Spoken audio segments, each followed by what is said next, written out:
大家好，我是华尔街电视的小安，为大家主持一档新的节目《亚洲大眼睛》。什么样的内容，您慢慢看就知道了。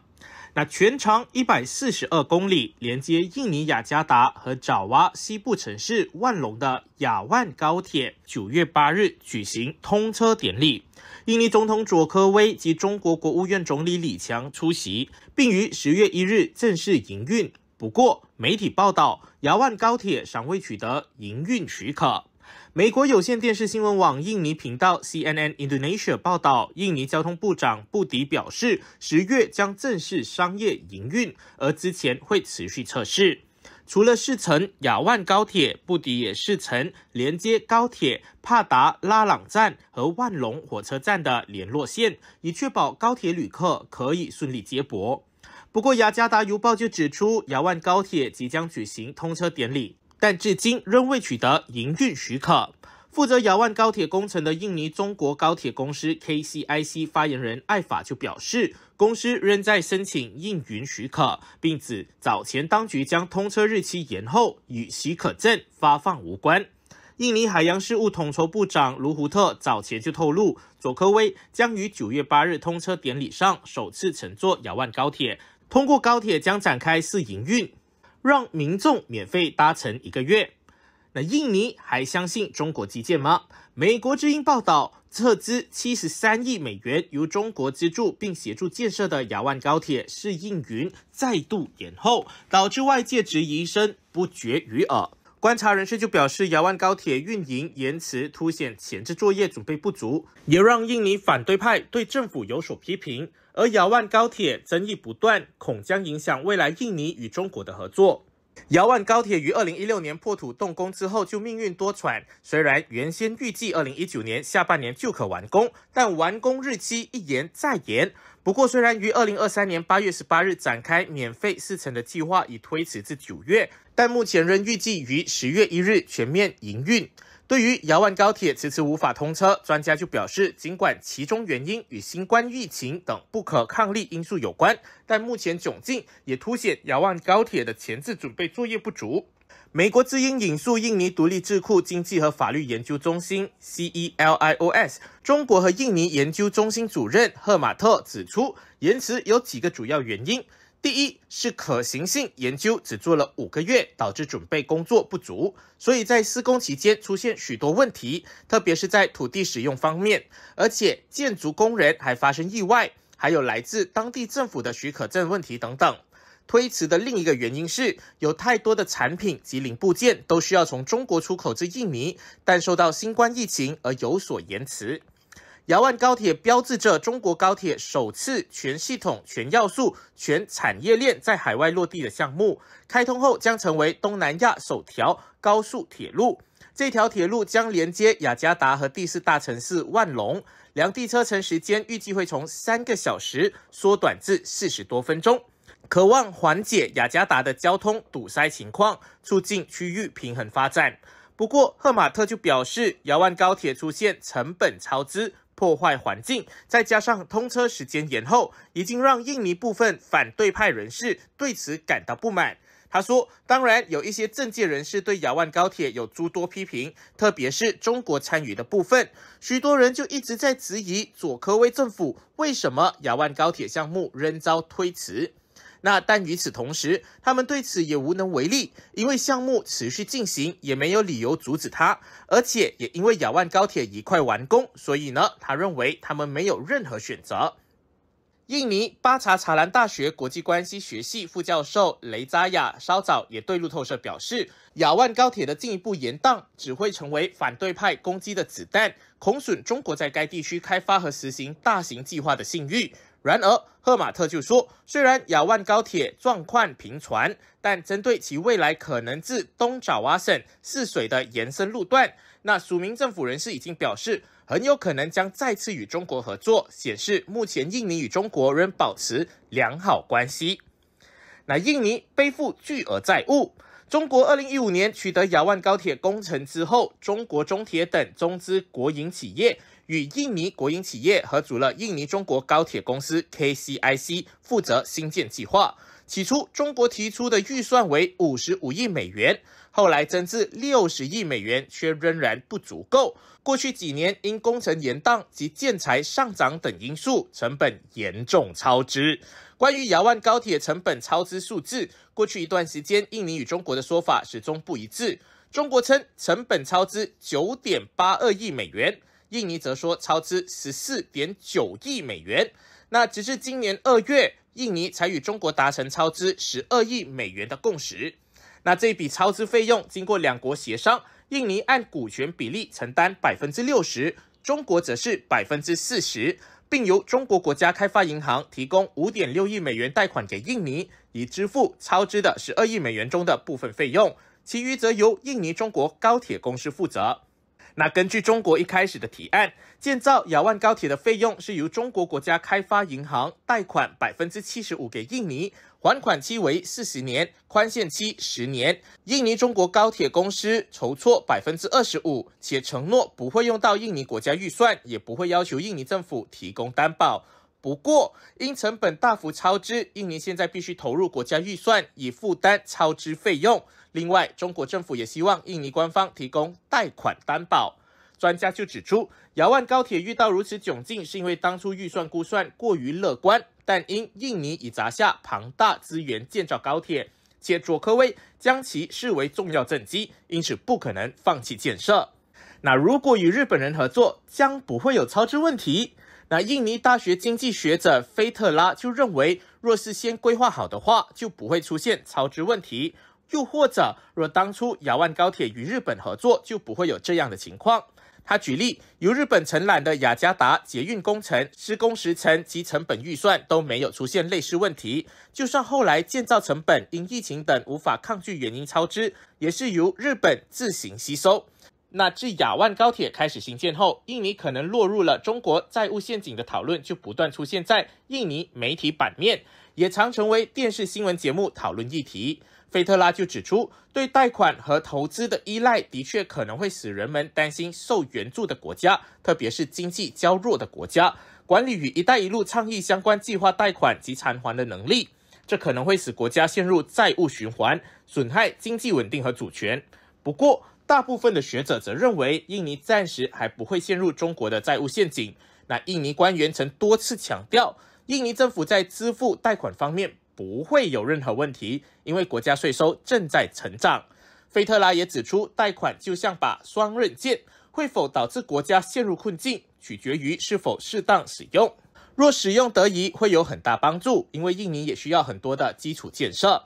那不过他也提醒，若不注意，则可能成为债务陷阱。那据他观察，目前印尼尚未陷入如斯里兰卡等其他国家无法偿还中国贷款的窘境。雅加达邮报资深编辑科内利乌斯文指出，印尼距离面临债务陷阱的情况还很远，因为它有很强的还款能力。但他也提醒，若未能从中吸取教训，印尼将面临令人担忧的局面。但平心而论，中国作为全球大型基础设施计划的贷款方，其声誉也将受到影响。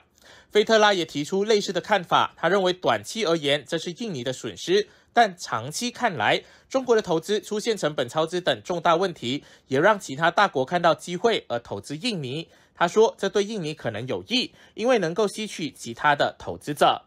那中国收取 3.4% 的利率，虽然中国今年4月表达愿将利息从 4% 降至 3.4%， 但并未满足印尼方提出的 2% 贷款利率的要求，也比日本于2014年所提出的 0.1% 利率的条件要差。对此，印尼巴查查兰大学国际关系学系副教授雷扎亚就表示，这让印尼的国会机构开始质疑近期政府一连串有关雅万高铁的决策。他认为，印尼国会第5委员会批评政府为何不希望中国官方提出新的要求，而是投入国家预算，因为这已经跟之前协议称是企业间的交易不太一样。第5委员会还称，政府在处理中国提供的协议上不够成熟。雷扎亚所指的是，虽然原本中国在竞标雅万高铁时提出不需印尼政府出资或担保的预算方案，但随着高铁成本日益高涨，印尼政府已经动用了国家预算支付工程费用。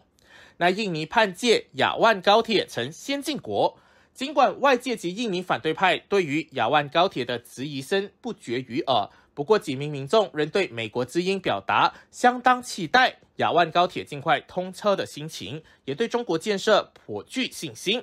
印尼大学国际关系教授艾薇并不倾向使用债务陷阱一词，他认为称贷款为陷阱有抹黑中国的意味，因为许多国家在各国的投资案也会提供贷款，那因此称之为陷阱是歧视中国及印尼政府。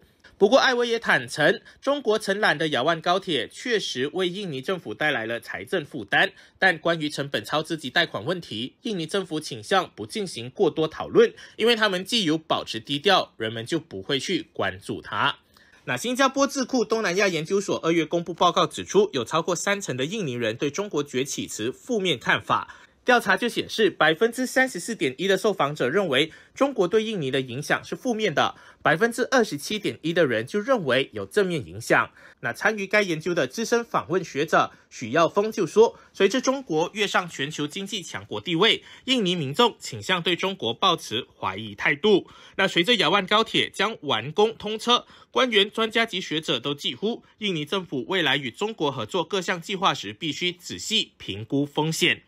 而罗伊国际政策研究院多次提醒各国在接受中国援助时必须注意风险，并称没有无附加条件的投资，投资总是有条件的，有舍才有得，政府必须非常清楚地进行风险评估。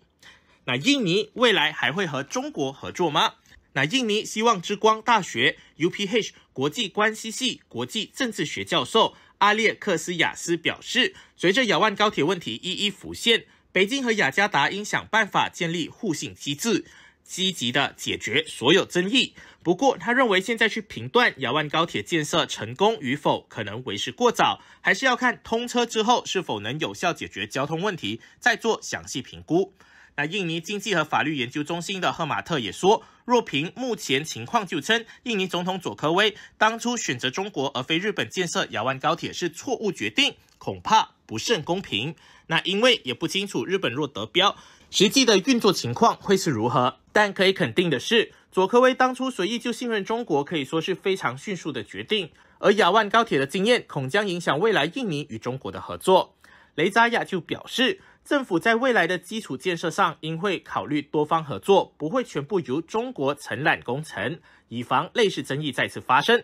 雷扎亚说，一些印尼人已经开始比较中国、欧盟及日本基础设施的品质，但雷扎亚认为，未来的印尼政府可能会以非中国建造的基建来平衡正在进行的中国基建工程，意味着之后印尼可能会有更多来自日本、欧盟和美国的基建项目。谢谢大家，希望听到您的意见，留言在节目下方。随着中国迅速崛起，乌克兰战局持续升温，以及金砖国家联盟全球经济实力逐步增强，众多观点认为，我们正迈向全新的多极世界秩序，标志着美国主导和单极格局的时代逐渐逝去。那么，单极、多极和美国主导这些词汇究竟意味着什么呢？而如果我们正身处于新的多极世界秩序中，究竟会是混乱还是和平？我们的时代是否将迎来自由或压制？ I'm interviewing Amir Kiai, the policy coordinator for DM25. And I think that's a good place to start. DM25 stands for the Democracy in Europe movement for 2025.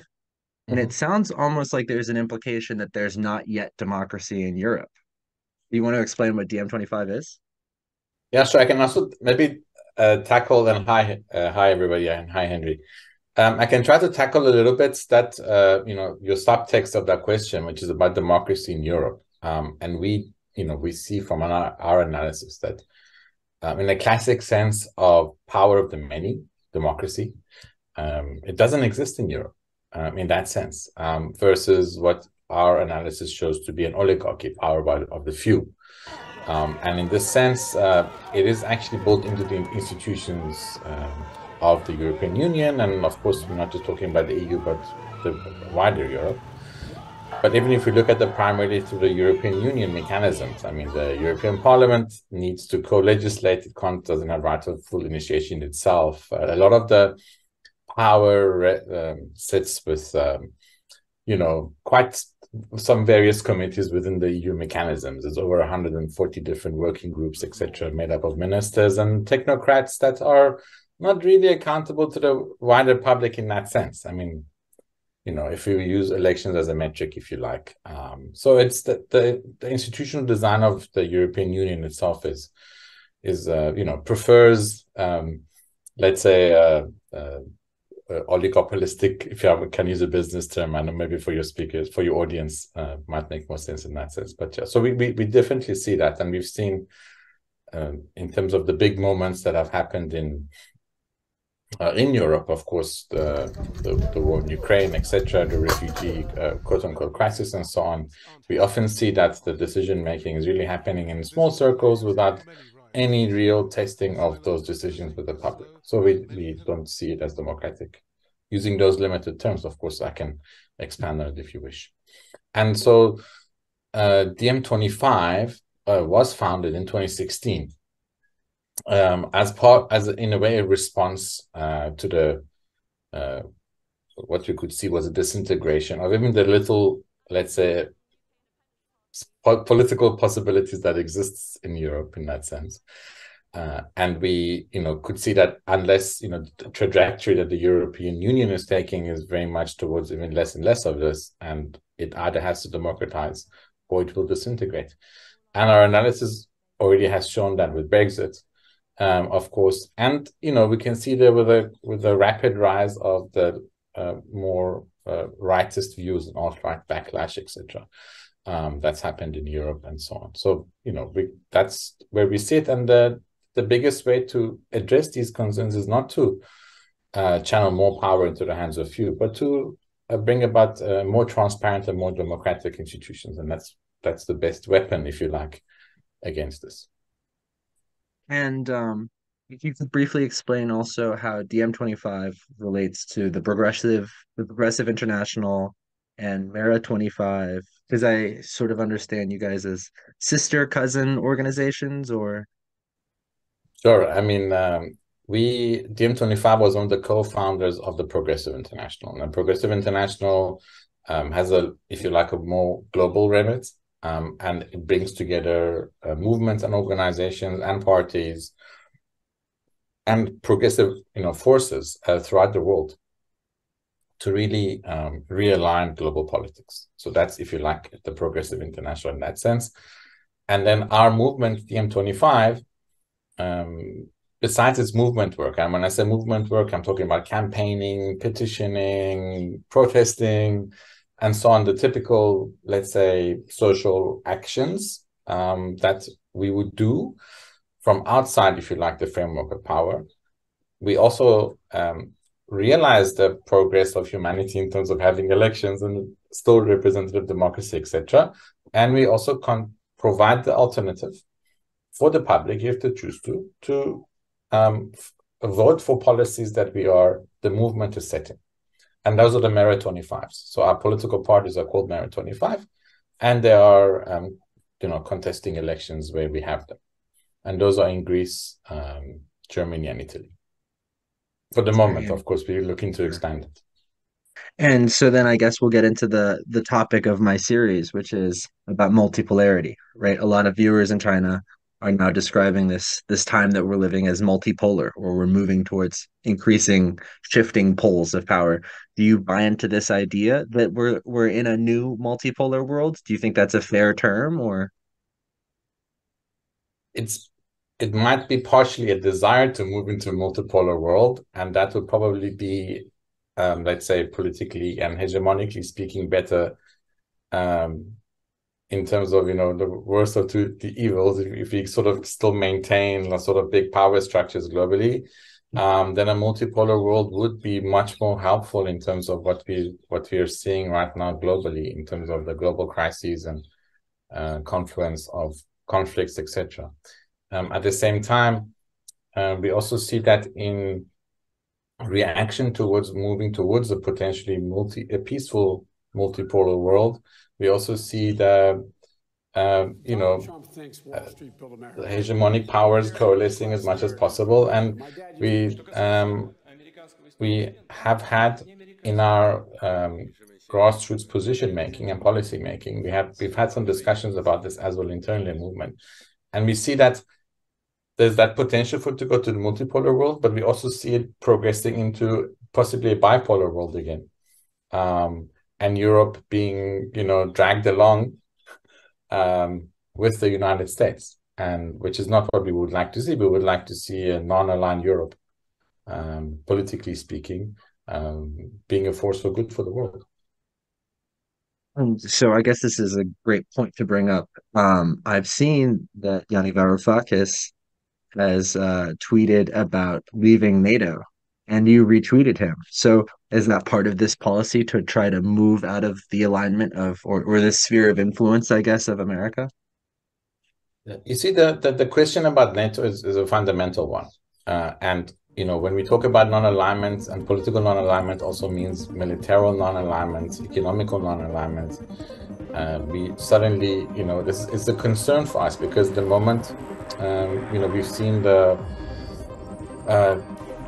pivot to Asia under Obama, and then the increase on trade attacks, let's say, with China, etc. And then suddenly in the German annual security strategy process, China became a country of concern, or whatever term is being used in Germany right now.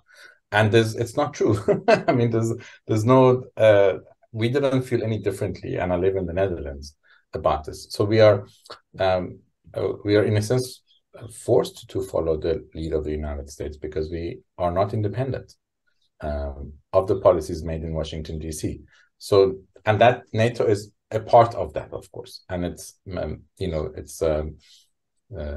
that perceived defensive benefit of being in NATO, and there, relatively, let's say, smaller armies and navies and the military of Europe, means that there's a perceived, again, dependency on the United States, and so we follow that along. So that NATO is part of that architecture, and for us to be independent, it means we have to move out of NATO.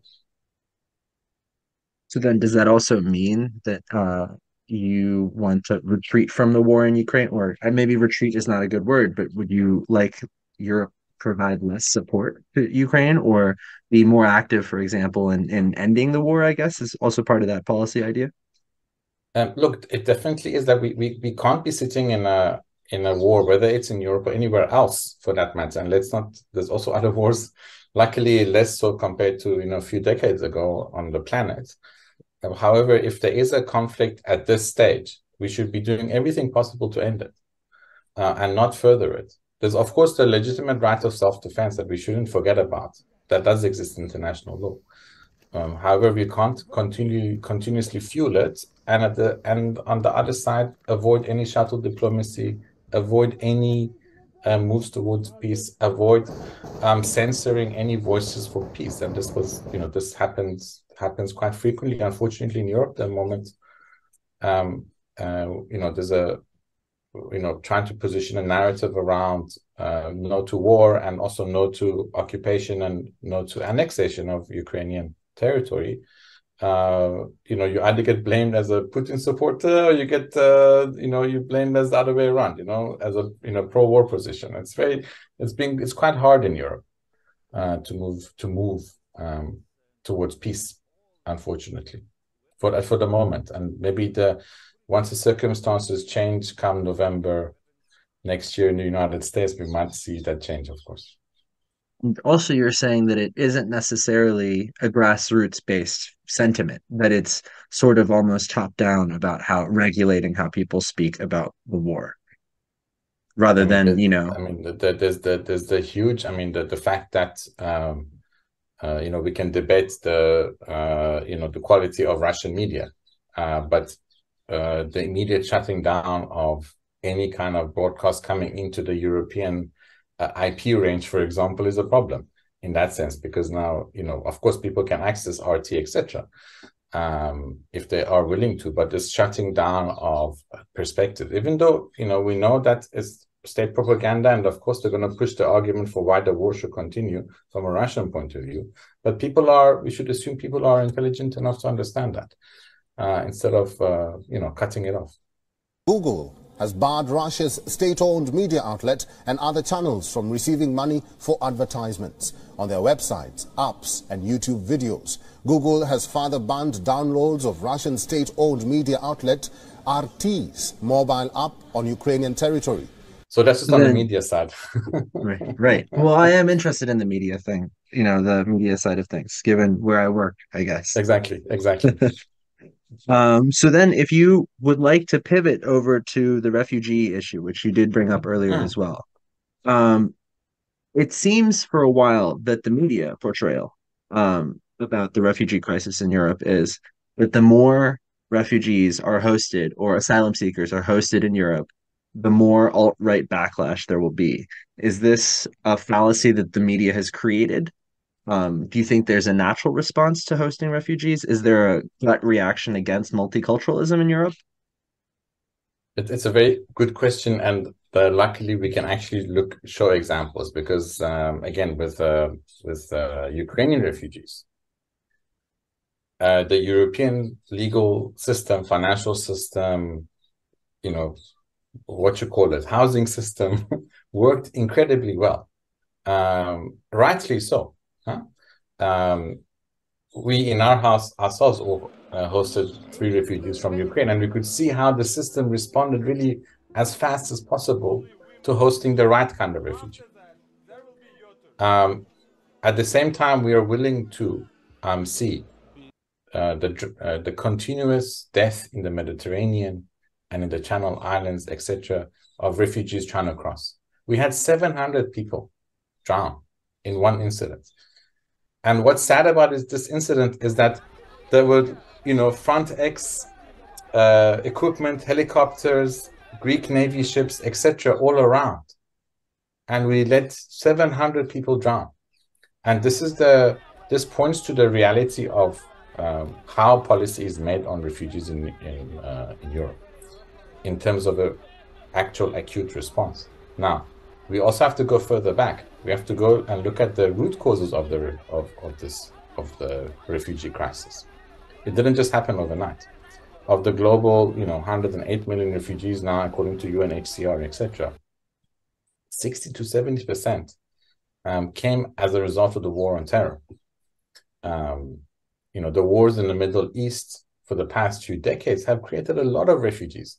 The bombing of Libya, has created a lot of refugees and also created a channel for refugees and so on. So these refugees aren't just here because, it's a better life and they just happen to wake up and they want to come. No, Europe has a very significant role by supporting, again, NATO policies, American policies, etc., has a significant role to play in the causes of migration. We've also been supporting dictatorships where people are fleeing from. Europe has been a strong supporter of its former colonies when they ruled by dictators and so on. We see this in Egypt, military coup d'etat we still supported. We see this now in Tunisia, where the Dutch prime minister actually went to visit recently and signed a deal, etc. So Europe is very much part of creating the problem politically.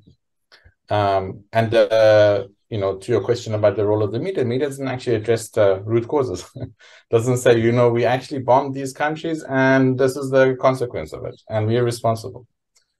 So that link is not made at all for the minds of the public. And the public is not necessarily always aware, of course, of all the military adventures that Europe is involved in. I mean, as even with Niger, there were Italian, German, and besides the French troops that everyone knows, there's also a contingent of Italian troops. Now, what are Italians doing in Niger? Nobody knows, and so on. So this is a problem. And I also just wanted to a little bit touch on what we talked on a little bit before, and it's not just moving away from NATO, as I wanted to mention, but also moving away from this idea of military blocs and militarization, etc. And we really have to sort of think broadly and talk and see it in a whole system point of view, because it's the 21st century. Every part of the world is connected. We can't continue thinking that, by pummeling a country, we're going to gain and they're going to lose. No, everybody loses. We have bigger challenges of climate change, etc., etc. We have to cooperate on. And then if you remove people from the table, we can't cooperate with them. So these are very important issues for this century. We can't use 17th century thinking to solve our problems. And so I'm hearing you say like, oh, we don't want to find, align with someone else. There should be an independent and generally peaceful, multicultural, unit of Europe. That's the vision for DM25. Of course, yeah, sure. And this is a where Europe works with its neighboring regions, works with the Mediterranean countries, the Middle East. Yeah, Europe still has a lot of historical involvement with that part in terms of what it's done with the former colonies. And I'm using the former because there are sometimes still existing colonies. And Macron was saying that they're a South American power because because of French Guiana. It's very far from France when I look at the map, right? So we have to really realize that we can continue serving, if you like, the will to power, or we can continue serving the will to good at a more philosophical level, but maybe that's and it's good that we've sort of arrived at the French troop presence in Niger, Mali, Burkina Faso, because there's been the wave of coups. And increasingly, it seems like whether or not there is a coherent movement in Europe that's actively trying to position Europe more fairly on the global stage, that there's almost a new wave of decolonizing forces and whatnot. But it also seems that they're leaning into the Wagner mercenary enforcement in those areas to fight the Sahel insurgency. So is it just a sign of Europe's wane on the global power politics, as cynical as that is as a framework, or is it actually a legitimate decolonizing force, do you think? Well, there's definitely within the public, there's that feeling of the need. And I mean, not that I can speak on behalf of the people of the Sahel, of course, as you can imagine, it would be inappropriate as someone who's based in Europe. However, there is definitely from what we can see, a genuine feeling of letting go of the shackles of colonialism. We also see that not just in Sahel, we see this in South Africa, for example, where because during the apartheid negotiations, the political power did move hands, but the economic power did not. And the country is still paying the price for that. And there is an increasing movement that wants to expropriate, factories, farms, etc., that belong to Europeans, if you will, in that sense. So this unfairness that exists, whether it's in trade, whether it's in relations, whether it's even with humanity. Again, we see this with the refugees, right? So certain refugees are allowed in, certain ones are not. The famous, Joseph Borrell's thing about the garden, etc. These, at that level of the dehumanization, that's, I mean, if we put ourselves in the feet of somebody who's living in Mali, we would also feel that. And we would also want to be free from that. So this is it's a real thing. So you touched on Wagner, you touched on other groups, and you will see that this is happening. This will happen because there's a vacuum now, and those forces that are working against, the one side will exploit it and will promote their own interest, and that's again also unfortunate because at the end of the day, the public might not actually realize its, let's say, dream of a free Sahel, for example, in that sense. I guess if you're ready to, I can ask you the big questions. Do you think that the proletariat or the precariat of the world will benefit from a shifting of power or a more even distribution of it, multiple poles? The precariat will benefit if the power actually comes to them. If the poles might shift, and as a result of that, we might see maybe less global conflict because of the multipolarity naturally, if one were to apply a international relations framework to all of this, theoretically. However, the precariat, the miners in the Congo that have to mine cobalt with their hands for the iPhones, their life is not going to change if it's a multipolar, or unipolar, or bipolar. And that's maybe the lens we have to look at it from that point of view. So the moving of the poles might maybe create more space for movements like us, for example, for progressive forces to maybe reach the public better, and so on and so forth. So that might help us in that, from that point of view. But as long as the power, whoever hands it is in, as long as it's in the hands of the few, the precariat will continue to suffer. So that was, I guess, I had a slight question inside of that question, is the idea that now that we may be shifting towards multipolar power structure, if those power structures are still organized in a elitist or oligarchical or monopolistic way, the likelihood is that the proletariat, precariat will not see that devolution of power down to them. Do you think there's a chance for them to seize it, though? Well, the seizing of power is a big issue. It depends, it's a big question in that sense, right? I mean, it comes down to sometimes being able to first see the alternative, and in DiEM25, we often talk about, one of our challenges that we try to overcome is what's called TINA, right? From Margaret Thatcher, that there is no alternative. The concept that there is no alternative, that this is the neoliberal economies, etc. The way things are is the way they are, and there's no way to alter them. That actually is a huge obstacle, because as you can understand, people will not participate in something when there's no hope to achieve anything. And so, if the these moments of if the shift creates a huge amount of crises, and crisis is when people realize that's as I think, and I can't remember now who I'm quoting, but it was something like this: a society is always 3 meals away from a revolution, in that sense. So if there's a huge crisis, mass unemployment, etc., it might be, we might see that in a classical way of seizing power, as you're pointing out. But look, whoever is on the other side, of course, knows this, and they construct policies around it. So we're unlikely to see this. If you will, in your country, in the United States, I think, I don't know how many people die of fentanyl overdose every day. The opioid crisis by the Sackler pharmaceuticals, I think, costed 500,000 lives. I'm not sure if I'm using the right numbers, but thousands of people, families, the homelessness in San Francisco, etc. It's very visible that there's a crisis going on, and we're not necessarily seeing rising up to the extent that you might see, for example, with the pipeline, etc. that happened. There's some pockets of resistance, but we're not really necessarily seeing in this example of the United States, of where people saying enough is enough and we want to do it.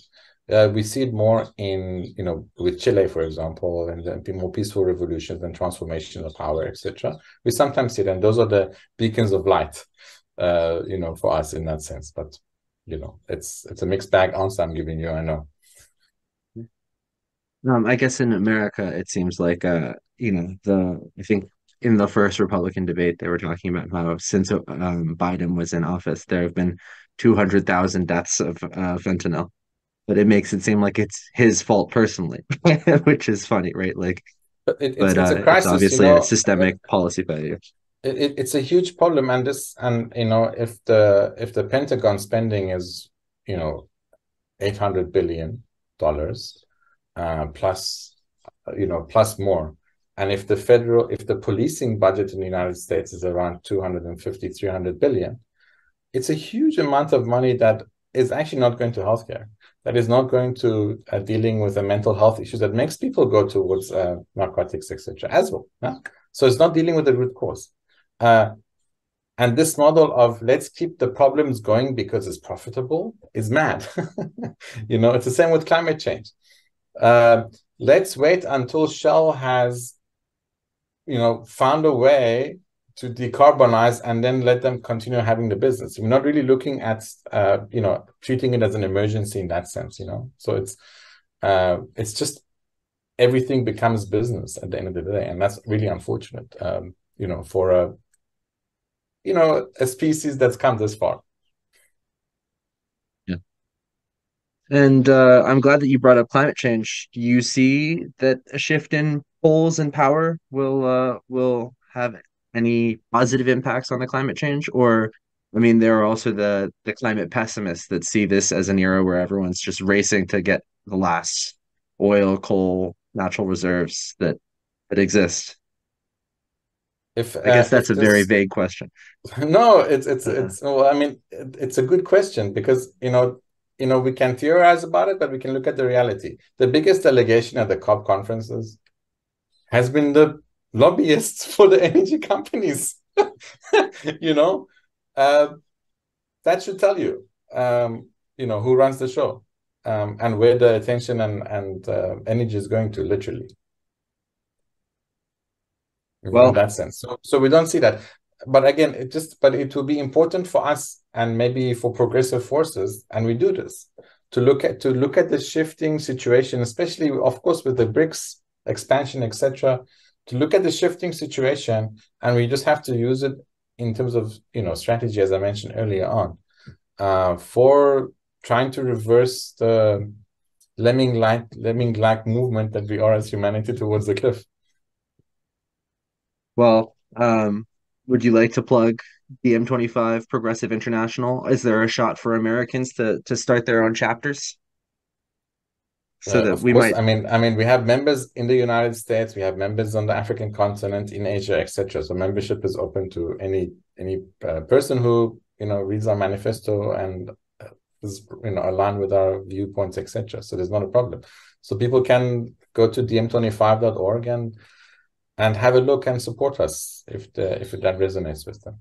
And I think one of the important reasons sometimes I am part of this is because we are actually trying to build the alternative, literally, whether it's from a policy point of view, from a campaigning point of view, also creating democratic mechanisms amongst people to decide and deliberate and take it from there. So yeah, of course, it would be great.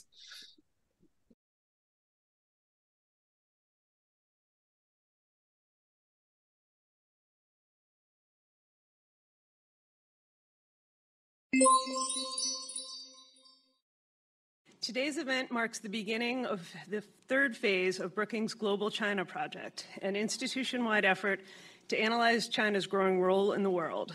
We began this project in 2018, setting a baseline with one of the largest open source assessments of China's actions in every major geographic and functional domain. The next phase generated original policy proposals for addressing various facets of China's emergence as a global actor.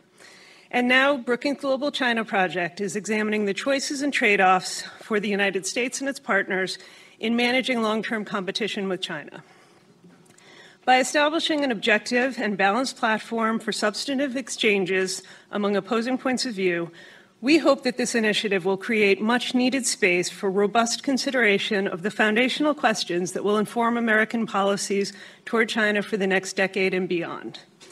We are joined by an especially distinguished group of experts on stage to discuss whether the United States should pursue a new Cold War with China. In preparation for today's debate, each of the participants has published their views as well as responses to one another's arguments on the Brookings website.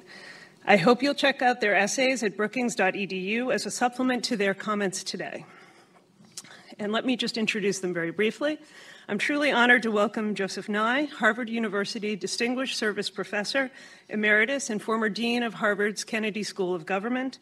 He's held many roles in the U.S. government, including as Assistant Secretary of Defense for International Security Affairs, Chair of the National Intelligence Council, and Deputy Undersecretary of State for Security Assistance, Science, and Technology.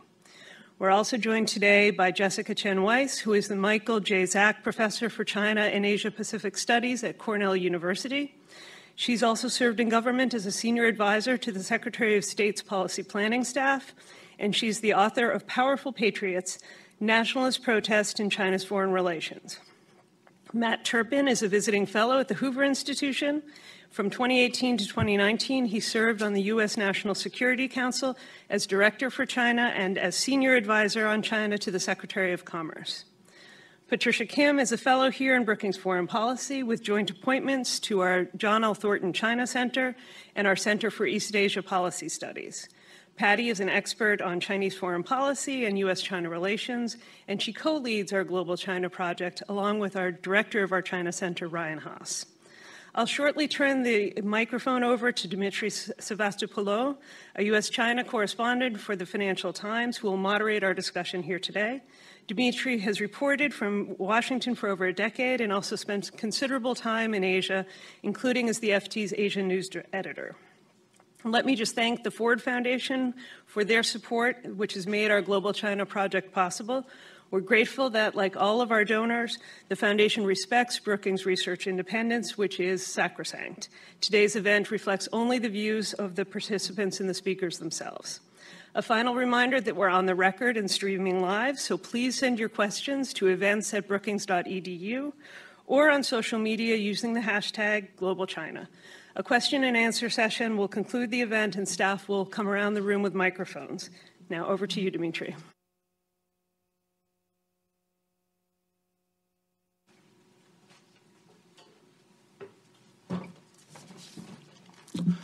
Good morning, everyone. I was actually here yesterday moderating a panel on Japan, and I was allowed to sit down, so I must have done a bad job, and I'm being forced to stand today. It's actually quite strange to be holding an event on the Cold War when it's so hot outside, but I think we're going to have a fascinating discussion. Hopefully some of you have read what are really excellent articles that are on the Brookings website in a really kind of interesting format where everyone engages with each other in a back and forth. But for those of you who are taking refuge by the beach and haven't done your homework, I'm going to ask each of the panelists to give a very short synopsis of your main thesis that you put in your essays and your responses to your fellow panelists. So I think I'll just go down the line, and Joe, if I could start with you. Give us a couple of minutes of what you said in your article, please.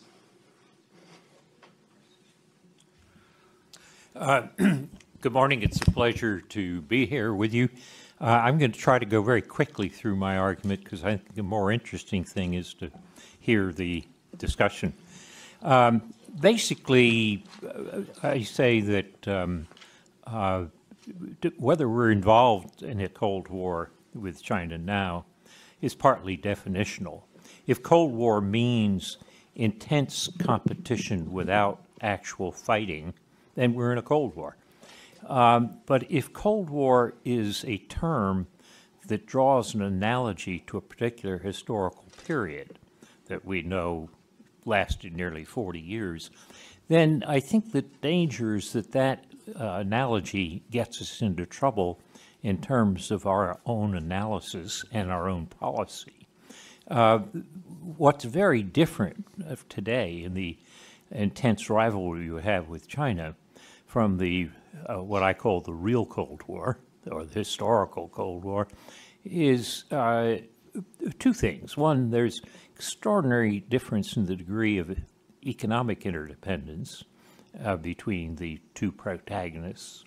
You know, with $500 billion worth of trade, whereas with the Soviets we had virtually none. But there's also what you might call ecological interdependence, which involves things like climate change, pandemics, and where no matter what you might think of decoupling in the economic area, these new ecological interdependencies obey the laws of physics and biology, and we don't have the ability to decouple those. So when we see the challenge that China presents to us through the historical analogy of the historical Cold War, we're not going to perceive the right challenge. China's a challenge, but the historical Cold War is not the right model for it. And essentially, what I argue is that we should be following a strategy in which we rely upon the alliances and institutions that we've created, which still work. And if I try to sketch out what I would say in terms of what a strategy should look like, and this is a very simplified version of a longer article, it comes something to what Tony Blinken said at the Aspen Security Forum this summer. He said, our aim is not to change China domestically. They're too big, and we can't do it. But we can aim to constrain them by structuring the environment in which they carry out their foreign policy. And that's where alliances and institutions come in. And Blinken called it essentially peaceful coexistence, or you might say competitive coexistence. The question of whether this is feasible or not, I argue that in fact the United States has a stronger position than China in the balance of power in the competition. I won't go into all the details, but we benefit from geography, from energy, from demography, and technology. And there's more we could say to that as well, but I won't in terms of time.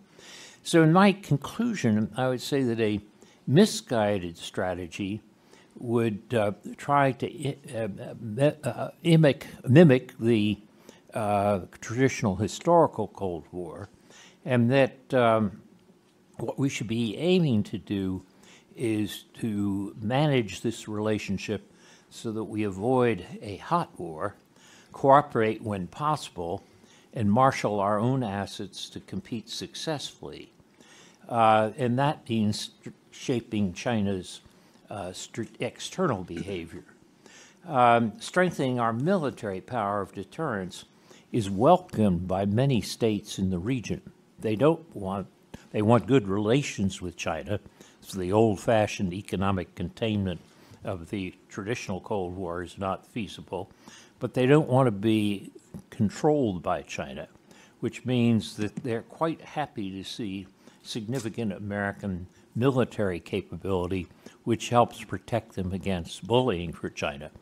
So that's a short version of a somewhat longer argument, but I must say, if you like historical analogies, I mean, some people always want an historical analogy, and I would say don't pick up the historical analogy from 1940s Europe, which is the historical Cold War. Pick up an analogy from 1914 Europe, in which the major powers blundered into something which was far worse than they ever expected. Great. Thank you very much, Joe. Patricia?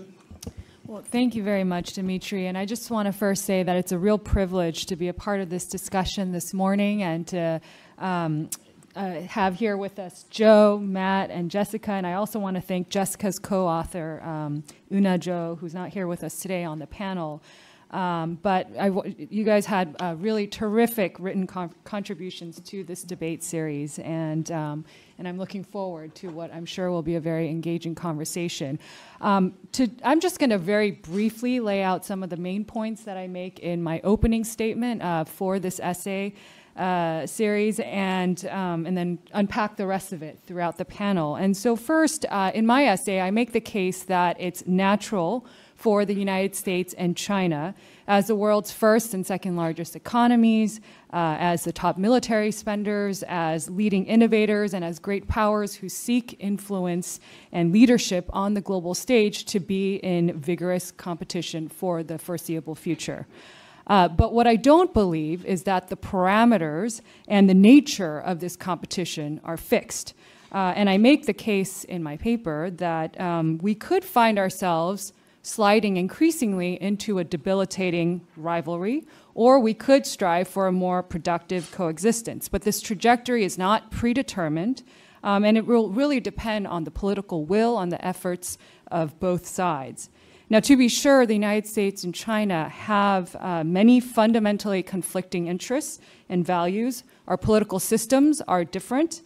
We are competing across the economic, technological, and military and ideological domains.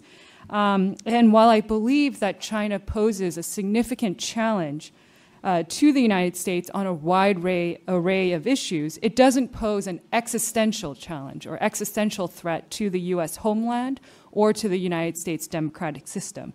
And neither does the United States pose an existential threat to China. And I'll unpack this further as we get into the discussion. For this reason, though, I don't believe that the United States and China are destined to be in a state of hostility across all domains today, nor in the future. And I do, in fact, believe that we have overlapping interests, just as Joe talked about ecological shared challenges. We have an overlapping interest, for instance, in a stable global economy. We have an interest in not stumbling into a military conflict. We certainly have a daunting list of transnational challenges like tackling climate change, nuclear proliferation, creating safeguards for emerging technologies, all of which cannot be addressed without the active participation and cooperation of the two great powers. Now, of course, the fact that we share common interests and challenges doesn't mean that we see eye to eye on how to resolve these issues. And there are certainly areas where the disagreements are particularly sharp and dangerous, such as when it comes to Taiwan, for instance. And so it will take a combination of intense deterrence and intense diplomacy to responsibly manage these differences and rise above just a baseline of preventing conflict to actually making progress in areas of mutual interest. Finally, I make the case in my paper that as the United States and its allies flesh out our respective strategies towards China at this critical juncture, assessing precisely what kind of threats that Beijing poses and does not pose, and adopting a surgical, multidimensional approach rather than a sledgehammer of full-blown containment that brings us back to the actual Cold War of the 20th century is the best way forward to deal with the complex challenges and opportunities that China brings to the table. But let me stop here and pass it to Matt. Thank you. Well, thank you. First, I want to thank Ryan for inviting me to participate. Really appreciate it. And I really enjoyed the interactions that I had with my fellow panelists, and so glad to see Dimitri as our moderator today. Maybe I'll just sort of briefly kind of go through sort of my basic argument as I sort of work through this. First of all, the United States and the PRC are already involved in a Cold War. And I agree with Joe's sort of definition of an intense rivalry in which you compete in sort of all domains and you seek to avoid direct conflict. And I think that concept of a Cold War, I look back to sort of George Orwell's sort of initial definition of Cold War, which he wrote in the weeks following the first droppings of atomic weapons, and was really an observation that the introduction of atomic weapons created the conditions in which the possessors of those things made themselves unconquerable, and that it pushed that competition and rivalry between countries into other domains as each side seeks to achieve its outcomes and protect its values while also avoiding direct military conflict with each other. And I think that's indicative of the situation we find ourselves in today. I think it's important to kind of keep in mind what Michael Beckley just sort of recently argued in a foreign affairs piece, that the United States and the PRC are enduring rivals, that this rivalry is sort of with us and has been with us for a long period of time. We have sought to sort of paper over that and find some ways to be able to sort of come to a sort of a mutual agreement, and we should be very honest with ourselves. We have not been successful with that, and it is unlikely we are going to resolve our differences anytime in the near future. I think it's important to keep in mind, and I think I believe completely that the leaders of the Chinese Communist Party view the United States and the values that we represent as an existential threat to their rule. That's how they view the world. And it creates for us this very difficult situation. Our efforts to bring them into a liberal-based international order is fundamentally seen by the party as a threat to their continued existence, because it is. For them to become a part of that system, it does mean that they give up power and they surrender it. And I think that's very clear that they view it that way. Lastly, I agree with Joe that a 1914 blundering into a hot war is absolutely something we should be avoiding and be sort of thinking about in the back of our minds. It's why I largely conclude that our least worst option is a Cold War. It's to avoid that direct military conflict. It's to think about how do we shape the international system in such a way over a long-term rivalry to create systems that advantage us and disadvantage our rival. And I think that that's kind of how we should look at this. And I understand there are risks and there are very real costs that come with that. But to think that we can sort of sidestep this rivalry and paper over it, I think is really a bit of magical thinking. And we need for the American people to kind of come to grips with the challenges that they're really facing in the world rather than thinking that there's an easy button out of this. Thanks. Thank you. Jessica. First of all, let me join my fellow panelists in thanking Patty and Ryan for organizing such a thoughtful conversation on such an important topic. So I think we can all agree that avoiding war is the base case for success, but I agree with Patty and Joe that we will still collectively lose if that is our only objective. And I find the Cold War analogy or metaphor problematic because if we assume inevitably a comprehensive state of hostility across all domains, we default to defining competition between the United States and China in zero-sum terms, where we measure success in our ability to thwart China and interpret any benefit or advantage to China as a loss to us. And I think this is a deeply damaging and reductive approach that neglects the fact that the United States and China and the world still have a lot of overlapping interests, even as we have deeply diverging ones in other areas. And in particular, I think I want to commend Representative Meeks, who I think was right when he wrote that the anti-China panic on Capitol Hill and in some parts of Washington is distracting us and weakening us.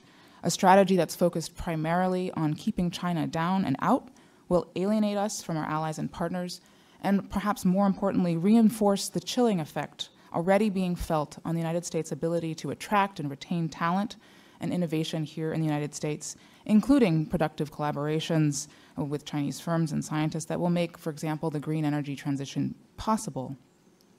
What we need is a framework for thinking about China that balances not only the costs and risks, but also the benefits and opportunities of some degree of continued integration. But this is not what the Cold War diagnosis, I think, implies. And what I have not yet heard, what a Cold War diagnosis implies for our strategy, other than a reflexive effort to thwart the other side across every region and in every domain, sometimes including efforts to increase the pressure on their domestic system in hopes perhaps of some kind of regime transformation or just to distract the CCP from projecting power abroad.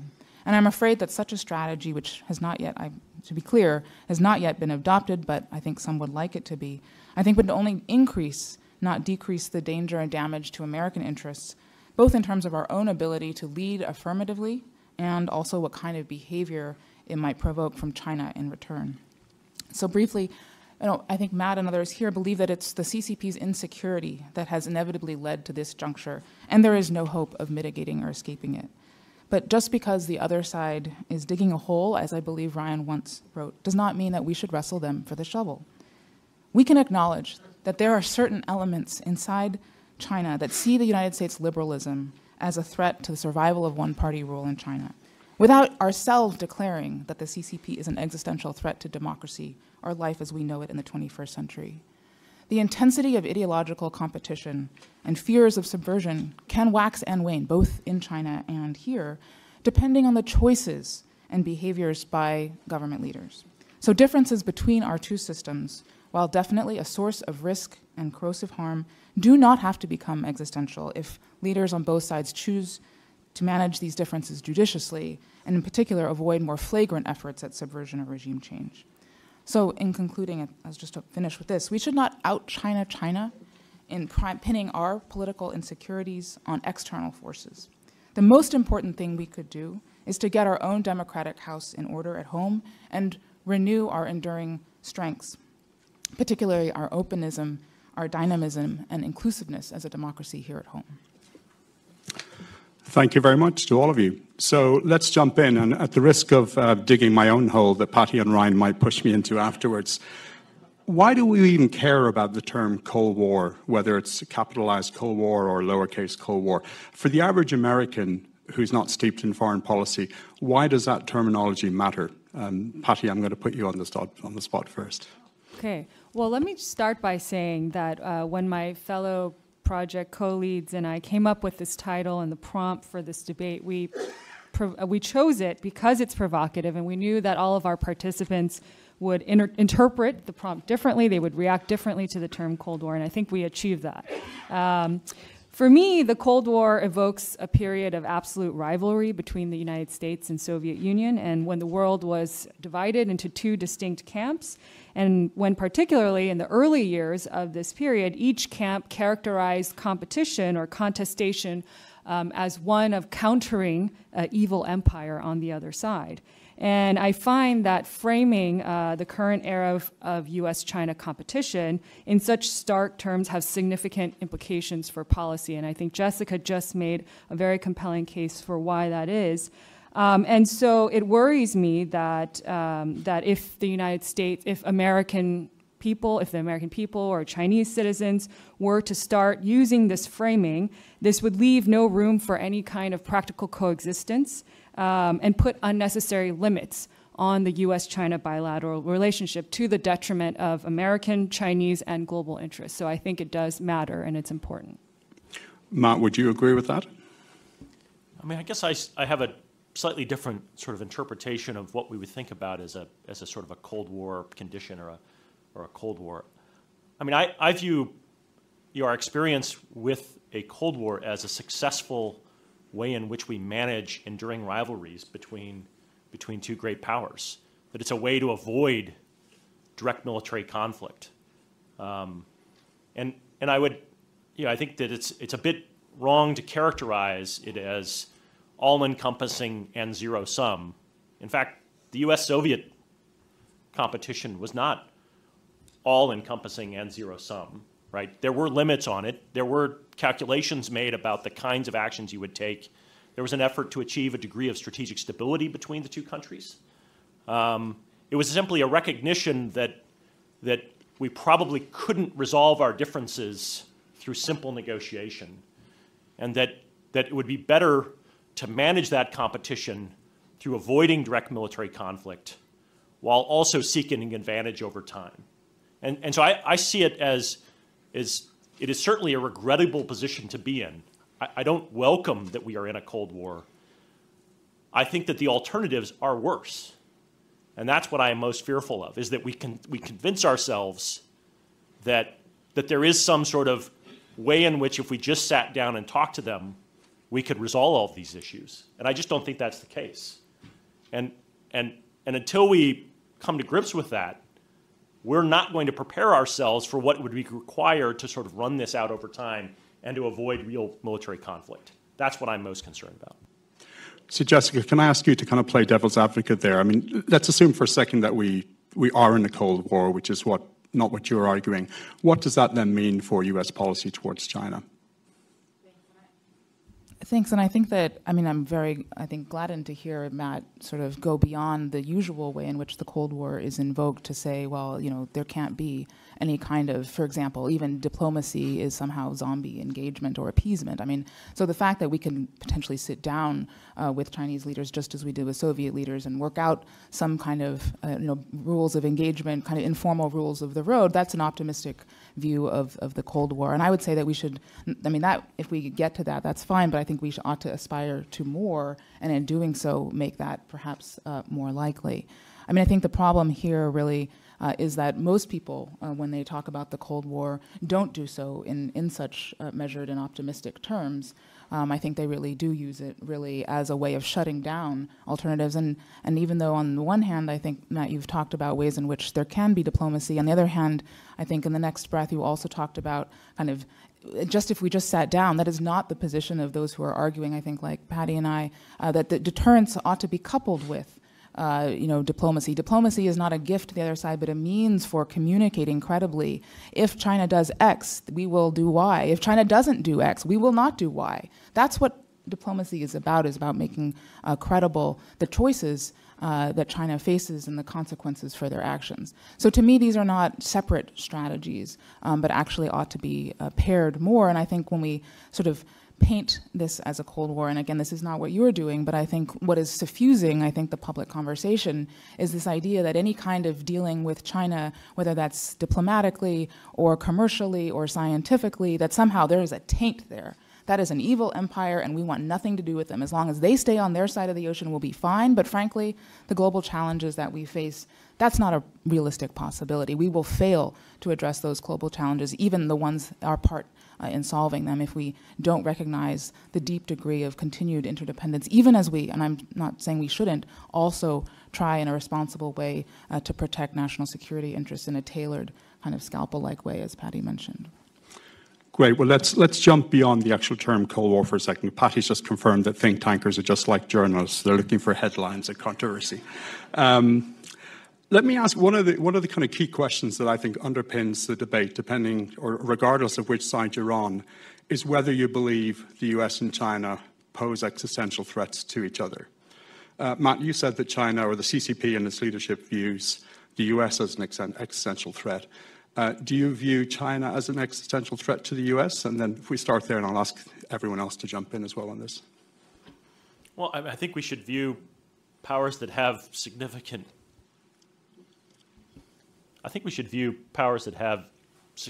nuclear arsenals as existential threats, particularly when the two countries, largely conduct military modernization and build military forces, against each other. We should seriously consider what that would mean, what a conflict between the two would look like, and the kinds of dangers that could come about from that, right? At the low end, the PRC possesses, currently several hundred nuclear weapons and sufficient delivery systems that we are unable to prevent from being able to strike major U.S. population centers. So definitionally, yes, they do pose that kind of threat. Do I think that their ideology poses an existential threat to the United States? I don't think so. I think that we are much stronger than that. We have much more of resilience. But in a pure sort of military sense, I think we should be very clear that this is a real significant peer competitor that we have to take very seriously and to figure that out, right? Now, I do believe, and I will state again, I do think that the party does view the United States as an existential threat. And it's kind of clear that that is how they have viewed, it's how they interpreted our strategy of engagement as essentially peaceful evolution that would bring about the end of the party and bring about the kind of political liberalization. Now, there are certainly folks on our side. So you mean a threat to the party as opposed to the country? Correct, yeah. And which of course, the party will conflate the two together, right? That of course, the only success of the country can only come about through the leadership of the party. Now, I think those things are separate, but that is certainly not how the party would view those two things. Joe, in your essay, you talk about a lot of the strengths that the US have in terms of geography, allies, alliances, partnerships, and other things. Do you think China poses an existential threat beyond the nuclear question? Well, I can say existential threat means a threat to your existence. Only if you get into a nuclear war could they become an existential threat to us. If you think back to what were existential threats, let's take Hitler or Stalin. Those were threats that wanted to destroy us even regardless of nuclear weapons. But, let's be realistic. The ideological competition that we had when the Soviets were trying to build up a communist party inside the U.S. and elsewhere is very different from the threat posed by Xi Jinping thought with Chinese characteristics. Which doesn't have a mass following anywhere, probably including China. But I think the only way we can make this an existential threat is a failure to manage the intense competition. That's why I mentioned 1914 rather than 1940s. So if I can ask all of you to think about another question, which is, often in the debate in Washington, you'll hear talk about China as trying to export its political model or its ideology around the world, which gets to the point you were just making, Joe, about the Soviet Union. I'm curious if you think China is trying to export its political model, or is it competing for more influence in a US-led order to try and reshape that order so that it's more to China's benefit? Jessica, would you like to start with that one? Sure thing, thanks. I think it's really important to be very careful here, because just like the Cold War, this idea of a model is, I think, thrown around pretty casually. Look, I think what the Chinese Communist Party is trying to do is create a space for its own legitimacy. I think they do feel existentially threatened in some, especially by decades of efforts at democracy promotion, including U.S.-led efforts at regime change and what they perceive to be color revolutions, et cetera, that were supported by the United States and other liberal democracies. That said, I think that their efforts to, and over time, I think their efforts to, the CCP's efforts to carve out that space of legitimacy has taken the form of two things. One, changing the norms in the international order so that they're less liberal and less intrusive, really emphasizing sovereignty, a more conservative version of the system, a more Westphalian notion of non-interference in internal affairs. I think secondly, they've also been trying to support autocracies where they exist through various means. This is different from what was taking place during the Cold War, where Mao-era efforts to support left-wing communist insurgents. This is a different form, which tends to be pretty state-centric. It supports the incumbents largely where they are, rather than trying to subvert them. So this is creating, I think, over time, a less intrusive and less liberal system internationally, which is different from trying to, I think, export a coherent model. Those who have studied the evolution of China's own domestic political governance and political economy will say that they have experimented and borrowed. In fact, Xi Jinping talks about this, that we need to learn from other systems, but of course, definitely not wholesale adopt them. I think that what you could surmise from what the CCP is doing by talking about how others can learn from, Chinese lessons and solutions is something of the same, which is, you can, a la carte, take from China's experience the lesson that you don't need to democratize to develop, for example, or, you buy their surveillance system or whatnot, again, strengthening the incumbents where they are, but not necessarily coercively, putting the thumb on the scales of who it is that is ruling that country. Now, of course, as Patty noted in her piece, Taiwan is a significant exception, but that, of course, is not sui generis in terms of how the CCP looks at other territories and systems across the world. So, Matt, how do you see the way the CCP is approaching this around the world? What is it actually trying to do? Yeah, I mean, a lot of this is forward-looking. So we've seen a pattern of behavior, which is, and I agree with Jessica, to strengthen autocracies where they currently exist and to provide them with the tools so they don't succumb to sort of liberal democracy. And they're able to sort of hold on to their power. And I think we then have to look into the future of what this looks like as Beijing continues to gain power and influence. Does it stop at that, or does it continue to sort of move on, right? So how would Beijing feel safer in the world? It would likely feel safer in the world in which it has more regimes that generally share its worldview, that sovereignty is the only way to be able to look at these problems, and that they largely back Beijing inside the issues that they care about. I think Beijing's strategy is about undermining a key American strength about how do you form alliances and partnerships around the world to sort of advocate for a liberal international system in which various folks share power. And I think Beijing would much rather prefer to be in a system in which they establish their own bilateral relationships where they are the dominant power and then can dictate those sort of outcomes. And that's a world, that's an international order that I think we should be very clear to ourselves would be very hostile to sort of our interests.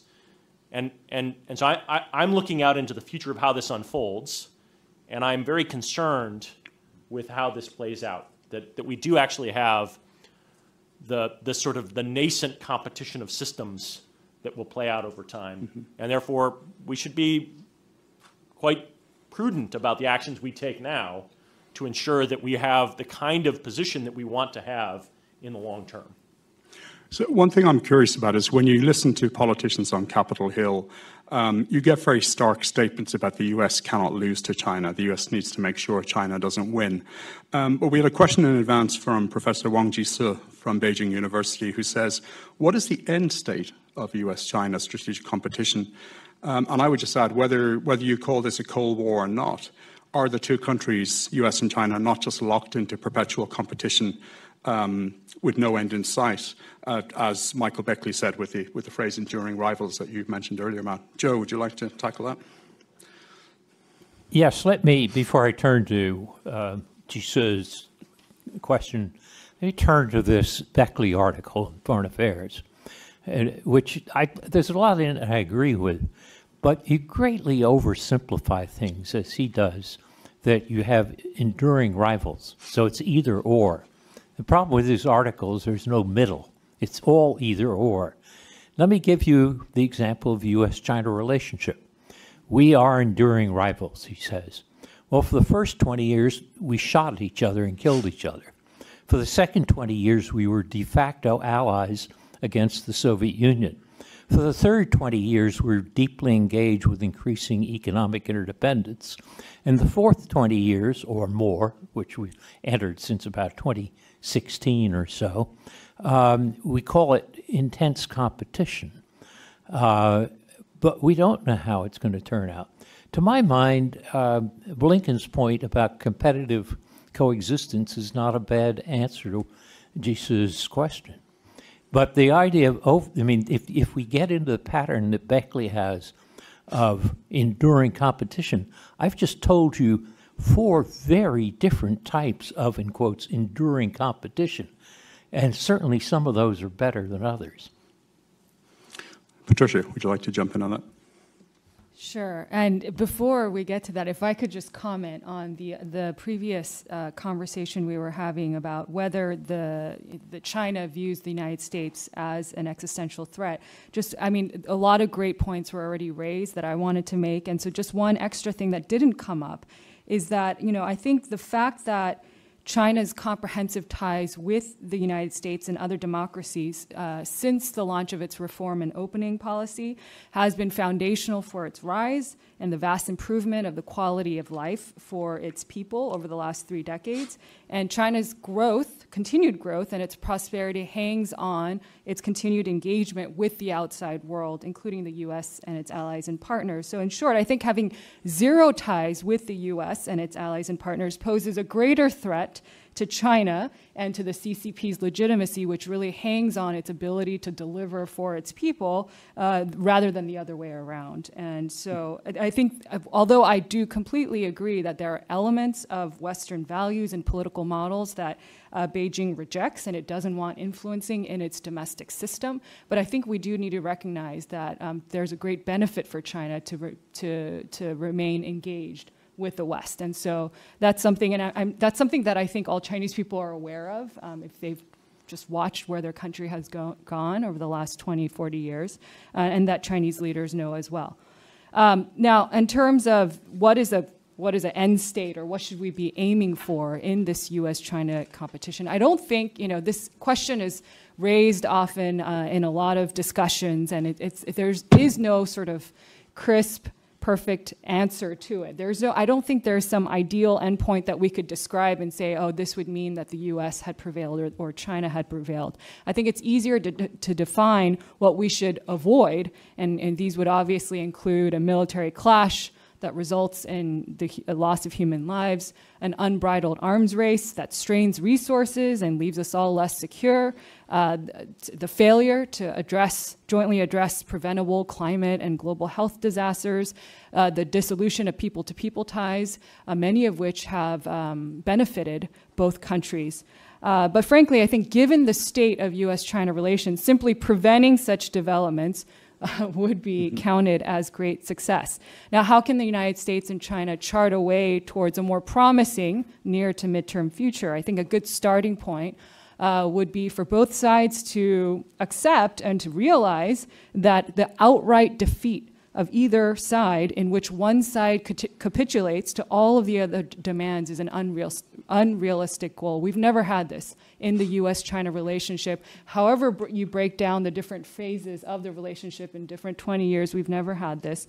I think rather we should aim for a stable, rational, sportsman-like competition that doesn't veer into conflict and rises above zero-sum thinking so that we can start to address common global challenges. And I think this is where I would agree with Jessica, where it's really important for both American and Chinese leaders to firmly establish within their domestic audiences and to each other that there's no reason why competition has to be existential. There's that diplomacy is not a dirty word, that it's not a concession to the other side, and common sense interdependence is essential for both sides. So let me stop there.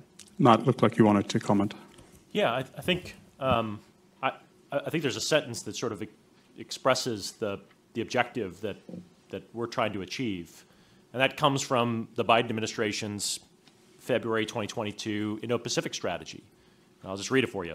Our objective is not to change the PRC, but to shape the strategic environment in which it operates, building a balance of influence in the world that is maximally favorable to the United States, our allies and partners, and the interests and values we share. That's the objective we're seeking to achieve. I agree with that. I think that as we think about what that looks like, the unstated thing in that sentence is that is an international system that is not favorable to Beijing. And we should be very mindful about what that looks like, and we should prepare ourselves for the real competition that it's likely to unfold as we seek to achieve that objective. Like, that's in our interest to do so. I understand there are dangers and risks that come from that. But of course, we do have an example of a really enduring rivalry in which one side capitulates and walks away from this. It would be the one Cold War we do actually have an example of. I mean, it has obviously not yet happened in the Sino-American Cold War, but it certainly happened in the Soviet-American Cold War. That's how it ended. So it is not unreasonable to expect that that is the kind of outcome that you could have.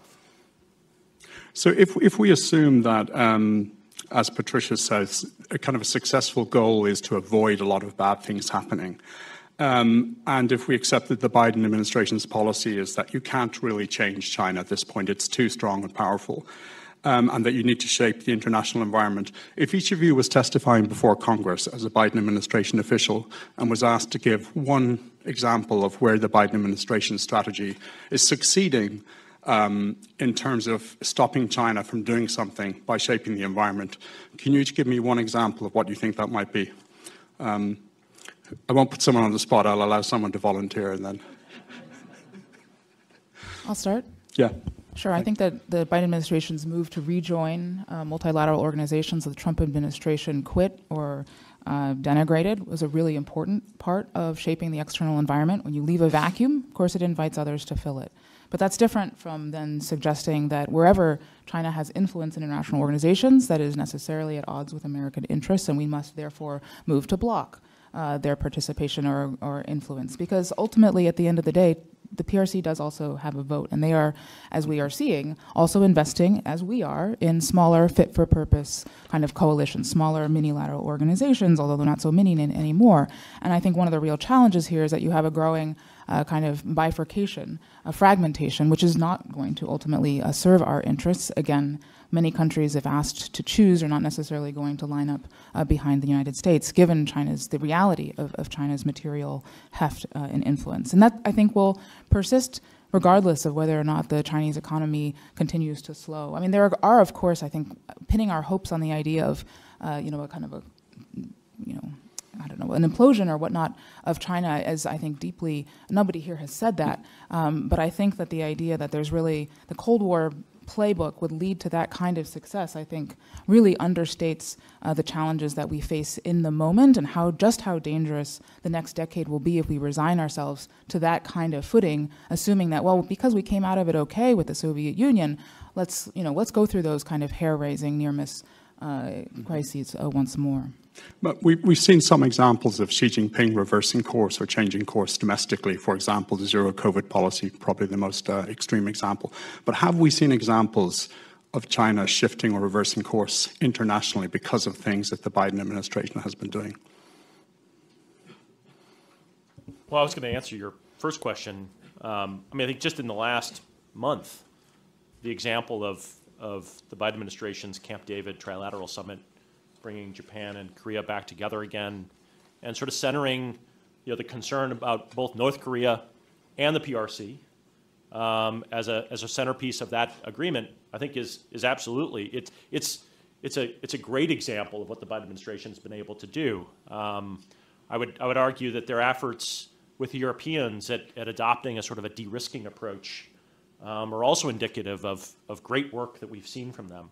I think there is still plenty of work to do, and while I certainly understand the argument about how all countries may not simply choose our side, it's also quite clear that as China's power grows and as their influence in the world grows, that increasingly third countries are looking for collective security arrangements to be able to protect their own interests, right? I mean, that's the other aspect of what we see happening, is that we have countries that are clamoring for American engagement and the ability for the United States to maintain an international system in which it isn't might makes right, but you actually have the rule of law, you have limited government, and you've got those kinds of things that happen in the world so that they can protect their own interests.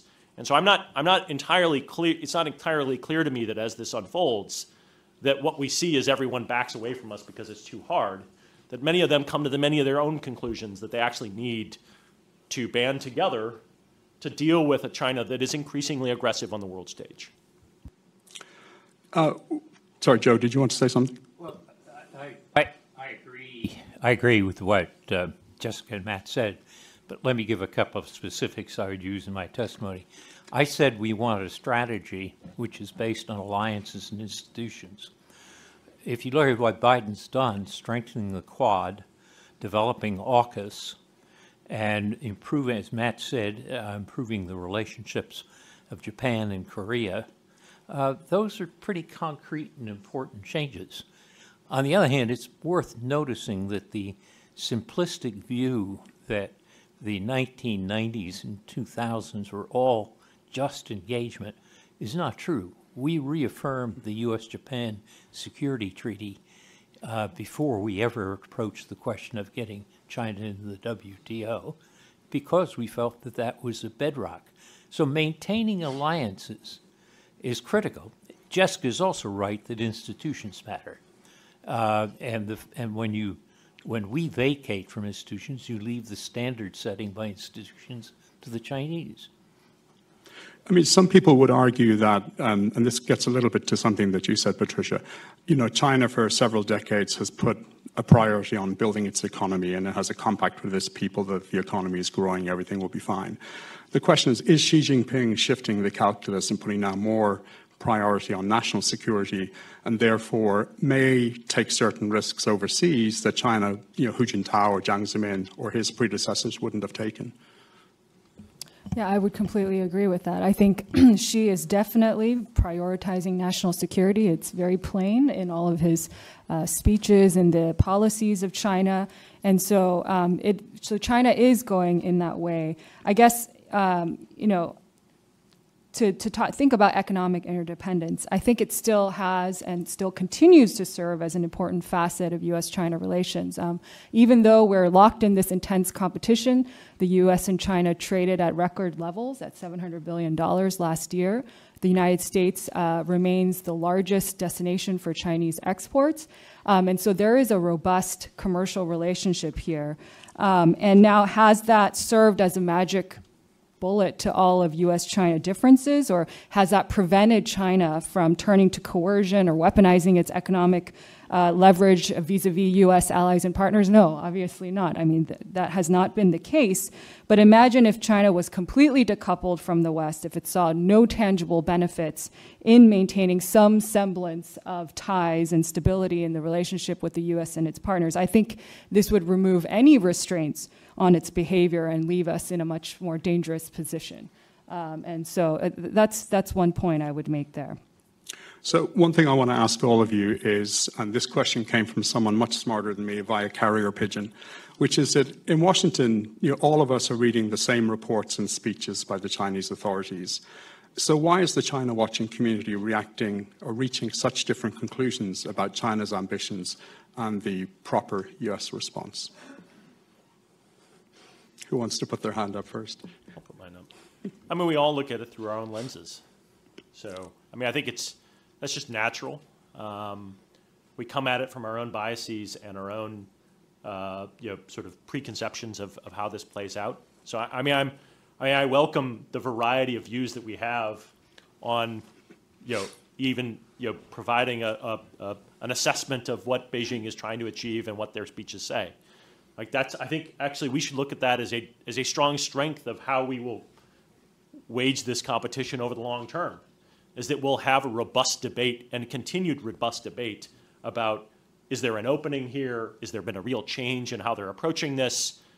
And I am truthfully more than willing that if what we see is a real change, that we should then reevaluate what our own approach is. We should adapt ourselves to what that is.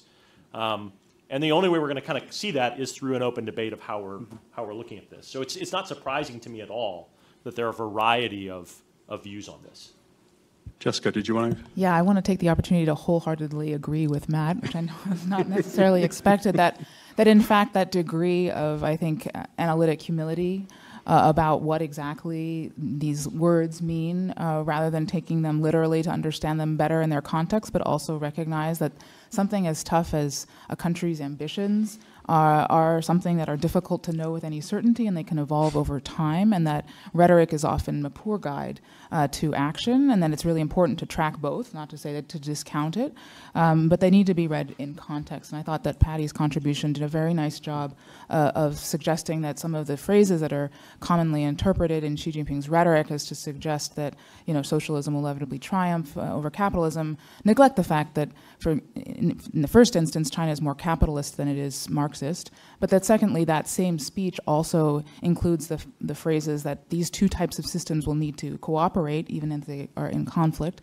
and that such a contest or struggle will last generations, maybe even longer than the time of Confucius to the present. So again, this is, there's a heavy dose of kind of ideological veneer here, but beneath it, really there's a lot of question as to, well, just how seriously should we take some of these phrases? And so the fact that we do have a robust debate, I think, is really the essential piece here, rather than saying, well, the debate should be over. You all over there are naive because you're suggesting something else. No, in fact, we need to have all voices, I think, regularly contributing to test our own biases and assumptions for their correctness, and then adapt over time and update. That's the rational thing to do, and I'm really grateful to all of you here for convening that. So in about 7 or 8 minutes, I'm actually going to put you all on the spot and employ something that Joe used to do when he was running the National Intelligence Council, which is have a little box that says, here's my 10 pages of what I think, but here's the reason why I might be wrong. I know that's a very un-Washington thing to do. So I want, at the end of this, just a very quick, I might be wrong because literally one paragraph. But before that... Could I just add a comment to the last of course. question? Yeah. Which is, when we talk about China's goals, or any country's goals, you can take the written word and everybody agrees that it means X or Y. But in fact, it doesn't. Goals come in different shapes. When a leader gives a speech, part of it is external audience, part of it is internal audience. And the other thing is it may be what you call aspirational, I want to dominate the world, or operational, given the problems of these nasty Americans that I can only do so much. And if you start thinking that way, you get away from the kind of, here's what she said on September 23rd, he's out to get us type of thing. So it helps to realize that the context of these declaratory statements you get vary enormously, domestic, external, and aspirational or operational. You're not suggesting there's a largely unsophisticated section of the society in Washington, D.C., are you? I don't live in Washington. That's what they all say in Cambridge. Let's jump into Taiwan. So the question I have is, the U.S. and China have managed their differences in different ways over many decades. How does the current situation vis-a-vis Taiwan change the equation? Is it possible to have meaningful cooperation in kind of major areas as Taiwan becomes increasingly a sharper thorn in the U.S.-China relationship and China closes the military gap with the U.S.? Because it seems to me that every conversation the Americans and the Chinese have, and I say this as a little Irishman, it all boils down at the end of the day. Taiwan is this huge elephant in the room. It's increasingly becoming, a hotter and hotter flashpoint. So can you put Taiwan aside and deal with everything else in the relationship, or have we got to a point where that's no longer possible? Who would like to? Jessica? Happy to start. I think Taiwan's really a critical potential flashpoint in the relationship, obviously, but it's made more complicated by all of the things that we have been discussing so far, because to the extent that members of Congress or others see China as an enemy, they think, well, Taiwan's our natural ally, even though Taiwan has not been formally an ally of ours. In fact, as a condition of normalization, we did away with that. And so this is an example of how decades of careful management of this issue, again, deferring any potential solution, have begun to be undone. I mean, it's not only, of course, actions and rhetoric on the US side. The same is true on the Chinese side and, in Taipei. All three sides have increasingly, I think, invested in efforts to threaten and develop the capabilities to deter the other side, not appreciating that those same capabilities are perceived by the other side as an offensive effort to move the status quo in their preferred direction. And there's no credible or less attention to what we consider credible sources of tactical assurance, which is to say that if you do not act aggressively, we will not push the envelope. And that's the part of the deterrence equation that I think has been increasingly eroded over the past few decades, but is by no means insoluble. I think it's very important that we continue, as Ryan and others, Richard here, to continue to state that the United States has an interest in the peaceful process, not the ultimate outcome, is a critical part of U.S. policy within the One China framework, and is to do otherwise, I think, is asking for trouble that I do not think this country is collectively prepared for.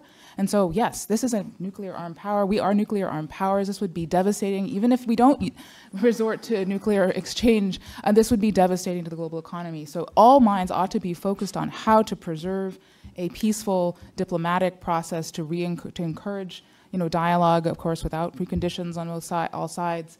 And this is where we ought to be spending as much effort, even as we continue to invest in helping Taiwan provide for its self-defense, making sure that the United States maintains its capability to respond if we so choose. Yeah, I agree with Jessica that avoiding an actual military conflict over Taiwan would be an absolute disaster. A real catastrophe that we should be avoiding.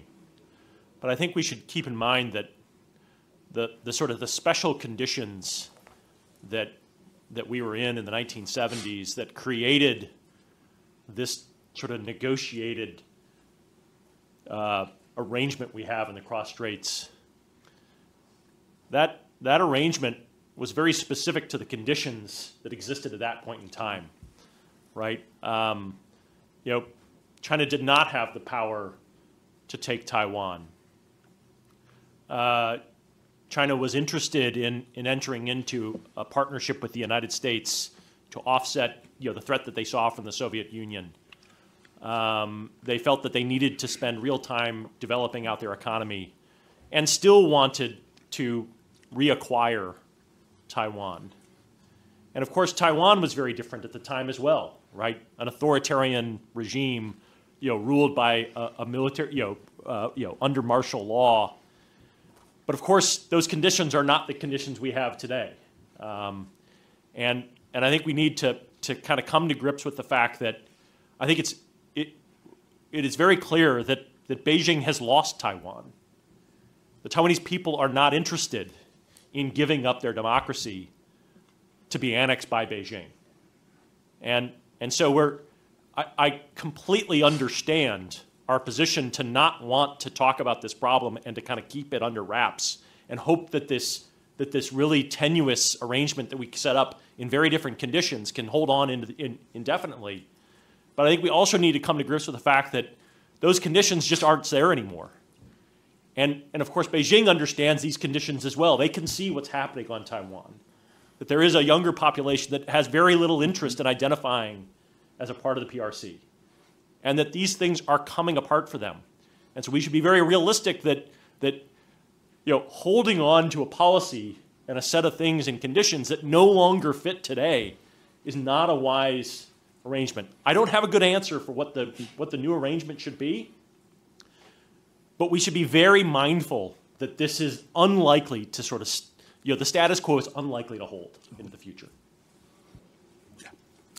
So I agree with you, Matt, that the conditions have changed. I think without a doubt that China has become much more aggressive in asserting its claims vis-a-vis Taiwan. She has talked about unification with greater urgency. It's not been shy about increasing military pressure. I think this is all very much the case. But I think while the conditions have changed, the way we manage this hasn't changed, and it's deterrence and diplomacy. I think those two elements still remain key in managing this conflict. And standing by our position that the U.S. is not trying to determine the outcome of however the disagreements in the Taiwan Straits is resolved. That's between the Taiwanese people and the people of China. But that what we want is no use of force to change the status quo, and that we expect a peaceful outcome. I think the U.S. position, there really is nothing better than that. And I think to get to that, increasing deterrence with Taiwan, with our allies and partners, so that Taiwan could defend itself, so that we're ready if there is some sort of contingency, is important. And at the same time, diplomatically reassuring China that the United States is not trying to change the status quo or prejudge the outcomes of this conflict is important. And so I think the conditions have changed, but how we deal with it has not necessarily changed. So Joe, if I could ask you just to kind of pull together some of the things that all three of your colleagues have said. So the conditions have changed, as Matt said, but there's also the factor that the Chinese may view things that the US does as changing the status quo.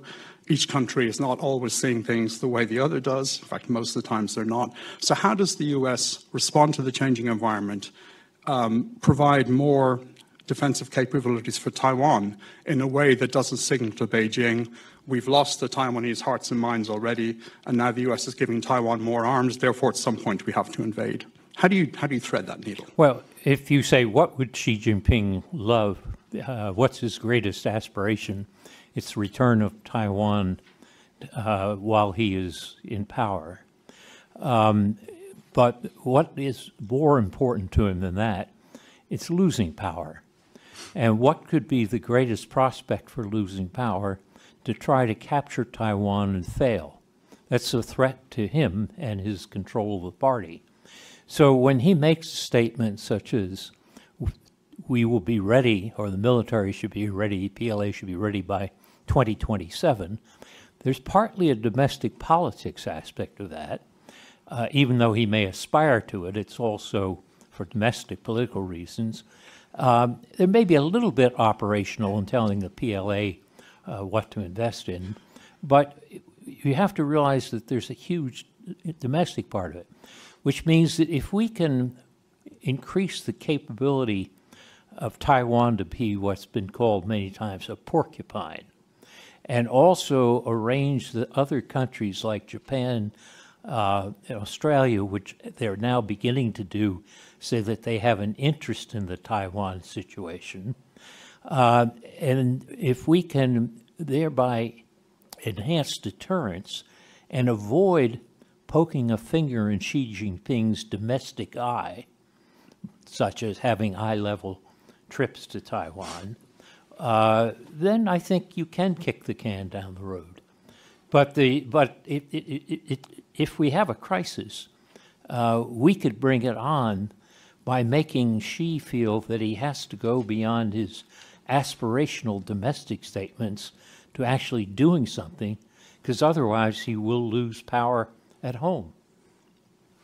Excellent. Okay, I will at the end of Q&A ask you all to play devil's advocate briefly against yourselves, but let's get into questions because we're getting close on time. I see Richard over here on the right, Richard Bush, if we have a microphone, please. And Richard, for the benefit of the two people who don't know who you are in the room, can you just tell them what you do? Richard Bush, non-resident senior fellow at Brookings, happily retired. My question is for Jessica. Thank you, Jessica, for bringing American politics into the discussion. I think that the state of the politics of China makes it much more complicated for our decision makers to manage this very complex rivalry. But you are one of our country's leading specialists on China's domestic politics concerning external policy. And I wonder if you could comment a little bit on the ways in which Chinese domestic public opinion and also various sectors within the CCP complicate decision-making by Xi Jinping and his colleagues. Yes, of course, sorry. Great, thanks, Richard, for that. I would say that domestic politics and public opinion do play an important role as one factor that the CCP leadership has to consider, but it's one that they have managed, I would say, fairly successfully, which isn't to say that they can turn it on and off at will, but that it does exert some kind of influence, and certainly a factor that they consider, and certainly a factor, especially the nationalism, discourages a lot of what otherwise might be more outspoken intellectuals in China. Not that they fear reprisal from the government, but they fear attacks much worse than ours, even in our kind of toxic system, attacks on social media and even personal threats. But I would say that in the context of China's slowing economy, many have wondered whether or not this means that now Xi Jinping is going to reach for nationalism and perhaps some kind of convenient war or attack to distract the public and rally the folks around the flag. And on this note, I think I'm much more skeptical, mostly based on both the record in international relations scholarship outside of China, but also China's own foreign policy behavior, where, if anything, domestic challenges in China have led to more moderate behavior. Not necessarily, they're still saber rattling, but not a kind of full-on escalation to conflict, even under Mao. Now, of course, this is an area where we could be wrong. The past is not necessarily a prologue to Joe's point, So, this could be different. And what could make it different today? Well, here's something that I worry about, which is, we're not anywhere near full decoupling. But to the extent that Xi Jinping thinks that, well, whatever the ties to the outside world are no longer necessary or even going to be available to China as he and the rest of the CCP leadership seeks modernization, which is another key component of rejuvenation in their view, that I worry that, again, just as Patty said, this kind of external tie no longer acts as a restraining factor in Xi Jinping's calculus. Why do I think that? Well, look at China's sort of delicate position and conflicted position on supporting Russia, for example. Why hasn't China done more to support Russia materially in its war in Ukraine? I think it really does run through the channel of, well, the China's kind of the agencies and bureaucrats who all are in charge of making China's economy go just recognize just how devastating that would be to China's own interests if they were to go further in sort of sanctions busting and evasion. And so this is a concrete example of how different interests, even within a government led by as personalistic or concentrated a power as the figure of Xi Jinping, still can have some kind of restraining influence on more, I would say, more aggressive behavior. We may say, well, it's already aggressive enough. I would say, well, it could be a lot worse.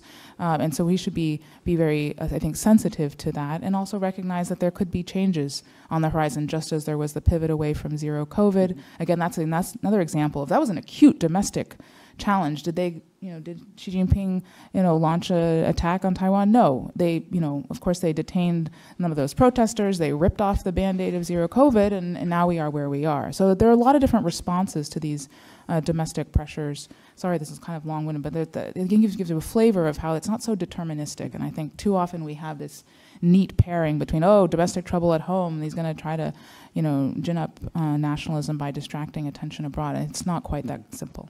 Thanks, Jessica. And by the way, a small plug, Richard and Ryan Haas and Bonnie Glaser have written a fantastic book on US-Taiwan relations, which I think is essential reading for anyone in Washington who dares to speak about Taiwan in public. So, Let's see. A lady in the back right.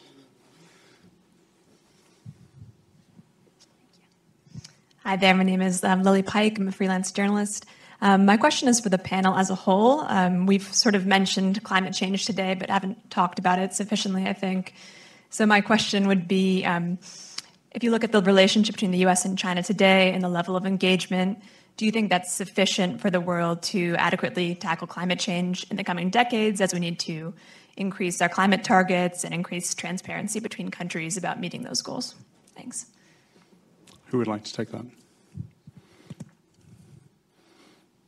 Jessica? Happy to offer some thoughts, which I think that too often we see climate change as something that the United States and China have to kind of cooperate at the government level, and that I think could do something. But I think more concerning is the challenge posed by suspicions of, for example, licensing technology from CATL, a Chinese EV battery manufacturer, that Ford, came under such suspicion in Virginia, and then there's this kind of political backlash to, again, working with in any way, Chinese firms that I think really is going to hobble our efforts to, green our economy at kind of a cost that we can afford at a speed that we need, and that going forward, efforts between the United States and China to, for example, co-finance, green infrastructure around the world. There's areas where we could do a lot more to tackle some of these kind of short-acting climate gases where, some of this technology is not yet ready for market. So there are areas where I think the kind of collaboration, whether it's sort of big C collaboration or just small C collaboration, I think is really vital to recognize that these forms of cooperation or collaboration exchange don't have, are a risk to national security. If anything, not getting this right will have worse consequences for our security and livelihood. Matt, you were nodding as well. Yeah. I think we should acknowledge that the energy transition is already deeply, deeply tied to this geopolitical rivalry. I think to pretend that it's somehow separate and that this is something we can cooperate on, and then there's going to be the rivalry.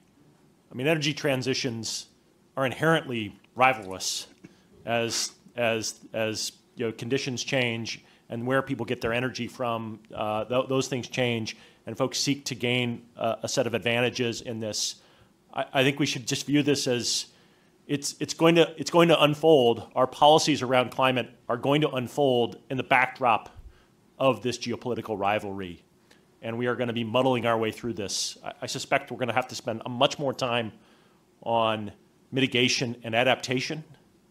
We are unlikely. I think it's very clear that both Beijing and Moscow are more than willing to encourage that the global South doesn't limit their own development so that we achieve those kinds of climate goals. We're going to see that unfold, and it's going to be quite contentious. I'd like to take one question that came in online from Paul here, who asks, will domestic politics in Washington and Beijing allow the two governments to pursue the kind of policies that would be necessary to avert a US-China Cold War? We've talked, or Jessica has talked about Beijing. Joe, could you talk a little bit about the role of politics in Washington, given that we have an election next year? Well, the point is very important that anytime you assess foreign policy, you have to think about the domestic context as well as the international context. So let me answer the question by giving a very minor but important example from the last exchange.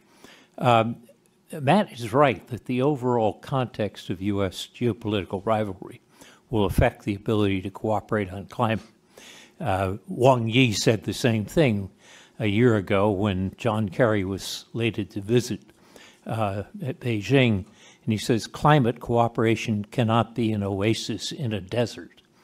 So that connection is always there. And that would lead to things like not importing Chinese solar panels, though they might be good for both of us in the ecological sense. There's a rivalry in there as well. But there are levels at which the domestic politics can be even more pernicious. Jessica's answer mentioned the importance of relatively low-level scientific exchange between Chinese and American scientists. I happen to have some colleagues who were involved in that. They say that it's extraordinary how good the conversations are on the technical and technological aspects of climate change. Well, this Congress is about to try to get rid of the umbrella agreement, which supports U.S.-China scientific exchanges on the grounds of national security, even though it really doesn't have serious national security threat problems. So these are just a couple of concrete examples related to the previous question of how domestic politics determines much of what we do rather than national interest as viewed externally. And I think we have time for one final question. The lady in the second row in the middle. If we can get a microphone. Sorry, up here. Thank you.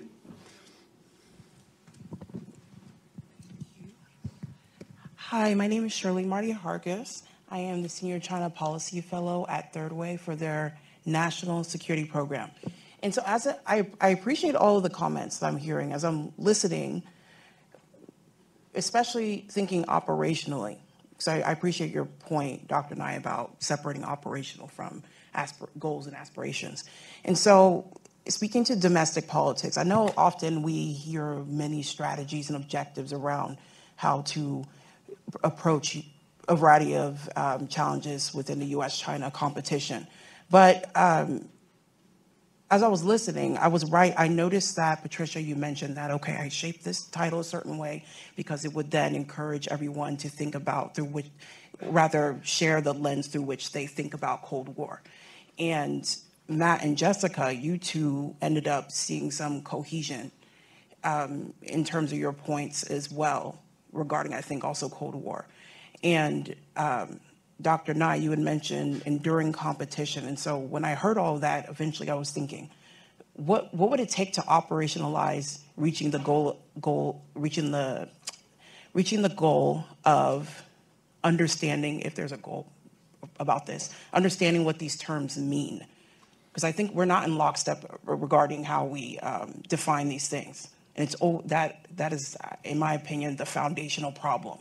So how should the administration operationalize, or? Yes. What are the operational approaches that one would take to reach that objective for us all to be in much more of the same understanding about what how we use Cold War, what does strategic competition mean, okay, et cetera, et cetera.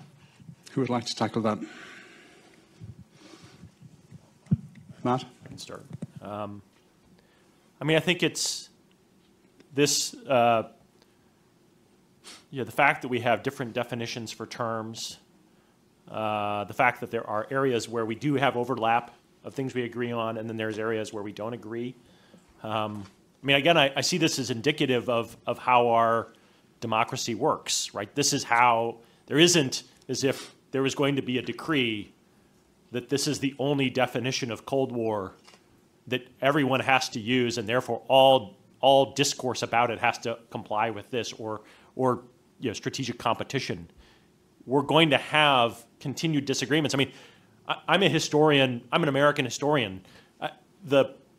We still have deep debates about very real issues in American history over debates about what the terms mean and how again, that's how our system works.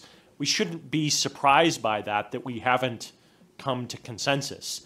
What I think how we start to operationalize it is that there are elements of it that start to come out, right? So, I mean, I think there's an agreement that we have to pursue some degree of deterrence, right? And then we should probably think, okay, so now we can have an argument about what is that level? What are the specific things we need to be deterring on? I also agree that we need to have an open diplomacy with Beijing, the same as we had with the Soviet Union. I mean, it was not as if U.S. and Soviet leaders never met each other. They had numerous summits through the entire Cold War, and you have to keep that diplomacy going. We had embassies in each other's countries, just as we have now. And so those things all have to stay in place. I think we have arguments about what should be our priority, what should be accentuated, what should be downplayed. And those are fair arguments, right? Because we're talking about sort of future activities. Therefore, there is no clear answer on how you do this. The process of having this discussion, the reason why I think this is so valuable, is that by framing it in this sort of this context of how do we talk about a Cold War, I think it centers us on that this is actually an important problem for us to focus on. And therefore, we must have these conversations rather than ignore them and hope that they'll just go away. Because I don't think that's going to happen. So we're basically out of time. So Joe, I'm going to ask you, if you were one of your analysts at the National Intelligence Council, what would your own caveat be to your own argument? I might be wrong because... In the box, I would put in that I assume that in domestic politics, we're going to have a regime which maintains American alliances. And in the region of East Asia, I assume that we managed to kick the can down the road on Taiwan. If we get into a war with Taiwan, ignore everything in my estimate. We're going to then be in Cold War and more. And if we have an election which produces an American government which says we can weaken or draw back from our alliances, then everything that I've said about a strategy has to be rethought. Patricia? So I want to thank Matt for that last plug in this exact type of conversation, and we have many more debates coming. And so we're going to do exactly that, sort of interrogate how we think about important concepts and how we think about the trade-offs and the knock-on effects that of policies that the United States takes in this critical moment. In terms of what could make me wrong, I mean, I argued that we're not in an existential conflict with China yet, and I think there's a recognition on both sides, despite sort of the increasing tensions, that at the end of the day, there is a pragmatic relationship to be had that has both elements of competition and cooperation, and that this is realistic and in both countries' respective national interests. Now, of course, this kind of understanding could go away. I think if hyper-nationalist voices in one country or both manage to capture the political narrative and convince publics that, no, actually this is existential, or that we need to move into sort of a US-Soviet Union type Cold War, we can certainly go in that direction. We could certainly stumble into a nuclear war, or even just a war underneath that level, which would make it existential. And so I think there are ways where I could be, we don't want to get to that. And so I think it's important that we think about how do we manage this relationship so that we don't get to that kind of outcome. And that's what we hope to promote through this debate series. Yeah. Matt? I share Joe's assumption that the United States will maintain its sort of global collection of alliances. Oop, there we go. I share Joe's assumption about U.S. maintaining its global set of alliances. If the United States were to not do that, a lot has to be recalculated from a U.S. perspective, and I completely sort of I grant that. I assume that will continue to happen. My second assumption is that I assume that the Chinese Communist Party will still pursue sort of a chairman of everything approach to how they run the Chinese society, the Chinese economy, and Chinese foreign relations. If what we were to see is sort of a return to sort of shared leadership, the creation of systems inside the Chinese government and Chinese society in which there were separate spheres in which citizens could take their own actions and that government didn't feel that it could control, then I would come back and re-examine this whole thing. I think that would create for us the real window where we could have a rediscussion about how this goes. But again, I'm assuming that Xi Jinping will remain the chairman of everything, and that will be the way forward. Jessica, you have the last word. Great, thanks. I think on the Chinese side, I think my assumptions largely are that the ideas around, how much of a universal model China has for the world remains contested, that there of course exist such voices, but that they are not, they have not captured policy, and that there is a mix still of kind of Chinese emphasis in the leadership on China's exceptionalism and uniqueness, which is not easily replicated elsewhere, even if China has lessons to offer, particularly in defying the kind of Washington consensus that they are trying to ensure that they are not threatened by. I think on the U.S. side, I very much share, I think, what the other panelists have said, that I assume the United States will remain a democracy, one that continues to see the attraction of peoples of whatever stripe from around the world as a key source of our advantage. However, should we go through a more nativist nationalist turn, one that not only weakens our alliances and engagement with multilateral institutions, but also begins to turn inward in defining who really deserves to be Americans, as we have in the past, not just with the internment of Japanese Americans, but other episodes in which those who are, you could say, hyphenated Americans were seen as less than. I mean, we're already seeing an enormous uptick in anti-Asian hate, and that is creating, I think, that is planting the seeds for what I fear could be a much worse spasm. Of course, should we end up in a hot war over Taiwan, I shudder to think what this will mean. But this idea that the United States should continue to lead with the affirmative, with what we stand for, not just what we are against, really is predicated on the idea that I still believe that Americans can come together across partisan lines, across ethnic and religious and other lines to, fashion what it is that we stand for together. I think just as we have had here, a really honest conversation, one that is, on the merits as opposed to denigrating the worthiness of anybody to be here. I hope that this can be a model for the conversations going forward. And again, really appreciate you doing the work of convening us.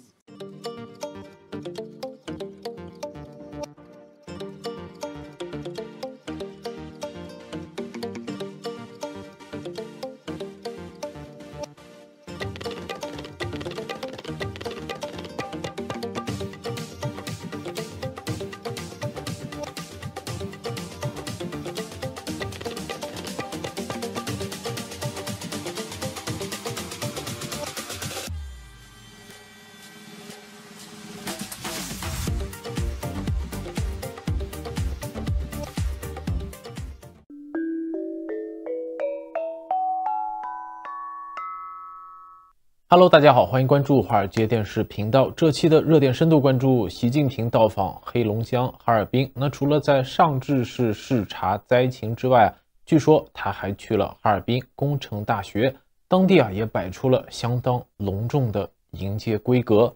根据中国媒体官媒新华社的报道，中共总书记习近平在9月7日上午到遭受洪涝灾害的哈尔滨上志市老街基乡农王的庙村，看望慰问受灾的群众，强调是一方有难八方支援，希望救灾重建工作能圆满顺利。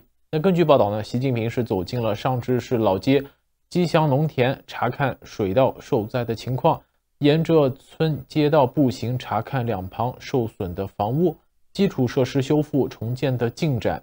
他还走进村民家中看望慰问，详细了解家中的受灾和生活保障情况，希望大家坚定信心，战胜困难，早日恢复正常生产生活秩序，日子越过越红火。而根据 X 博主李老师不是倪老师分享的网民投稿，在9月7日这一天，习近平一行还前往了哈尔滨工程大学视察海军相关的科研院所。那投稿中的图文说哈尔滨工程大学现场所有能留下影像资料的设备都被收缴，连校园内的摄像头也都被蒙上了白布。那本科生一大早也被集中关在了教学楼里谨防学生和车队有所接触。那所有道路的两旁的建筑也都被要求拉上窗帘。最后还有投稿说哈尔滨工程大学的井盖也被贴上封条，现场还有大巴车，疑似是运送群众演员所用的。那在2022年的6月，《纽约时报》有一篇调查文章，就用一个无形的牢笼来形容遍地监控的中国社会。在中国生活的超过14亿人受到持续不断的监控。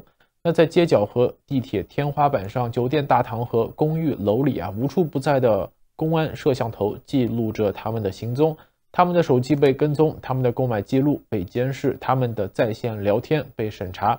但是在9月7日发生在哈尔滨工程大学诸多监控被蒙上的这回事，似乎带来了某种征兆，那就是只要是习近平出现的地方，监控就会被失效。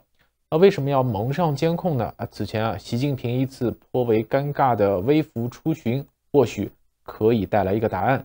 在2021年的5月，当时习近平到河南考察，有一群热情的民众列队接待，习近平就直接问你们怎么知道我来了？这一场尴尬的对话也再度让人思考，习近平去地方视察这个群众演员的规模有多大？我们也把当时的视频跟大家来分享一下。你们怎么知道我来了？我知道刚有缘的时候，诸葛亮这天文地理都知道。是本地人吗？是。我们是来采风的，对，我们来采风的。采什么？采风。你们是搞美术的？对，我们搞摄影的，我们搞摄影的。搞摄影。对。那没照相机啊？你们搞？天天来采景，拿手机拍。这个园经常来吗？经常来。经常来啊。很大是吧？这个是的，月季品种很多。对，现在是正是盛花期。我这才知道这算是月季之乡。对。因为这个你像牡丹之乡呢，我是比较熟的。你像那个山东的菏泽，还有河南的洛阳，这牡丹之乡。月季之乡我还是第一次知道。月季很美的。是他们国家公园不秘密，同时的咱是世界月季联合会。这位是市花吧？对，市花，我们南阳市市花。我们的南阳的月季远销到国外。对。这个远销，你指的是作为鲜花呢，还是作为这个苗木？对。出口20多个国家了。月季作为鲜切花也不多吧？鲜切花也有，玫瑰一般都是其他品种吧，那个玫瑰啊，可能就是做苗木，对，盆栽这样。好啊，你们好好采风啊！好，谢谢你。这个视频显示的是习近平当时到达南阳月季博览园，一群等候的民众立即鼓掌欢迎他视频中的几处对话，挺有意思。首先是习近平见到这些人之后脱口而出：“你们怎么知道我来了？”那众人回答是有缘的。而习近平似乎有一点讽刺地问：“你们难道都是诸葛亮天文地理都知道？”习近平又问自称前来采风的在场的众人说：“你们是搞美术的吗？”那就在一位女子肯定是搞艺术之后，又有一个男子高声改口说：“我们是搞摄影的。”习近平就说：“你们没有照相机吗？”一阵尴尬的笑声过后有一个女子说：“我们拿手机拍。”当习近平在谈及南阳月季出口一事时，有一个在场的女子还脱口而出：“我们这里的月季出口20多个国家。”这样的专业经济数据，此前曾发生过公职人员扮演群众，结果身份被迅速拆穿的事件。那是在2020年，在2020年的8月18日，安徽省爆发大洪水消退之后，习近平等去灾区视察，在一度洪灾严重的这个布南县曹集镇利民村，习近平在一处民宅前慰问一名白衣黑裤怀抱女童的女村民。事后有网民公布一张照片，指出这个习近平慰问的村民其实是布南县公安局治安大队副队长严静扮演的。那如果这一次把现场的摄像头都盖住，那或许就可以从根本上杜绝群演被发现这回事。再回头看习近平去的这个哈尔滨工程大学，哈尔滨工程大学是所谓的中国国防七子中的一所高校，它源自于哈军工中国人民解放军军事工程学院。一位中国时政观察人士向华尔街电视频道透露，哈军工是曾经为远东地区最大的工程学院，当时中共的高干子弟大多也都会被送去哈军工深造。公开资料显示，这个哈尔滨工程大学原是1953年创办的中国人民解放军军事工程学院，也就是所说的这个哈军工。1997年时，在哈军工原址以原海军工程系为主体，逐渐形成了哈尔滨船舶工程学院，也就是现今的哈尔滨工程大学的前身。学校在1994年正式更名为哈尔滨工程大学，成为了如今的哈尔滨工程大学。而原先的这个哈军工在过去几十年经过了2轮院系调整之后衍生出至少5所大学。哈尔滨工程大学和哈尔滨工业大学虽然各自缩写哈工程和哈工大，但这个只差一个字，但专攻的方向却大有不同。哈工大的航天专业是最厉害的，能与这个西北工业大学比个不相上下，而哈工程则专注于船舶海航专业。哈工程在船舶工业、海军装备、海洋开发、核能应用这4个领域应该是中国最顶尖的。他们的办学口号就有一个叫做3海1核。那可以合理推测，习近平这一次去哈尔滨工程大学，可能就是去视察海军装备相关项目的发展情况。而追溯过往哈工程相关的新闻，在2021年发生过一件蹊跷事。在2021年的6月17日晚，哈尔滨工程大学官方微博发布公告称，党委常委、副校长张志简教授于2021年6月17日上午9时34分许不幸坠楼身亡。经过公安部门的现场勘验调查，已排除他杀。那58岁的这个张副校长是知名的核动力专家，是长期从事核反应堆与核动力装置安全可靠性研究，同时也是国家原子能机构国际合作专家顾问组成员，是国防科技工业有突出贡献的中青年专家，还享受政府特殊津贴。当时就有网民质疑，这个张志简是该校科学与技术学院顶梁柱级别的人，几年前还要冲中国科学院的院士，实在不理解为什么他要跳楼。也有网民说这个张志简连续2年参选院士，在2020年进入了评选末轮，最终落选。而张志简坠楼后产生的各种疑问其答案直到今天也没有一个定论。好了，以上就是今天热点深度的所有内容。更多资讯可以关注6度简报网，网址是6度brief.com， 在上面各位可以订阅各类符合您喜好的简报新闻，有免费套餐，也有更加专业的付费套餐供大家选择。今天的视频就到这里，我们下个节目再见。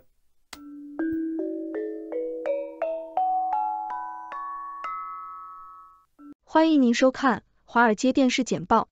富国银行的威廉·戴利将退休，不再担任公共事务副主席。路透社，威廉·戴利是富国银行公共事务副主席，将在年底退休。戴利于2019年加入该公司，此前曾在纽约梅隆银行和摩根大通担任高管职位。他还有政治经历，曾担任前总统巴拉克·奥巴马的幕僚长和克林顿政府的商务部长。全球监管机构寻求打击去中心化金融。路透社，全球证券监管机构发布了一份监管去中心化金融 DeFi 平台的蓝图。国际证券委员会 IOSCO 概述了一系列措施，以确保 DeFi 参与者对其行为负责，并确保市场稳定。DeFi 平台利用区块链技术，允许用户以数字资产进行借贷和储蓄。然而，最近发生的事件，如 FTX 交易所和 Terra USD 稳定币的崩溃，凸显了加密货币市场冲击可能对 DeFi 应用产生的影响。该行业还与洗钱活动有关。IOSCO 的框架旨在确保投资者保护、管理风险，并促进跨境合作。有关这些建议的公开咨询将持续到10月中旬。非洲金融公司仍致力于化石燃料投资。路透社，非洲金融公司 AFC 表示，由于非洲巨大的发展需求，它不会回避对化石燃料项目的投资。AFC 是一个泛非洲的多边发展机构，由尼日利亚央行和其他非洲金融机构拥有。AFC 的金融服务执行董事 Sanjeev Gupta 认为，世界仍然需要能源安全和多样性，未来50年世界上任何能源组合都不会排除石油和天然气。这些评论是在伦敦的路透社 Impact 气候会议上发表的。据消息人士称，化妆品制造商加拉考虑在香港进行5亿美元的 IPO。彭博社，据报道，中国化妆品和护肤品品牌佳丽集团正在考虑明年在香港进行 IPO， 预计可筹集高达5亿美元。该公司成立于2001年，拥有6个品牌，包括旗下的佳丽多护肤品和化妆品。本土化妆品和护肤品品牌在中国越来越受欢迎，对欧莱雅等外国品牌构成了挑战。C3AI 在 AI Play 降低利润目标后下跌。加拿大环球邮报， C3AI 的股价在盘前交易中下跌了近10%，原因是该公司取消了其季度预测，即到财年结束时将实现盈利。这家软件公司计划进一步投资其生成式人工智能产品，并决定在与其生成式人工智能解决方案相关的潜在客户开发、品牌推广、市场认知和客户成功方面进行投资。该公司保持了全年收入展望不变，但摩根大通分析师 Pinjalim Bora 表示，这些收入指标并不能证明增加投资的立场是合理的。对该股票进行覆盖的14家经纪公司的平均评级为持有，目前股价接近中位目标价28美元。日本伊藤忠将投资高达 6.78 亿美元的储能电池设施。日经亚洲，日本贸易公司伊藤忠计划与澳大利亚的 Acacia Energy 合作，在2030年之前在电池农场上投资高达1000亿日元 6.78 亿美元，用于储存可再生能源产生的能量。这两家公司计划在日本的10到20个地点推出储能电池业务。此举是因为日本政府准备在未来10年内投资150万亿日元，以提高对大型储能电池采用的支持。日本的伊藤忠将投资于可再生能源的电池农场。日经亚洲，日本贸易公司伊藤忠将投资于储存可再生能源的电池农场。该公司将与澳大利亚的 Acacia Energy 合作，在日本开发大规模储能电池设施。此举是因为日本正寻求增加可再生能源的利用率，而该国在这方面落后于其他国家。伊藤忠和 Acacia 之间的合作旨在占据日本国内可再生能源储存市场的 10% 至 20% 份额。国际货币基金组织和全球金融监管机构制定了遏制加密货币风险的路线图。加拿大环球邮报，全球金融监管机构和国际货币基金组织 IMF 发布了一份论文，概述了加密货币所带来的风险，并制定了监管的路线图。该论文警告称，广泛采用加密货币可能会削弱货币政策，加剧财政风险，转移资金从实体经济，并威胁全球金融稳定。他呼吁对加密资产采取全面的政策和监管措施。该论文将在本月晚些时候在新德里举行的 G20 峰会上提交给20国集团领导人。欧盟已经批准了全球首个针对加密货币的综合规则。标准普尔500指数和纳斯达克期货因通胀担忧下跌，关注美联储发言人。路透社，由于对通胀问题的担忧，标普500指数和纳斯达克期货周四下跌。此次下跌是在华尔街3大股指周三收盘下跌后出现的，其中纳斯达克指数下跌了 1%。苹果公司在盘前交易中也下跌了 2.8%， 原因是有报道称，中国正在寻求将对 iPhone 的禁令扩大到国有企事业单位。特斯拉和英伟达等其他主要成长股也出现了亏损。此外，中国8月份的出口和进口也出现了下降，进一步影响了市场情绪。投资者现在正在等待美联储关键官员的评论，以评估美国的利率走势。我对我的投资组合的低回报感到沮丧，我应该做出什么改变？英国每日电讯，一位读者写信给每日电讯报的投资专家维多利亚，寻求关于他20万英镑 26.6 万美元投资组合的建议。这位34岁的投资者希望实现长期资本增长并早日退休。维多利亚赞扬了读者多年来的勤奋储蓄，但他认为目前的投资组合过于分散，资产过多，难以有效管理。维多利亚建议读者简化投资组合，更加注重增长而非收入。他建议读者考虑投资美国基金，因为自英国脱欧公投以来，美国的表现超过其他国家。此外，维多利亚建议投资者考虑专注于科技和气候变化的基金，因为这些可能提供良好的长期增长机会。最后，维多利亚建议投资者考虑将投资组合中更大一部分资金配置给商品，如黄金，作为对经济不确定性的对冲。负债累累的 Altis 聘请了包括高盛在内的顾问来审查要出售的资产。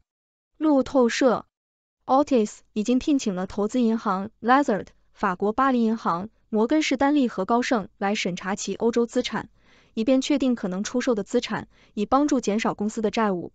审查将包括 Altis 在该地区的主要资产，包括 SFR、葡萄牙电信和 TEDS。Altis 的债务总额为600亿美元，正在寻求筹集30亿欧元、32亿美元的股权，以减少 Otis France 的债务。高盛和摩根士丹利在大型银行竞争中将脱颖而出，汇丰银行。路透社根据汇丰银行的预测，相比其他大型美国银行，高盛和摩根士丹利预计将在2023年取得更强劲的业绩。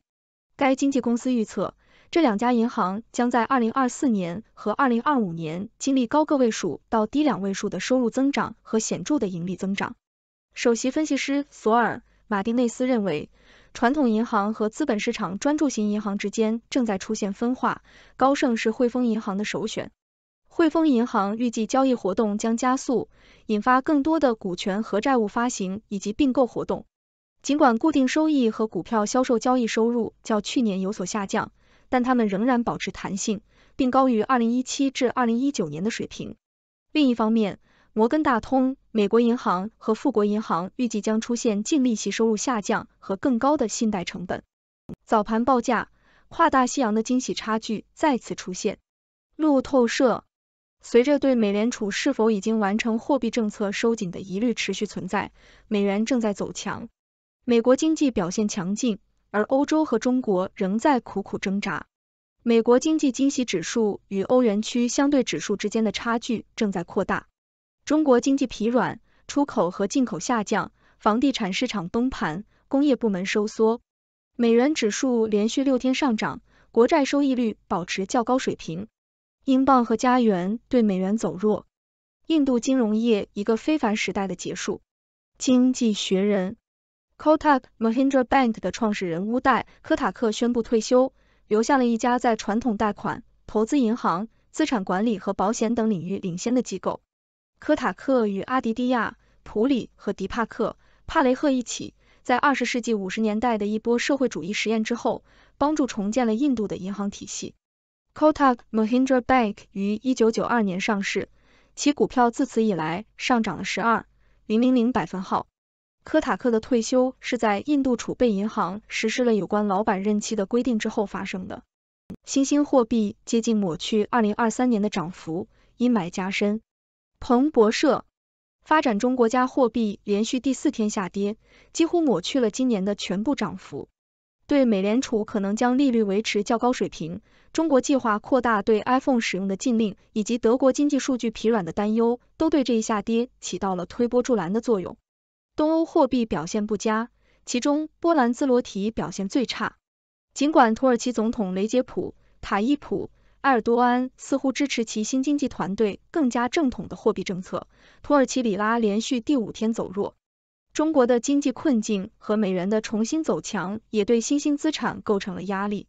为了鼓励资本流入新兴市场，北京可能需要实施全面的经济改革，而美联储则需要在2024年上半年暗示可能进行降息。谢谢您的收看。上面播报的内容是6度团队推荐的全球专业媒体、智库、政府机构和行业专家的最新报道、分析简报。更详细的内容，请大家去这些媒体、智库的网站阅读。这些内容并不一定反映6度简报的立场，亦不能作为任何决策的建议。6度团队由专业媒体人、学者、科学家组成的独立新型媒体，大家可以根据自己的专业要求订阅各种简报。网址是6dobrief.com。您在世界任何地方都可以通过电邮收到6度简报。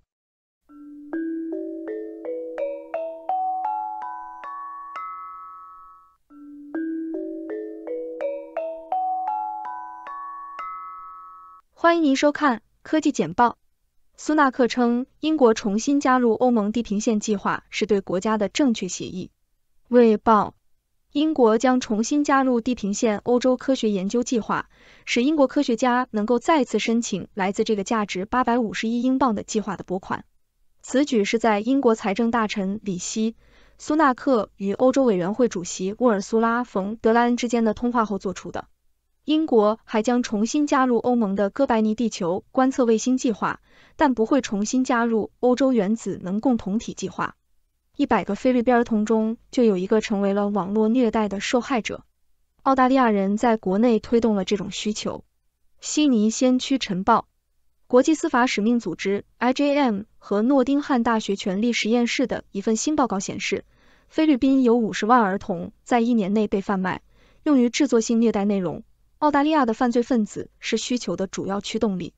该报告呼吁科技公司和金融机构对儿童剥削采取更强硬的立场。澳大利亚被认为是支付此类内容的第3大贡献国，仅次于美国和英国。该报告建议利用技术来防止或干扰直播的儿童性虐待，并要求金融机构加快报告和封锁可疑交易。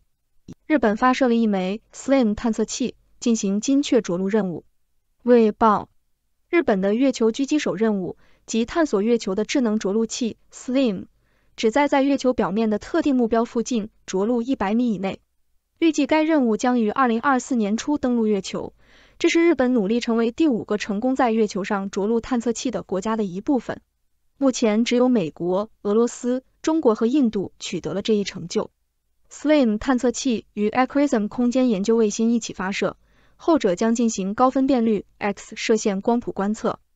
为什么中国的工人要学习习近平思想？半岛电视台，中国国有企业和外资企业的员工们正在学习习近平主席的著作《习近平新时代中国特色社会主义思想》，简称习近平思想，是中国领导人关于中国发展道路的著作和演讲的集合。这些著作的目标是中华民族伟大复兴。在习近平的领导下，中国在意识形态上更加追求党的马克思列宁主义根源和他个人的个人崇拜。美国议员呼吁停止向华为、中芯国际出口所有技术产品。南华早报，众议院中国委员会主席麦克·加拉格尔呼吁美国商务部停止向华为和中国顶级半导体公司中芯国际出口所有技术产品。此前，在华为手机中发现的新芯片可能违反了贸易限制。加拉格尔认为，涉及的芯片无法在没有美国技术的情况下生产，这表明中芯国际可能违反了美国商务部的外国直接产品规定。华为和中芯国际都面临着出于国家安全考虑的贸易限制，但一些供应商已获得许可向这些公司销售美国技术。加拉格尔认为，应该终止向华为和中芯国际出口所有美国技术产品，以向其明确传递违反美国法律和破坏国家安全的信息。中国寻求将 iPhone 禁令扩大至国有企事业单位。彭博社，据报道，中国计划将对敏感部门使用 iPhone 的禁令扩大到政府支持的机构和国有企业。这一举措对于苹果来说，在其最大的海外市场和全球生产基地面临越来越多的挑战。已经有几个机构要求员工不要携带 iPhone 上班，北京正在考虑将这一限制扩大到国有企业和其他政府控制的组织。这一举措可能会削弱苹果在占其收入约1/5的市场上的地位，而且苹果在这个市场上生产大部分 iPhone。Palmer Lockheed 的国防技术初创公司 Enduro 收购了自主飞行器制造商。路透社，国防技术初创企业 Enduro Industries 已收购自主飞行器制造商 Blue Force Technologies， 以加强其自主机群和软件能力。交易条款未披露。Blue Force 设计和制造复合材料飞机和零部件。Enduro 开发和部署集成自主解决方案，最近推出了其用于任务自主性的 Lattice 软件，可以在人类监督下使自主系统团队协作。Enduro 由企业家帕尔默·拉基创立，他还创立了虚拟现实公司 Oculus VR。欧盟对太大而不在乎的科技公司提出反对。金融时报，在9月初，美国和欧洲公司债券市场出现了活动激增的情况，因为公司们急于在央行做出利率决策之前发行债务。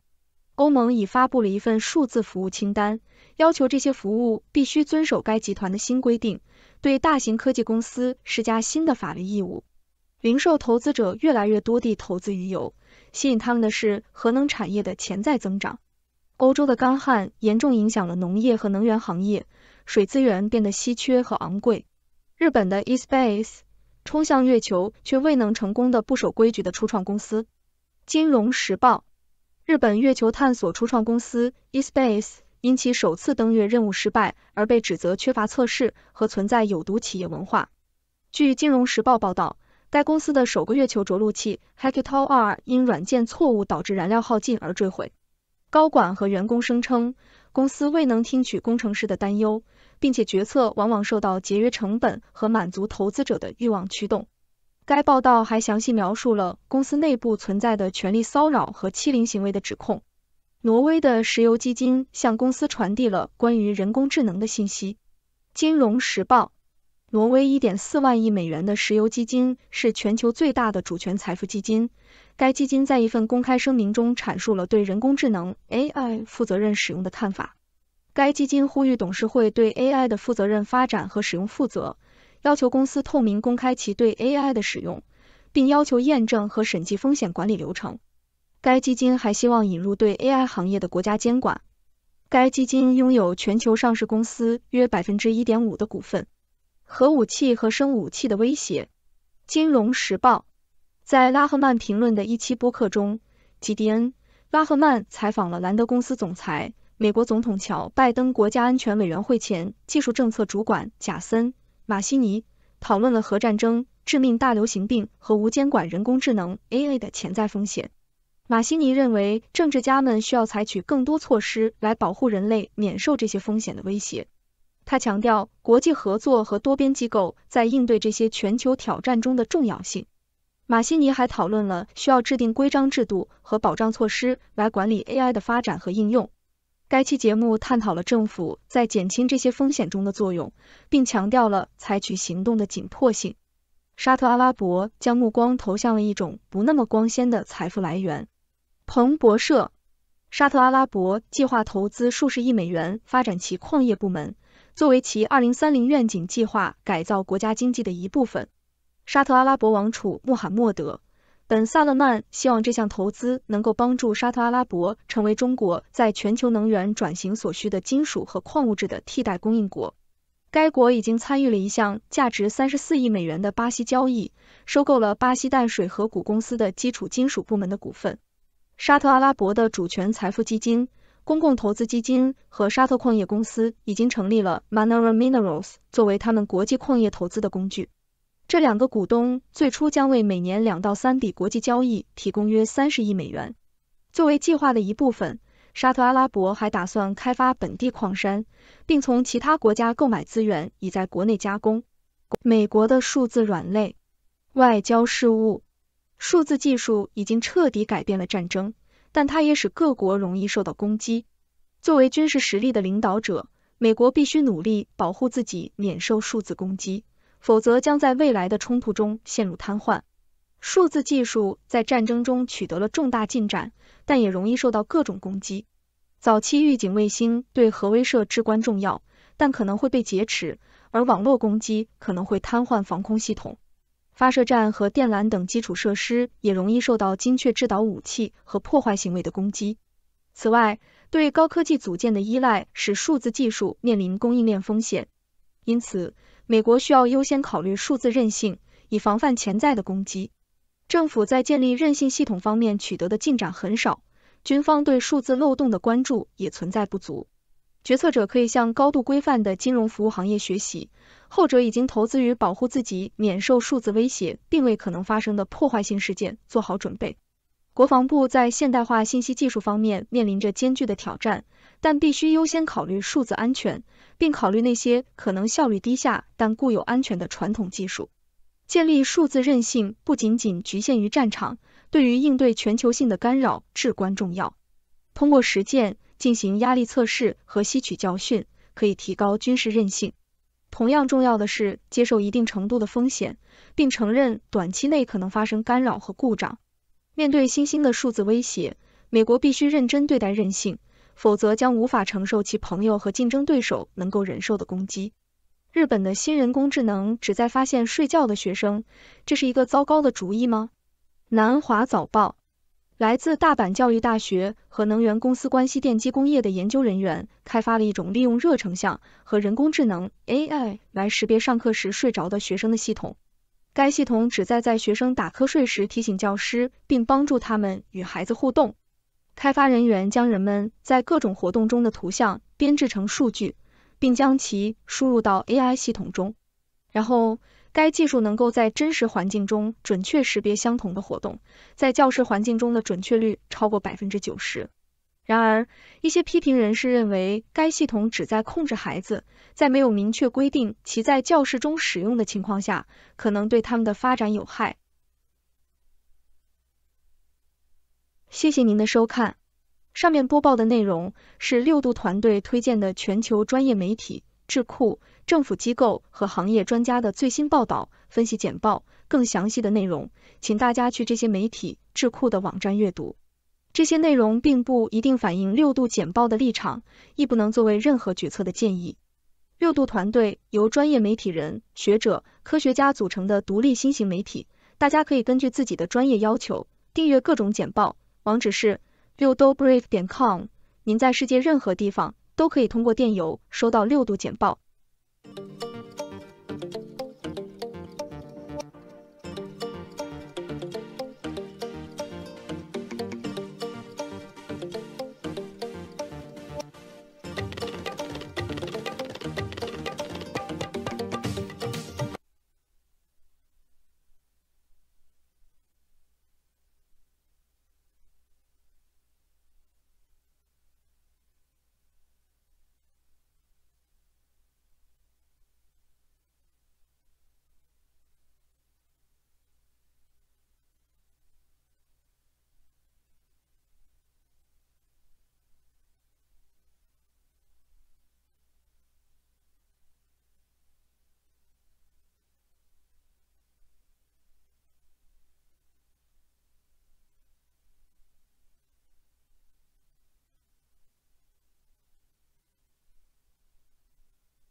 观众朋友们好，感谢大家来到今天的思想先驱报节目现场。大家听到我的声音比较的不对，最近呢身体不是很舒服，所以如果今天的节目中间出现什么意外的话也请大家不要过分的担心。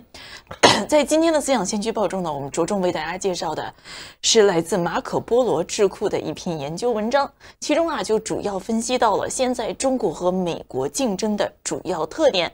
近期在美国的政策分析界对于中美竞争到底应该以什么样的框架定义，其实提出了各种各样不同的模型。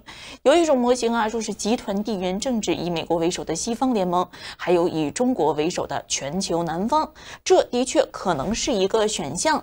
但是在马可波罗智库的这一位分析者 Zemian 来看，其实现在全球正在进入一种不确定性的大过渡时代，而在这样的一个大过渡时代的重点其实是节点。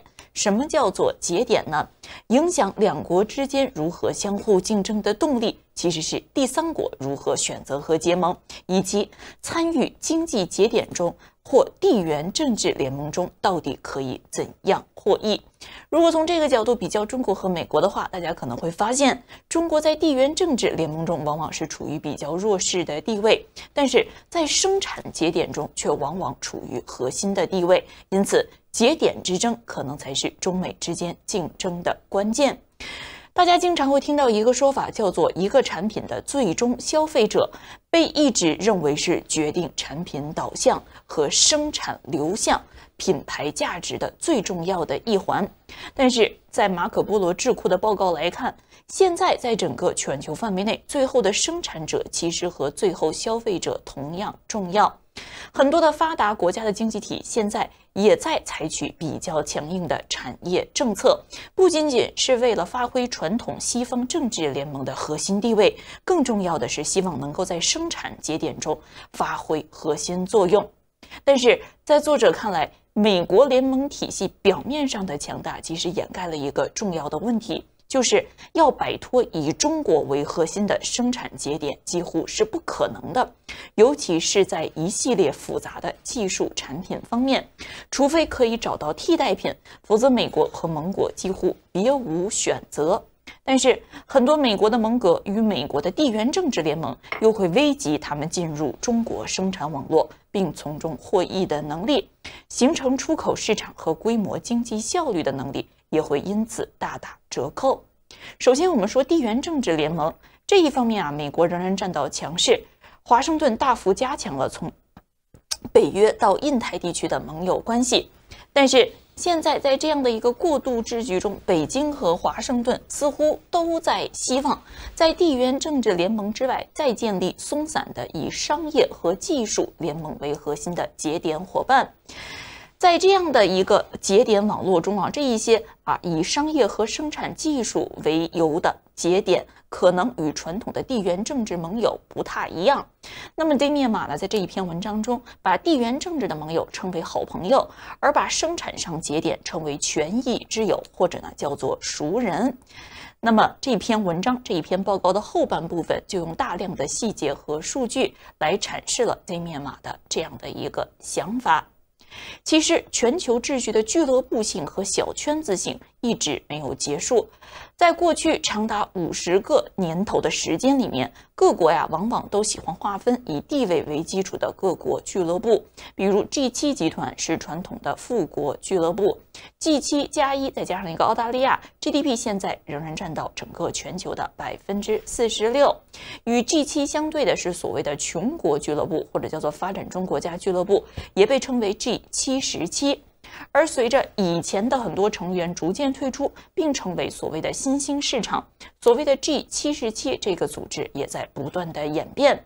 如果现在全球经济100万亿美元的额度平均分给全球人口80亿人，那么全球的人均 GDP 大概是12500美元，和今天中国的人均 GDP 正好相当。从这个理论上来说，中国在整个全球范围内仍然是一个中游的收入国家，但是现实和理论之间总有区别。在整个世界上，不到10个国家创造了世界近1半的经济产出，而现在中国仍然处在一个非常重要的全球经济引擎的地位。从此，除了这个7国集团金砖集团之外，我们还听过很多不同的国家俱乐部，比如 G20， 再比如 G33 等等等等。在作者 Damian 马来看，一旦你走出了 G7 集团的小圈子，去问一问其他的这一些国家，大家往往就会有这样的一个想法，说我们不喜欢这个美国霸权的俱乐部，但是呢，我们也不希望和中国成为地缘政治盟友。有一个集团叫做 G33 33国集团，似乎呢就是对于中国和美国之间这一种矛盾心态的最好反映。这最初是在77国集团下诞生的，旨在召开财长级会议，但是最终呢是被20国集团取代了。但是 G33集团和现在的 G7 集团有一个重要的区别，其中有很多金砖5国的国家，反而是成为了中国一个扩大性、发散性的集团的成员，而与美国保持了某一种距离。但是在作者 Damian 马来看，其实 G33集团也有自己的问题。这些国家30几个国家中，节点和所谓的后发国家也会不断的出现紧张关系。像过去一段时间，在金砖扩容峰会上，各国之间所体现的不同的态度，特别是在对于西方阵营的态度上，就可以看出这一点。那么作者在这一篇文章中就讲到，这一些国家现在在美国和中国之间，其实建立生产节点或者盟国的重要性，并不仅仅是选择中国这一边还是美国这一边。有一些国家的出口组合和国内制造业和生产能力的这样的一个搭配，让他们在一定时候更关注以中国为主的技术出口产品。有一些时候，在需要安全保障的时候，他们又更多的与美国这一边站在一起，希望能够为区域安全做好最后一道屏障。但是有一点似乎是十分明确的，就是现在中国在整个全世界的技术产品的出口市场份额中，已经占据了某一种绝对的主导地位，特别是在电子产品和机械产品这两方面。即使是汽车，不仅仅是电动车，要算加上传统汽车，中国的市场份额几乎和美国是平分秋色的，更不要说电动车。电动车现在中国一路蓬勃发展，与德国的市场份额几乎趋同，甚至是已经超过了。但是也有另外一点，就是中国在大宗商品方面生产的主导地位其实在慢慢的减弱，特别是在矿产品和农业方面，这就形成了一个与传统我们对于中国的经济地位不太一样的一个印象。大家可能想不到，在整个生产节点网络，中国反而是在技术这一端占了更大的优势，在商品贸易这一端，随着本国成本的上升，以及随着整个世界大宗商品贸易的发展，中国反而不占据垄断地位了。与全球领先者不相上下的，反而是精密机床和集成电路等领域。这些领域现在已经被中国政府定为产业政策的目标重点。这在马可波罗这一篇智库看来，这绝对不是偶然的。这一些产业其实是中国制造能力的深度指标，是以中国为中心的生产节点为基础的。另外，非常重要的一点就是，中国虽然在一些高端生产技术方面仍然有弱点，比如我们看到的芯片，但是在另外一些同样复杂而且精密的高端制造业方面，比如船舶制造，其实有着对于诸多中间产品和终端产品的掌控力。世界的生产不仅仅集中在高精尖的产品，也包含大量的先进制成工业品。如果说在先进芯片生产领域，中国仍然没有办法赶上发达国家的水平，甚至落后可能10年甚至更长，但是以这一些精密出口以及精密仪器为代表的一系列行业中，中国其实已经远远成了世界上最具规模、速度和效率的生产节点，无人能出其右。而传统的欧洲制造强国，比如德国呀、法国呀、意大利呀，其实早就已经沦为边缘的角落了。现在像印度和东南亚这样的国家，尽管在媒体上得到了很多曝光的机会，但是现在还远远没有能够替代到东亚中国巨头生产节点的阶段。在马可波罗智库这一篇报道来看也许印度和东南亚在10年后或者更久之后，他们的生产节点中的网络核心作用会有所提升，但是目前其实远远没有那么重要。这也就给美国带来一个难题：中国是一个生产节点的霸主，美国又如何和生产节点霸主相抗衡呢？有没有替代品可能的选项呢？我们简单一想，从理论上，美国可能有2种选择：首先是让自己也成为生产节点的把控者和垄断者；第二就是通过中国的替代品网络创造新的生产节点。因此美国的政策制定者似乎也是朝着这2个方向来进一步的进行政策的制定。所谓的产业政策，往往我们认为是美国希望生产回归本土，自己重新从中国手中夺取生产节点垄断的方案，而依赖于盟友中国+1，建立更全面的伙伴和同盟关系，可能是对于第2种方案的答案。就是美国虽然自己没有办法建立生产能力，但是可以找到中国的替代品，以减轻对于中国生产节点网络的依赖。这在这个马可波罗报告看来，就成为了现在美国经济政策的2大核心支柱：第一，盟友；第二，就是产业政策。但是在作者看来，这样的一个做法是缺乏想象力的。在报告中作者举了一个例子，比如说上游金属，的确，美国可以依赖一些盟友，或者说服一些美国的传统盟国来帮助削弱中国的控制力，但是这其实与中国自己的主导地位并不构成威胁，因为中国在很多上游金属大宗商品贸易的相对地位已经有所下降了。在对于全球经济技术真正至关重要的技术产品方面，这一种盟友加产业政策的模式其实根本没有办法形成对于中国垄断地位的威胁。比如韩国虽然是在电池方面或许可以对于中国起到某一种替代作用，但是韩国的电电池产业的规模和中国相比，实在是差得太远。另外，很多中国公司现在也在前往韩国，参与韩国的电池供应链。如果你希望通过依赖韩国来削弱中国，其实反而是相助了中国在韩国部署的一些供应链。所以啊，不管戴维营的峰会在媒体上得到了怎样的曝光机会，在作者看来呀，像韩国这样的国家，像韩国和中国这样之间持久的动态的经济变化，很难让韩国在一任总统的带领下就彻底倒回到华盛顿和北京的朋友和敌人之间出现180度的反转，更有可能还是长期处于某一种供应阶段。再说美国更铁板的盟友，比如像英国这样的盟友，在作者看来，英国这样的盟友也基本没有办法进入以中国为核心的生产节点，并不是一个对于中国网络的潜在的替代品。我们知道，英国本身就是一个服务型的经济体，在生产方面远远就落后于德国和同类的欧洲国家。现在又面临着非常严峻的通胀环境，因此对于英国而言，进入中国的出口和供应链实际上非常重要。英国自己也有自己的经济问题，没有任何理由会在美国的要求下直接为美国提供服务，而置英国本身自己的商品服务以及本身的通胀环境于不顾。大家可能想到另外一个国家，就是墨西哥。近期我们也看到这个美墨加贸易协定了之后，大家有听到很多这样的说法，说墨西哥可能会成为近岸外包的最大赢家。但是这里作者也特别要提醒我们，数据必须拆开来仔细看。墨西哥本身并不是一个生产节点，现在反而是成为了中国生产向北美转移的某一个中转站。在墨西哥的很多出自墨西哥的企业，其实背后仍然是中国的供应链。墨西哥虽然与美国有着千丝万缕的经济联系，但是现在墨西哥也在成为中资生产的主要接受国，甚至成为中国的主要收购者。因此，美国如果是出于对于中国的警惕而依赖于墨西哥的近岸外包，那其实很难真正达到把中国排除在生产节点之外的这样的一个作用。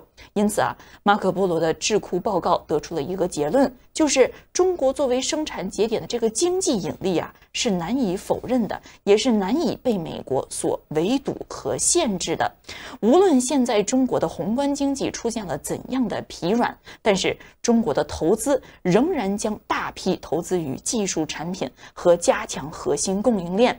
中国政府的战略似乎正是要巩固中国作为全世界不可替代的技术生产节点的地位。这是中国花了40年建立起来的产业优势，不会在1周1年内被取代，也不会因为中国眼下的经济逆风而被遭到破坏。这是不是意味着在未来的经济竞争中，美国就没有办法超越中国，也没有办法对于中国起到制约了呢？大家可能会想到，美国的一个传统优势就是联盟体系。的确，在作者看来，这的确是美国的天然优势。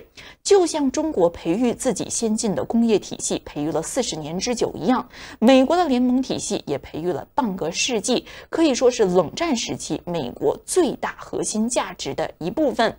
中国的利诱不可能让美国的朋友在非经济问题上真正与中国政府站在一起。大家不会因为与中国生意做得火热，就认为美国的民主制度落后于中国的制度。而现在美国的经济表现还是远远好于其他的发达经济体，特别是受到俄乌战争拖累的欧洲。因此，相当长的一段时间里，美国作为最后消费者的领先头衔仍然是十分安全的。因此在分析到中美之间的各自长处的时候马可波罗智库的这一份报告就得出了一个简而易见的结论：美国可能是很多国家不可或缺的地缘政治盟友，也是安全的最后保障者。但是，中国正在加倍努力地成为世界上越来越多国家越来越不可或缺的最后生产者。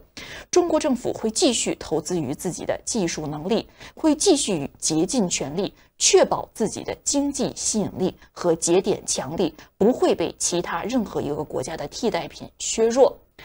在这样的一个环境下，如果美国需要从安全联盟和生产节点中获益，那么就需要美国改变自己的想法不管是在G7国家还是在美国一手的西方联盟中，很多呀都是美国真正意义上价值观的朋友。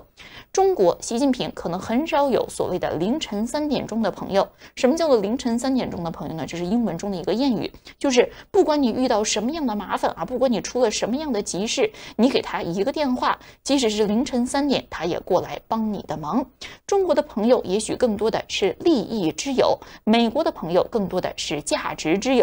但是我们也知道，不能认为有价值在，利益就不重要。如果美国不能在未来一段时间内在生产节点上真正接受中国现在已经占据的主导和垄断地位，而是希望通过过去传统的盟友加产业政策的模式取代中国、围堵中国，那么美国可能会面临严重的负面后果。在这样的一个国际秩序经历迅速变迁的，在作者看来叫做大过渡和大动荡的时代，也许中国和美国各自把彼此制服都是不切实际之举。在这一篇报告最后，这面马写道，在未来如果不发生灾难性危机的话，或许我们会在相当的一段时间里不得不习惯于这一种过渡性秩序，以及这一种过渡性秩序给我们带来的动荡和混乱。那么这呢，就是马可波罗智库在经济板块发表的一篇文章，其中的这个 nodes 还有 acronyms实际上是我们说的是网络经济学上的2个术语，强调的是一个呢叫做节点所谓的节点呢，就是在整个的结构中起到关键作用，有最多的这个我们叫做突触和连接作用的这样的一个节点。另外我们叫做熟人这样的一种模式呢，更多的是叫做朋友性，强调的是价值观的一致性和友好性。在作者看来，中国和美国在这2种模式各自具有优势，但是美国试图取代中国生产节点的优势，其实并不合时宜，也不符合现实的要求。那么简单介绍了这一篇报告之后我就请问何明先生几个问题。首先呢，这个报告提出了一个在我看来可能我们的很多观众朋友们有一点惊讶的一个这样的一个结论，就是中国并不是大家传统意义上想的一个商品贸易大国，不是因为中国有着庞大的购买能力，或者是中国的大宗商品贸易在整个世界上占到了垄断地位。商品贸易其实是比较容易取代的，中国真正难取代的是在生产节点中高端制造力的不可替代性。其他的国家，不管是这个传统的欧洲制造强国，还是亚洲的新小龙和旧小龙，往往即使是在技术上比中国略领先一筹，在规模上也很难形成对于中国垄断地位的挑战。这一点是不是符合你对于中国现实经济状况的理解？是的。昨天我在鼎力金呢是花了这个70多分钟跟网友们聊天我讲中国现在的这种技术上的这种状况和全球的现在的这种产业的状况的这个变化。我们海牙博士就说你是在讲一些科学幻想的东西因为他是一位年轻的科学家，他会在实验室里面工作那么能够创造出有价值的真的是难之又难可能一辈子都创造不了一个什么样的一个产品，或者是一个什么样的一个科技的突破我认为这是一位科学家非常诚实的一些看法，因为在我们的观众的群里面就有不少科学家，那么我的朋友里面也有这些人，所以经常跟他们聊天说现在的美国实验室里面要找一个人才是非常之难别看美国的大学都是白人的老太太或者是白人的老头白人教授占了很大的比例，但是实验室里面那真是5颜10色，白人反而呢非常少。因为要成为一个科学家，那真的就是一辈子可能什么成就都没有。但是呢，美国不只有一个实验室，美国有无数的实验室。这些实验室最终成为一些产品，虽然有很大的这个距离，但是美国还有一个优势，就是美国的大型的这个企业。我们看到了美国的这些大型科技企业从车库里面走出来，从地下室里面走出来，或者从自己的餐厅里面走出来，改变了这个世界。改变了这个世界。美国所以这种了不起的东西尤其是它的在媒体上的巨大的优势，使很多人产生了一些基本的误解。这种误解就是认为今天的技术是由美国在主导，美国在创造，其实现实根本就不是这么回事儿。7年以前、6年以前还是8年以前，我已经忘记了。我在华盛顿的时候啊，跟一些美国的政治家或者是美国的智库的人员讲，我说在中国和美国的这个竞争关系中间，或者叫这种关系中间，你们面对的不是日本啊，也不是当年的德国啊，更不是呢当年的苏联啊，而是一个对钱就有巨大的甚至不可阻挡力的一个扩散能力。就是中国现在是两方面，一方面是它的产业的这个转移或者叫企业的转移，它不是简单的是某个产品的转移。所以这篇文章非常敏锐的注意到了，所谓墨西哥现在跟美国增加这个贸易的关系，很多就是中国的产品的一个延伸，或者是中国认为不合适于在中国本土生产的一个产品。这种情况，越南现在也是个替代品。实际上，印尼、马来西亚、菲律宾这些国家在过去这些年，泰国还有柬埔寨在某种程度上早就已经真早扮演了这些角色。其实从奥巴马时候就开始出现这些状况。中国的特点是什么呢？在上个世纪80年代的时候当中国的改革开放还没有正式开始，那个时候的个体户还是认为就是个流氓就是一个刑事犯罪的释放人员就是一个痞子，他没办法活下去，所以他只好把一个呢个体户的地摊，那完全是受到社会上歧视的一种时代。中国的市场经济根本没有酝酿起来，但是在那个时候的无数个的中学的教室晚上是灯火通明，在干什么？那些从乡下刚刚返乡的中国的一代所谓的知识青年或者是工农兵大学生，他们利用晚上的时间在补习各种各样的这种课程其中数理化外语就成为最重要的一个体系。而那个时候的文革之后写出来的一篇文章，很多人不以为然，是郭沫若写的，叫《科学的春天》。很多人认为应该是真实的春天，他居然写了个科学的春天。一个对一个小农国家这样一个传统的国家，居然把科学技术的发展作为这个国家的改变命运的最重要的工具。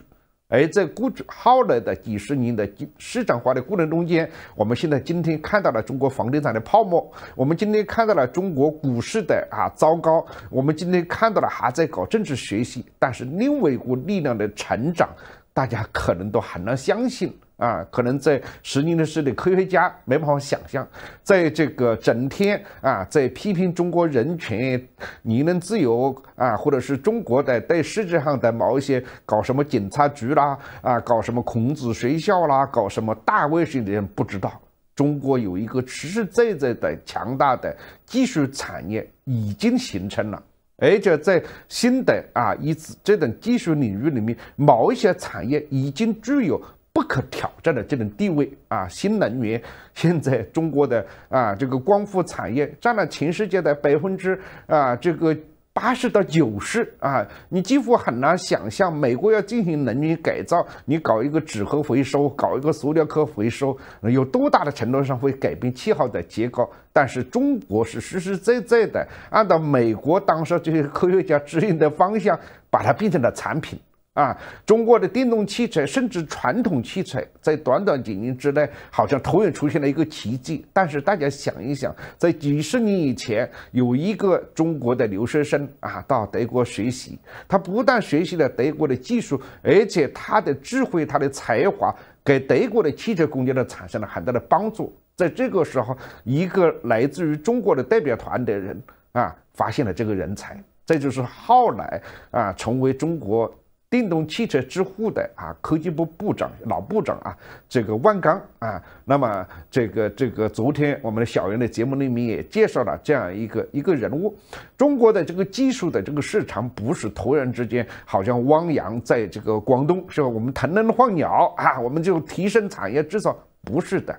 从改革开放之前，或者改革开放还刚开始喊口号的时候，科学技术就开始渗透到了中国的决策层，开始渗透到了中国的企业层开始渗透到了中国这些最聪明的这批年轻人这个脑子里面所以今天中国的制造业不是一天造成的，是30-40年造成的。而这种美国最开始是给了我们非常想象的空间。那个时候我们看到的书是新技术浪潮都是这么多无限的想象，但是没有想到40年之后，中国是真正的新技术浪潮的造浪者。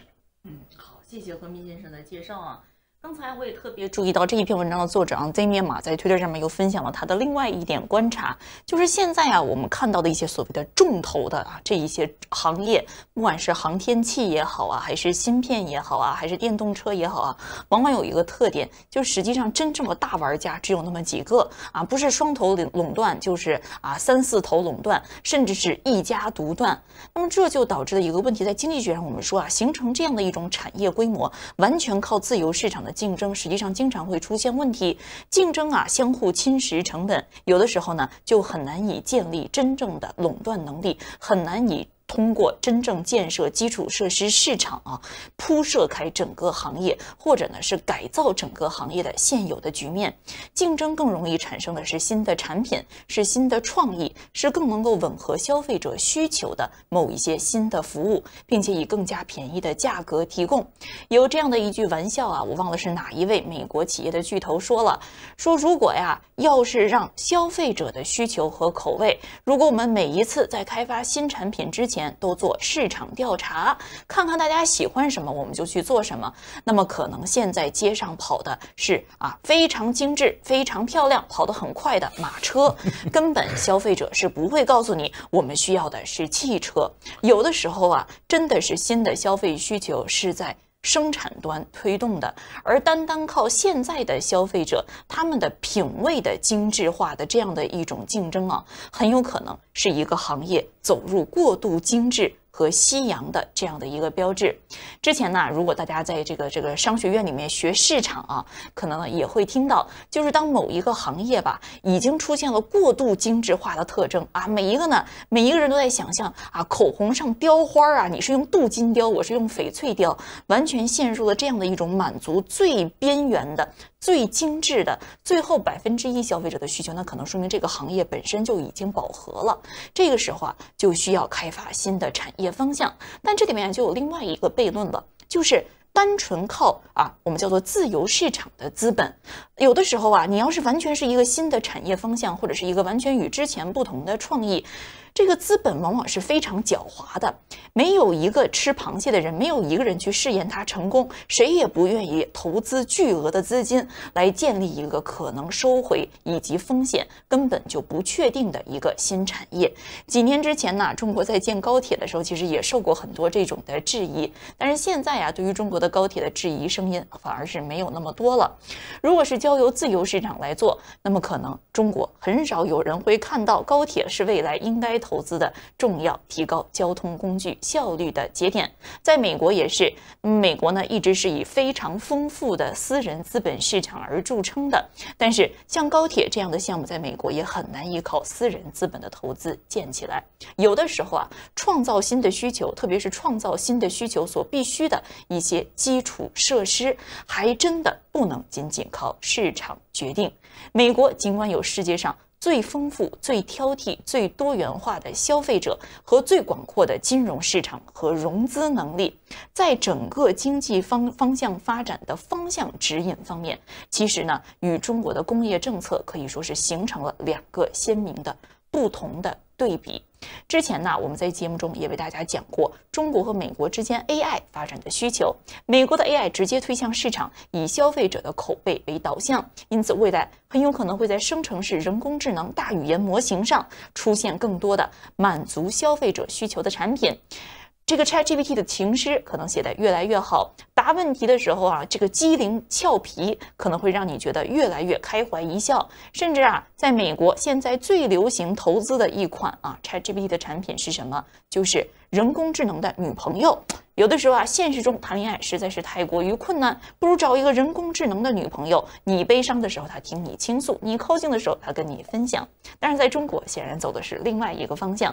之前我们在节目中介绍，中国的人工智能更多的直接投入于生产，再比如说判断啊生产线上的劣质产品，包括在未来的医疗诊疗和生物科技方面，可能都会有新的进益。到底两条路，哪一条被最终证明是正确的？我觉得我们还需要一些时间来观察。那么今天呢，我们在节目中特别为大家分享的是马可波罗智库的这样的一篇报告和评论。我们也非常向大家推荐马可波罗智库的一系列报道。他们呢，之前我们也经常为大家介绍到，不管是分析中国的人事观察，还是分析中国的产业趋势，往往是把非常轻松可读的报告和详细的数据研究相结合，同时又摆脱了意识形态的一些桎梏，让人读起来耳目一新。今天特别向大家推荐。今天的思想先驱报暂时就为大家介绍到这里，感谢给我们打赏支持的朋友，同时也向各位观众朋友们抱歉啊，我今天这个声音实在是不给力。不过我们导播剩了一杯水。哎，对，谢谢导播啊，谢谢艺人，谢谢如是我闻，谢谢田贤。这个人家给老板这个和平先生打赏都是打咖啡，给我就只有一杯清茶淡水啊。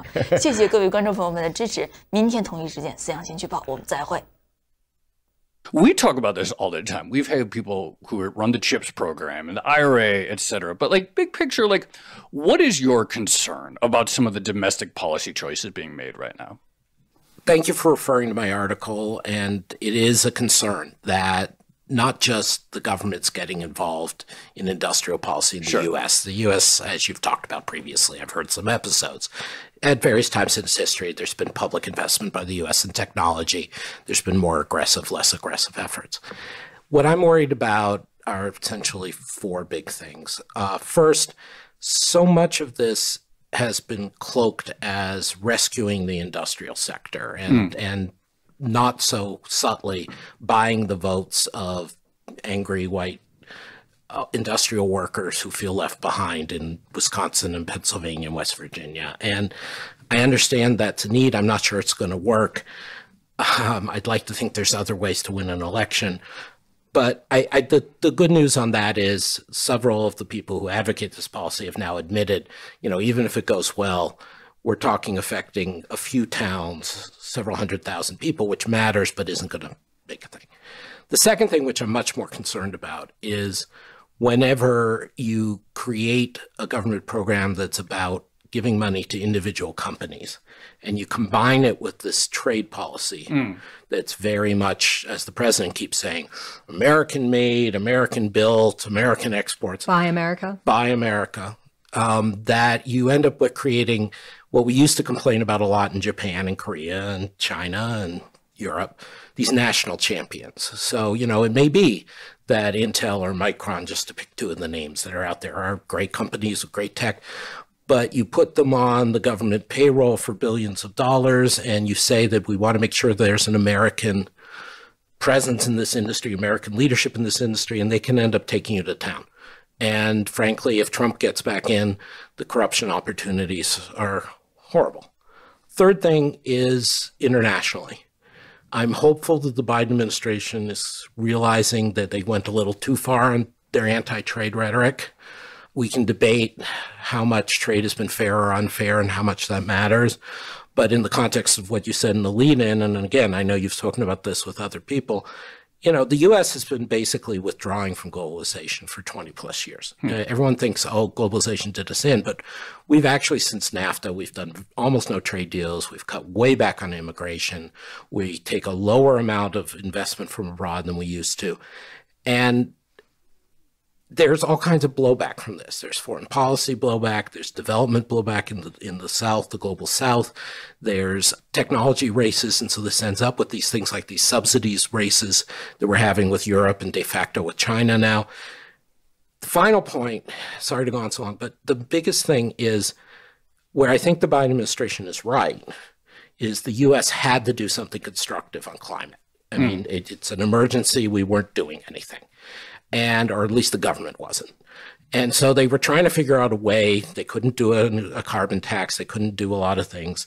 This package of investments, as they call it, was supposed to get us some climate progress, and it is. My worry is that it's going to end up being a repeat of what happened with COVID vaccines, which is the developing world and even the relatively high-income developing world, places like Brazil or Turkey, are not going to get the access to this technology, or when we have good green technology, it's going to become a political football. Are you loyal to China? Are you loyal to the US? And for saving the planet, to put it bluntly, the most important thing is when we get good new green tech, it gets used and adopted as widely as possible. And this is where I've been particularly trying to engage with the Biden administration to the extent they have interest, is to say, if you're doing this whole bundle of industrial policy and trade policy and nationalist policy, how do we make sure that the technology does get down, that it's not like with COVID vaccines, that you hoard it all for yourself and you make it a political loyalty test? Do you buy from us or do you buy from them?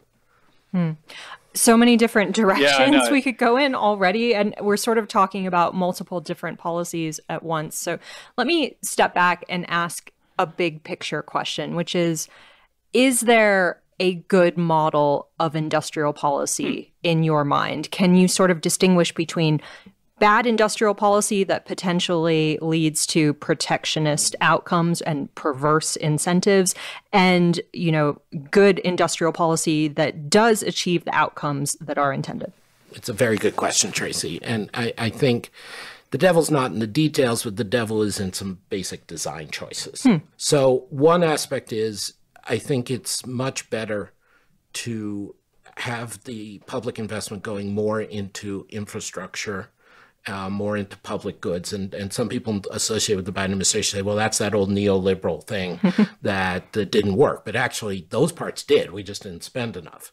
So invest in universities, invest in R&D tax credits, invest in skilled immigration, invest in infrastructure of power grid and fiber and EV charging stations, if that's how you want to go.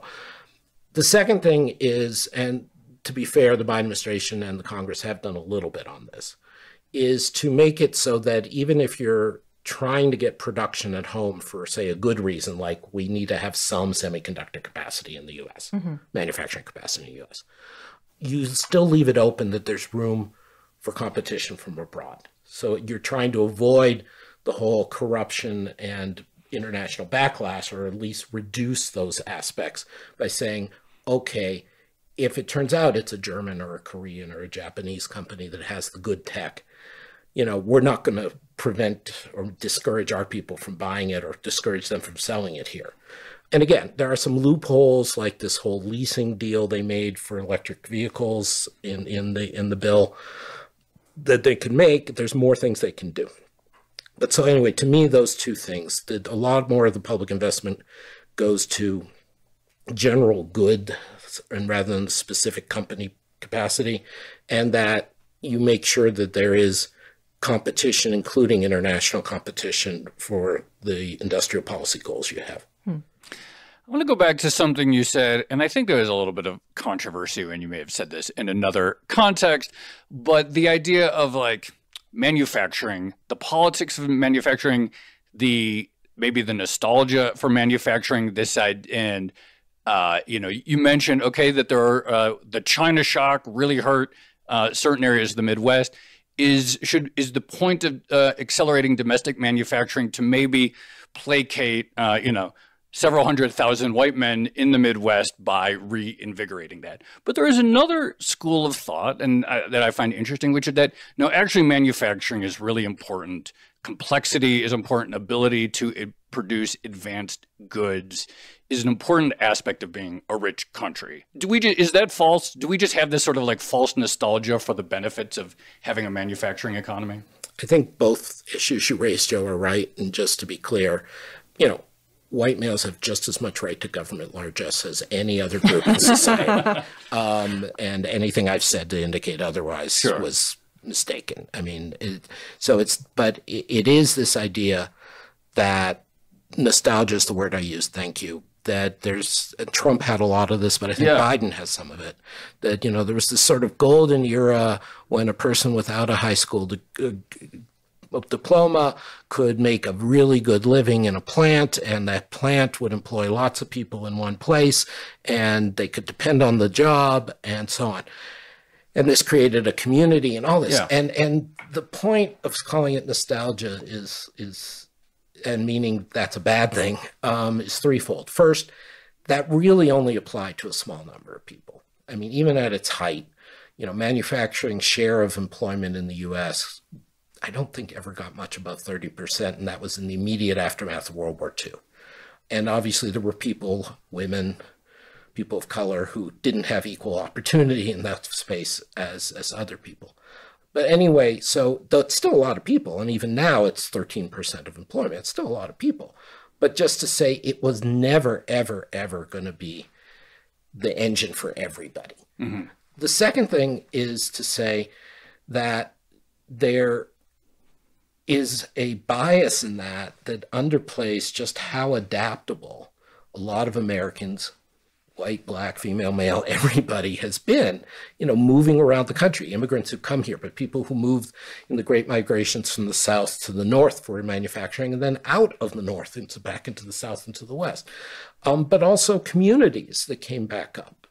We think about, Charlotte, North Carolina is a financial center. Durham is a technology center. There's this whole area in North Carolina that, several decades ago was tobacco.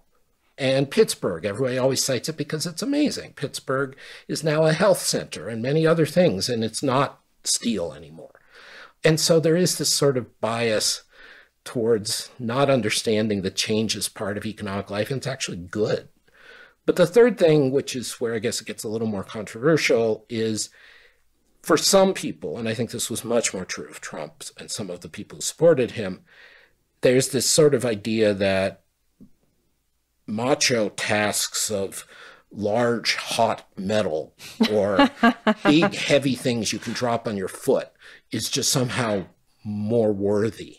The allure of welding. Yeah, well, and and Tracy, as people point out, it's you don't make fun of people for that. That's fine. So for some people, that's a real calling, and they really want to do it. But the idea that every son of a welder or daughter of a welder wants to be a welder and should want to be a welder and doesn't want to maybe go into a white collar job or maybe work indoors or outdoors or whatever is just weird. And so, sorry, Joe, your big point, which is the more important one, is can we survive if we don't have a vital manufacturing sector? Or at least advanced manufacturing. Right.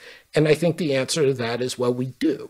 We just don't have as much manufacturing employment as we used to. So if you look at the very basic numbers, the share of the U.S. economy in value added in manufacturing is basically unchanged or even slightly higher than it was when the manufacturing employment share was much more, which is another way of saying productivity in manufacturing has gone up enormously. We're producing more value of stuff at the higher end with fewer people. And so in a sense, we can debate that question you raise, but it's just not even a realistic question. So look at the semiconductors. Yes, it's true. We did not take into account, and I say we, I mean everybody, did not take into account just how dependent certain kinds of semiconductors were on this obviously exposed, very specific set of plants in Taiwan and related. But the fact is, there's a huge number of components of semiconductors, including the ones made by TSMC and the ones made by Samsung and Hynix and others, that are dependent on American technology. They're dependent on American design technology. They're dependent on American intellectual property. They're dependent on American components. And it's the low-end stuff the U.S. doesn't make anymore. If you take some of these stated goals of this new industrial policy at face value, it feels like a lot of it was sparked by things that happened during the global pandemic when it did become somewhat difficult to get critical components from the East to the West. How do you address that supply chain resiliency concern? Yeah, I think there's no question, Tracy, that from some sort of optimal planning perspective, or if you meaning, if the government tries to take the interests of the whole society or economy rather than an individual company or investor, we were past the point of resilience. We had too few nodes. But it's important to recognize that didn't happen because of somebody making a stupid decision. That didn't happen because of some perverse government incentives. That happened organically. I mean, you would have things where multinational company, the CFO on an earnings call or whatever would say, and we're going to cut costs 15% next year. And somebody working in a plant 4 levels down says, oh my God, I got a memo, I got to cut costs 20%. And they figure out, oh, if I order this from Korea or this from Mexico, I can get it cheaper. And over time that works. And you realize, oh, there's a whole group of companies down there in Mexico. Maybe I can do some more from them. And it just developed organically. And during COVID, we at the Peterson Institute tried to look more into this, and we discovered it really was that way. That I'm not going to name them, but we would talk to major global manufacturing companies and say, we just want to do research. We just want to understand what your supply chain is. And the response we kept getting was, we don't really know. It just sort of grew up. And we're just now figuring out where it all is. So anyway, that doesn't mean it's still valid for, I don't want to do a double negative. It's still valid for the government to say, you know, in certain critical industries, the interests of the society, the economy are not being taken into account by all these decentralized decisions. But it's worth remembering that even if that's right, by creating resilience, what you're essentially doing is you're saying, I'm taking out a costly insurance policy. I'm building redundant capacity. I'm buying something that's more geopolitically safe, but more expensive. Because remember, there was a price reason why it was done the way it was done. There was a reason stuff was being produced in China, not Mexico. So it may be worth it. And this is the thing I tried to argue in the past. I mean, it may be worth it to do that from a societal perspective, but we shouldn't pretend that it's going to be short-term beneficial for productivity or profits, because what you're doing is you're buying insurance. You're spending money against a bad outcome. The other point, just echoing something we were talking about a minute ago, is the international side. Right. As an economist, and when you talk about resilience, the issue is diversification. It's not necessarily reshoring domestic. I mean, it gets a little confused because if you decide China's a strategic rival or worse, then maybe you don't want China, or you may want to distinguish friends for friendshoring. But ultimately what you care about is diversification. And so if you have one plant in the US and it's hit by a local flood, or it's taken over by a terrorist group within the US, or it's corrupt the same way a corrupt company appears in a different country and it produces substandard products, and you haven't diversified from that, you're still in trouble. So these are the cautions I would put in.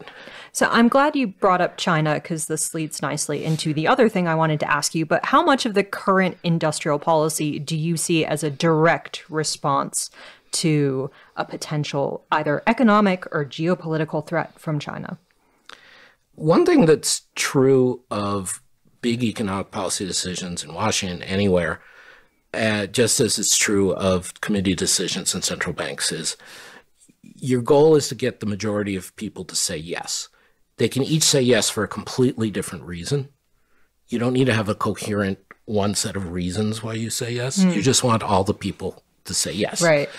And so we had, in a sense, the perfect storm behind this set of policies. So there were people with legitimate concerns about China, and particularly from the point of view of supply chain resilience, but also national security. There are people with overhyped, crazy concerns about China, fearing Chinese students, I think, to an excessive degree, for example. There are people who were very concerned about resilience coming out of COVID in the way you said. There are people who were very concerned about these left behind post-industrial communities. There were people who were, you go down the list. There were so many reasons for this policy. And so, so for someone like me to be arguing against it is in some way sort of silly because it's overdetermined, right? There's 1,000 reasons why they're doing this. When we talk about China specifically, I have a new article out in Foreign Affairs, and I argue we should be thinking, to put a bumper sticker on it, more in terms of suction than sanctions. That Xi and the Communist Party have messed up their economy by being interventionist in people's faces, not just politically, in a way they hadn't been for decades. that, I mean, obviously the Communist Party, the leaders ruled China, but there was what I called a no politics, no problem deal that you see in a lot of autocratic societies. Deng Xiaoping and idiot sunflower seeds. Exactly. I was just rereading that. Perfect. You know the reference. In the bio, well, I was just rereading that part of the bio of Deng that Ezra Vogel did a few years ago. And so you see this in a lot of countries. This was true even under Putin in his early days in Russia. Basically, you don't protest in the streets. You don't run for office against me. You do the occasional bribe. I'll leave you alone to pursue your livelihood, to run your small business. But now, zero COVID comes along, and everybody has to study Xi thought and all these other things. And the average Chinese person is spooked. Anyway, the upshot of this is, I think we need to worry less about containing China in the economic sphere, except for some very specific national security technologies. You can make a case. I think it's more that let Xi put up barriers, put up interventions in his society, let us and the other allies attract capital and people and investment out of China. This worked against the Soviet Union. This worked against the fascists in the 30s. I'm not saying there's going to be wholesale exodus of millions of people, but you want that positive sort of suction pressure on Xi and the regime. And then what usually happens is, as we saw in the Soviet case and as we saw in various other places, the leader in Latin America, the leader puts up more and more restrictions, and because he gets worried about the money and the people leaving, and he worries about the attractiveness of the alternative. And the more he and his party put up restrictions, the more the people want to leave. And I think that's the kind of dynamic we should be leaning into, if I can use that phrase. We are definitely going to have to do a history episode just about the story of the idiot sunflower seed company and what that says about the history of the Chinese economic model. But I want to continue along this line because, I think, I don't know, maybe like 15 years ago or pre-great financial crisis, when people talked about Chinese trade, like it was very much focused on like, what is the level of the yuan right now? Are they holding it too low, and are they boosting? You don't really hear as much about that. Now the story is much more, well, they're really doing a great job investing in domestic battery makers and domestic car makers, and they have this airline, aviation company, Comac, that's might eat into Boeing and Airbus, and it's much less concerned about pure like they're competing us because they're too cheap, and more like actually they're really getting good at certain high-tech things. Is there concern that's legitimate, like maybe less about the currency level, but is there concern that we should have about, look, they're investing in their domestic champions, maybe we need to respond to them? I think you've described accurately the way things have developed, Joe. Colleagues of mine at the Peterson Institute, Fred Bergsten, Joe Gagnon, Morris Goldstein, Nick Lardy, 10, 15 years ago were really out there screaming with good reason, with good arguments, about the Chinese government's undervaluation of the yuan. And a lot of the talk about the China shock and some of this political backlash, frankly, would have been muted if the U.S. government, both Democratic and Republican, had listened to us and others and done something about the yuan undervaluation. But to be fair, the Chinese government leadership, basically around the time of the financial crisis, 2008-9, stopped undervaluing the yuan. They at least stopped intervening actively to push down the yuan very much. So that is, in a sense, it mattered, but it was competing on cheap is different than competing on quality. You're absolutely right. And so now the issue is competing on quality. And there, I think it's less about fair, unfair than what are the risks. Okay.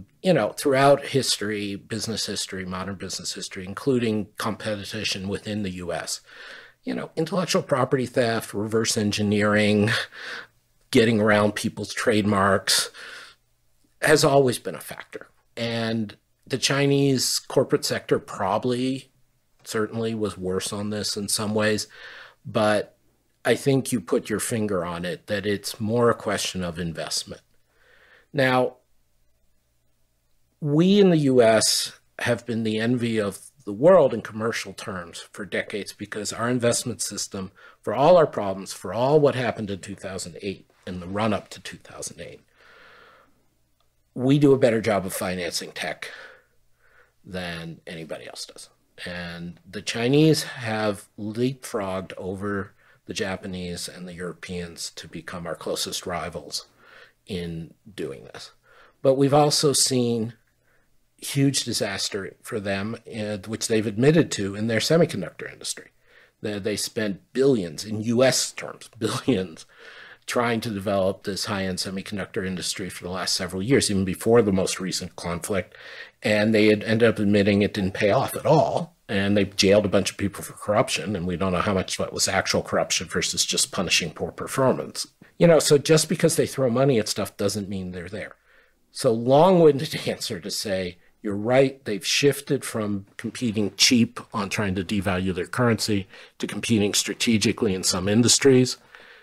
I still think our allocation of capital is better and higher return than theirs, but there are definitely things we should be doing to invest, going back to some things Tracy and I were saying a minute ago, invest in training, invest in skilled workers, invest in infrastructure, invest in protection of intellectual property, invest in standards that can help us get ahead. To what extent is the U.S. now driving deglobalization versus responding to it? Because we're talking a lot about China, but of course China isn't the only country out there that is trying to boost domestic manufacturing or invest more money in strategically important industries.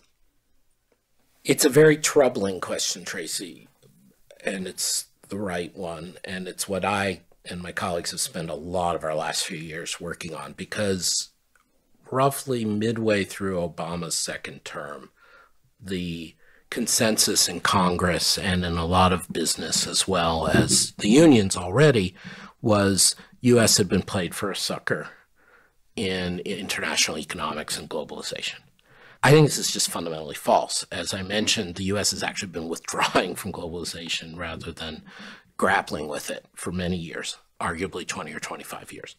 And whether or not the U.S. has been withdrawing, the existence of China, and even if they behaved well, the existence of 1.4 billion people who are capable of participating in the world economy matters. It's not going to disappear, and they have a right to make a living, even if their leadership doesn't have a right to do everything they do. So the danger, which we've seen come true over the last few years, particularly under Trump, but somewhat continued under Biden, is to scapegoat foreigners, scapegoat China, not even clear for what, given how well the U.S. economy's been doing in a lot of ways, but to just create this sense of we were cheated, we were played for a sucker, we should be the bully. To some degree, that's what Trump and Lighthizer and others have said. And I worried that some of the things the Biden administration said and did in the first couple of years, particularly things Ambassador Tai, the U.S. Trade Representative, has done on the trade front, is like that. It echoes, I mean, they independently, Tai and others believe this, but, you know, neoliberal trade liberalization destroyed our economy. Again, it's not clear the economy's been destroyed. Some people have suffered, but that happens all the time. And that has to do with the fact that in our society, we have a very miserly welfare state. And if our society would give a better welfare state, fewer people would suffer.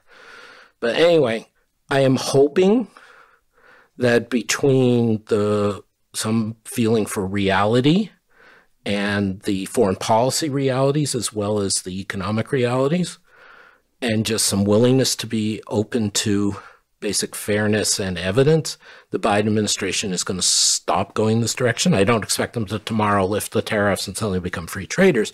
We saw this in Secretary Yellen's speech a couple months ago, and to a lesser degree, somewhat grudgingly, but still there, in Jake Sullivan's speech. Their two big economic speeches, which I know you've discussed. What are you worried about? And by that, I mean, like, right now, you could, like, every day, there's a new factory opening. It looks pretty amazing. There's a new battery factory, and, you know, there's a lot of investment. And you look at some of these charts, the lines are going up. Inflation is moderated. And we're just talking short-term things. But, like, what worries you? What's the way this goes bad? Or what are the scenarios in which, okay, we have, all this investment does not yield what people hope? And what does that look like to you? Well, I think first point is, again, I'm hopeful people are realizing this, but it's not going to create that many jobs. I mean, in the end, we only have a finite number of skilled people for constructing these plants and working in these plants. And unless you get a lot of other policies and a lot of other things going on, you're just going to end up moving some of those people from one job to another. So that's the first disappointment. Is that the end of the world? No.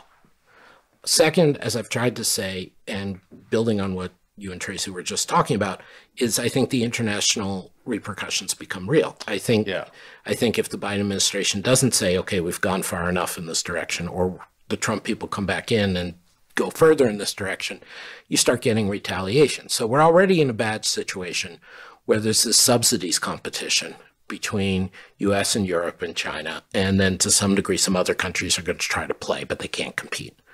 And so it ends up like a really bad version of Boeing Airbus, right? So yeah, it's good to have two companies producing planes. It's also not good that they both get enormous amounts of government subsidies, in part because the other company gets good enormous amounts. It'd be better if we basically did arms control and took it down and equal amounts of reducing the subsidies on both sides and made a deal to keep that from going. And that starts being real big numbers. I mean, that starts being in the tens and hundreds of billions. I mean, that's real money that could be used for other things. Third thing, mentioning what you were saying, since we're at Jackson Hole, is the inflation risk. Yeah. So Chair Powell, in his speech, was perceived as slightly hawkish, more hawkish than expected. I think he was about where I expected him to be, but a tiny bit less hawkish than he should have been. That, given where our labor markets are, which is wonderful, there is still a risk that we could see a resumption of inflation, an acceleration of inflation, reacceleration of inflation.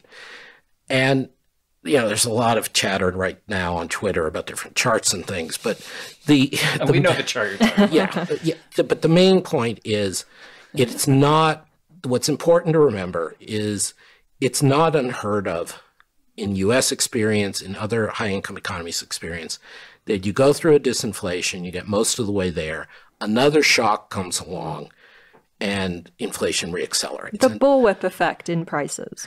To some degree, but it's also just if you're, and this is every good deed has its downside. If your labor market is like it is now, which is wonderful, which is unemployment measured below 4%, and labor force participation back up where it was before COVID for prime age workers, and you're anti-immigration, unfortunately, you get another shock, and it could just be an everyday shock. You know, gas prices go up, or suddenly because these investments in chips production start creating much more demand than we expect, you end up with inflation sooner and sharper. And the Chair Powell talked about that, the idea that there's this, what he calls a nonlinear Phillips curve, right? That if you're close to a very full employment and there's a recent history of inflation, inflation may increase faster than you'd like. So that's another risk, and that would not be good going into the election. That would not be good in the past. I was going to say, Tracy, the two big peaks of the Grand Tetons behind the hotel we were at, every time I look out them now, I'm like, that looks like the two peaks of inflation in that chart right now. You see inflation risk on the horizon, literally on the horizon. I see on the horizon that peak in the in the mid 70s, the late 70s when I look out at the mountains. Okay, well, I'm glad this was Adam's last sort of risk factor, because it segs nicely into the discussion of how monetary policy should respond to the sort of fiscal policy that we're talking about. And I guess I'm trying to think how to ask this question, but you're an inside person at the conference. We are not. We are outside rejects, so we have to rely on you. We have to rely on you to convey. I think the term is hangers-on. Oh, there you go, hangers-on. I'd say lobby people. Okay, we're lobby people. No, central bankers don't get lobbied.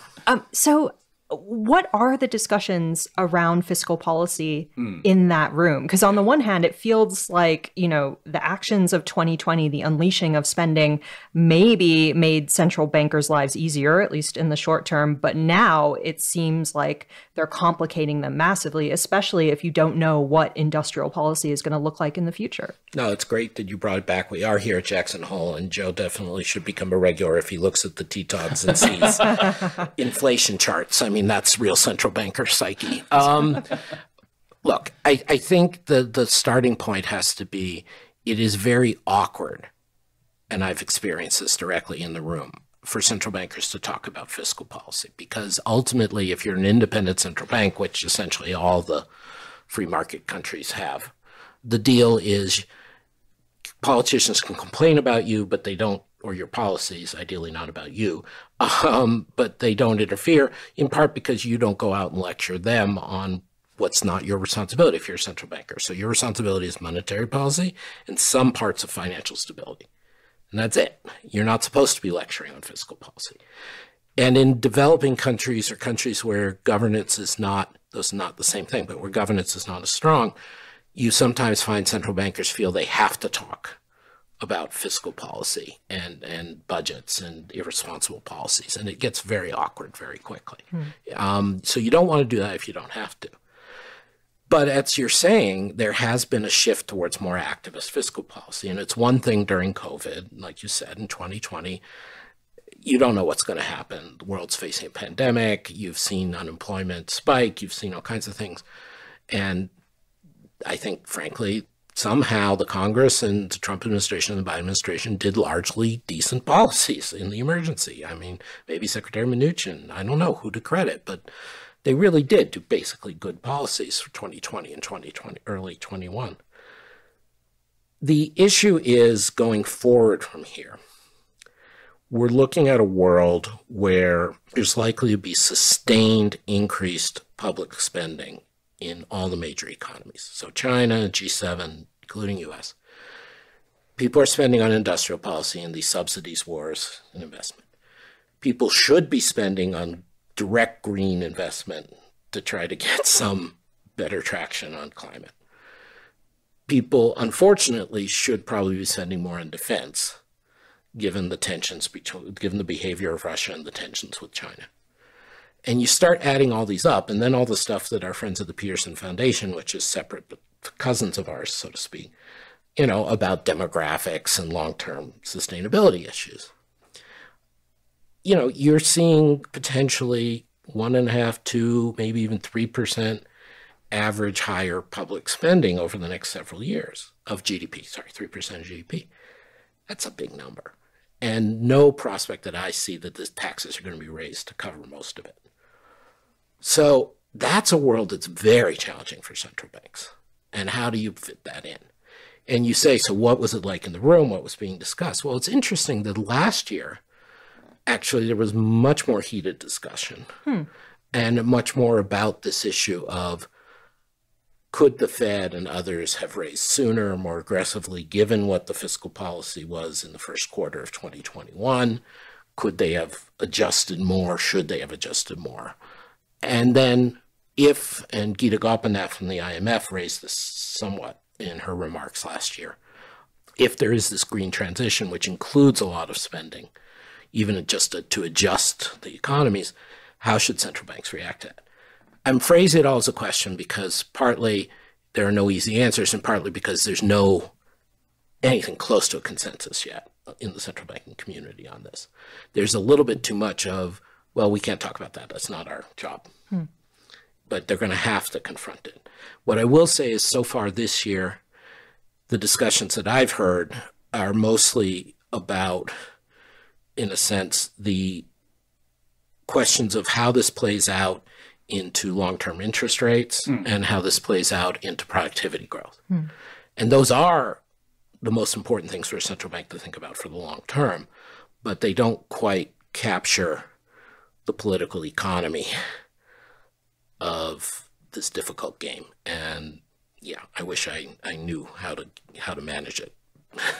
Productivity.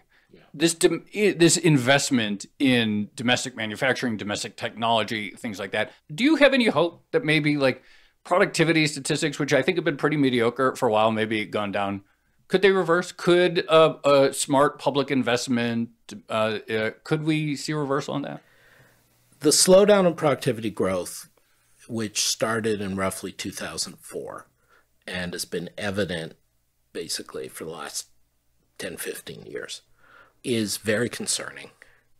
Because the slowdown in productivity growth happened pretty simultaneously across all the high-income economies at once, it looks and smells like what we call a technology shock. So it isn't because the US underinvested in this, or Germany didn't have enough workers of that, or Japan got older faster. Since we all basically slowed down at about the same time, the same amount, it's probably something to do with what's global, which is technology. And the grim news about that is that puts you back in the world of the famous Robert Solow, the idea of what's called exogenous growth, that we don't really control it. So what I've always said is what you want to be doing is having the government buy really expensive lottery tickets. You invest in universities, you invest in promising technologies, you invest in infrastructure. There's no guarantee you're going to get the next big thing, as Michael Lewis puts it, at the other end, but it increases your chances. And this is like one of those good lotteries where there's only 1,000 tickets. They're really expensive, but if you win big. And that's the way to think of it. So then the question is the specific kind of spending they're doing on semiconductors and things like that the best kind of lottery ticket? I don't think so. It can't hurt, but I'd much rather have them investing in broader technologies than the specific industries. I just have one last question, but I don't want to forget it. You mentioned an unpopular comment. Not many people say, maybe we need to invest more in defense. There's that book that came out a few years, Trade Wars Are Class Wars. But do trade wars lead to hot wars? And do you worry that if we did see spiraling tit for tat, subsidy raises trade, that actually it could become more of a geopolitical story? Short answer, yes. I think the trade wars are class wars concept is actually a particular theory by Pettis and Klein, exactly. And I have some issues with it. We don't need to go into that. We'll do a debate with them in D.C. Yeah, that'd be fun. Yeah. That'd be good. All right, we'll make that happen. If you want to make it happen, that'd be lovely. But I think the important thing is some of the Biden people like Pettis and Klein, have attacked the idea that sort of Tom Friedman worldview, that if we do lots of good globalization and trade, the world will become more peaceful. As with most things in social science, it's actually the reverse. It's not that if you do good things will result. It's if you do bad things, good things won't result. It's sort of the Obama don't do stupid bleep version of social science. So there's no guarantee that when we did trade liberalization that China was going to become this wonderful, peaceful, democratic place. There is a very high likelihood that if we have escalating barriers and sanctions and restrictions and hostilities in the economic sphere, that it will spill over and pump up hostilities in the military sphere. So you can argue quite reasonably, don't oversell the benefits of trade to peace and democracy, but you shouldn't undersell how much active economic conflict can spiral out of control and cause other geopolitical issues.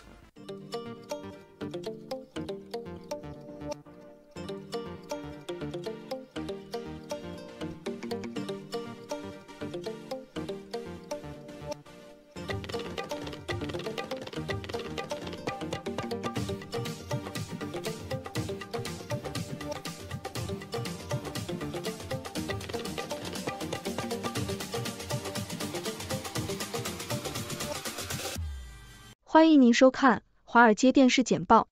华尔街的一位亿万富翁正在寻找数学天才，总共有69000名申请者。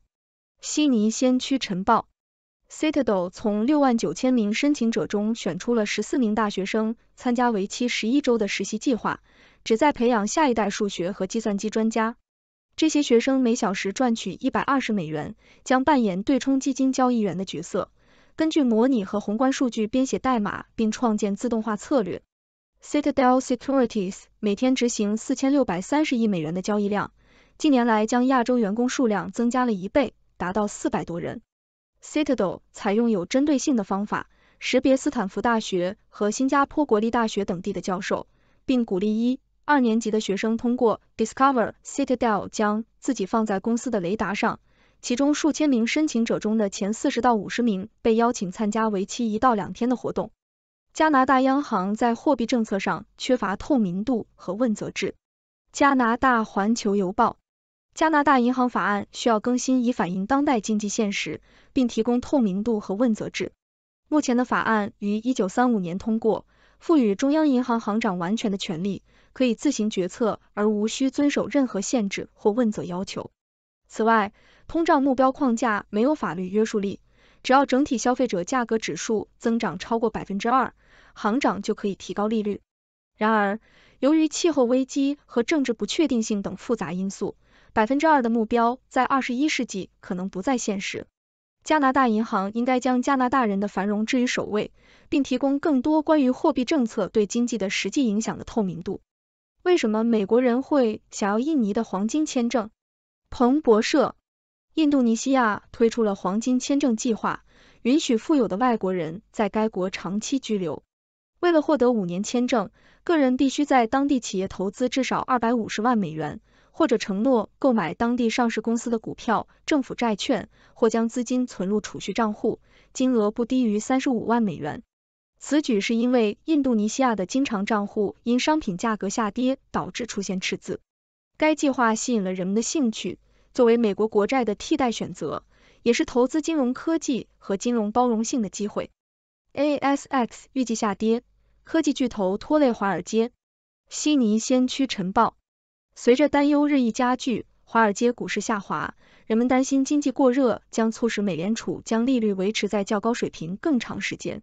标普500指数下跌 0.3%， 纳斯达克综合指数下跌 0.9%， 道琼斯指数上涨 0.2%， 因其对科技股的依赖较低。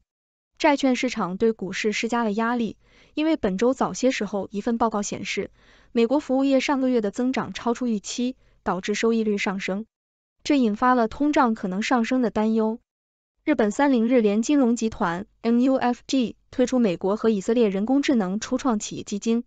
日经亚洲，30日联金融集团的子公司30日联创新伙伴 MUIP 推出了一项200亿日元 1.36亿美元的基金，该基金主要投资于以生成式人工智能 AI 技术为重点的海外初创企业。该基金将在美国和以色列等国家寻找与金融科技相关的企业，并与30日联集团旗下的外国银行合作，包括泰国的泰国安亚银行和印度尼西亚的印度尼西亚丹纳蒙银行。MUIP 旨在推动利用生成式 AI 的金融服务的发展，并鼓励其企业客户采用该基金投资对象的技术。法国亿万富翁皮诺将收购好莱坞机构 CAA 的交易敲定。路透社，法国奢侈品亿万富翁弗朗索瓦·亨利·皮诺 （François-Henri Pinault） 拥有的控股公司阿尔特弥斯 （Artemis） 已同意收购好莱坞人才经纪公司创意艺术家代理公司 Creative Artists Agency（CAA） 的多数股权。交易的财务细节未披露。CAA 代表包括汤姆·汉克斯 （Tom Hanks） 和碧昂斯 （Beyoncé） 在内的演员、导演和音乐家，将继续拥有少数股东淡马锡和中国文化传媒集团 CMC Capital。此次出售发生在好莱坞演员和作家罢工之际。这个周末要关注的5件事：太阳照常升起在 Crave 上首播，斯科塞斯和迪卡普里奥重返美国的贪婪。加拿大环球邮报，环球报列出了周末流媒体的首选内容，其中包括 Crave 上的太阳之后，这是一部首次亮相的故事片，讲述了一个11岁女孩和她的单身父亲在夏季度假期间的纽带。前世今生，一部关于一个女人通过互联网重新与过去的爱人联系的电影。Shiva Baby， 一部关于一个年轻女子在 Shiva 期间个人和家庭世界发生碰撞的喜剧。贝尔科实验，一部黑色喜剧，讲述了办公室政治走向失败的故事，以及马丁·斯科塞斯探索金融世界中的贪婪和过度的华尔街之狼。破产的伯明翰市政府在一条无人使用的自行车道上花费了980万英镑。英国每日电讯，伯明翰市议会被指控在一条几乎无人使用的自行车高速公路上浪费了近1000万英镑。该市议会于9月发布了第114号通知，承认无法履行因总额达 7.6 亿英镑的同工同酬索赔而产生的财务义务。这条自行车道于2019年开放，因造成交通拥堵和限制道路空间而受到批评。这是批评者引用的几个涉嫌财务管理不善的例子之一。该市议会还花费了1600万英镑将一个公交车站迁移了300米，并因在财务困难的情况下主办英联邦运动会而受到批评。曼尼托巴承诺帮助老年人解决财产税和移动辅助设备问题。多伦多新报，如果曼尼托巴进步保守党在即将到来的选举中再次当选，他们承诺将为老年人提供财政支持。他们计划允许老年人推迟部分或全部的房产税，当老年人出售房屋时，再加上利息一起偿还。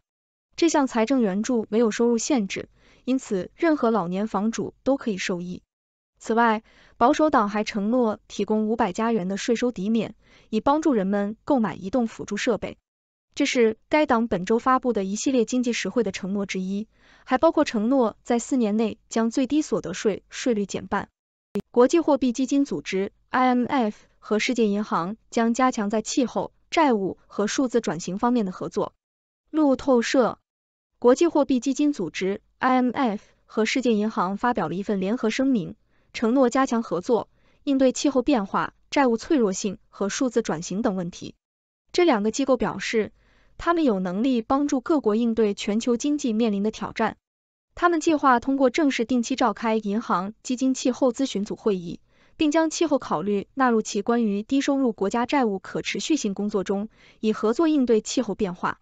他们还打算共同努力，帮助各国将公民连接到在线服务，并减少数字包容的障碍。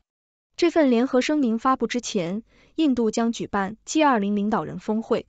伦敦证券交易所将失去价值90亿英镑的包装巨头，这是对伦敦金融城的最新打击。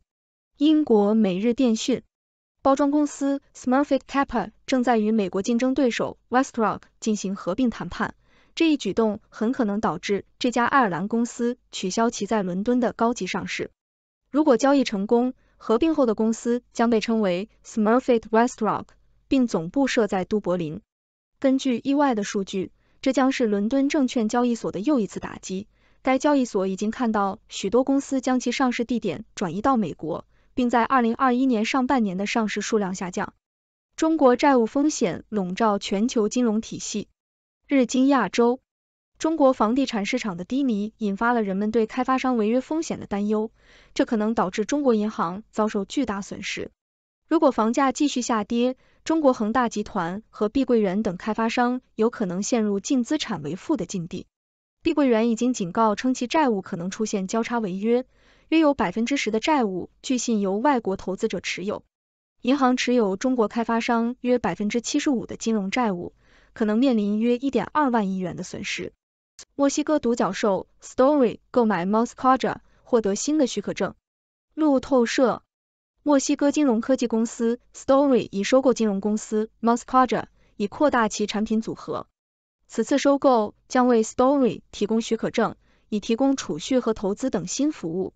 Story 已经提供信用卡，额度从28美元起，满足了墨西哥只有不到 35% 的成年人有正式信用的市场需求。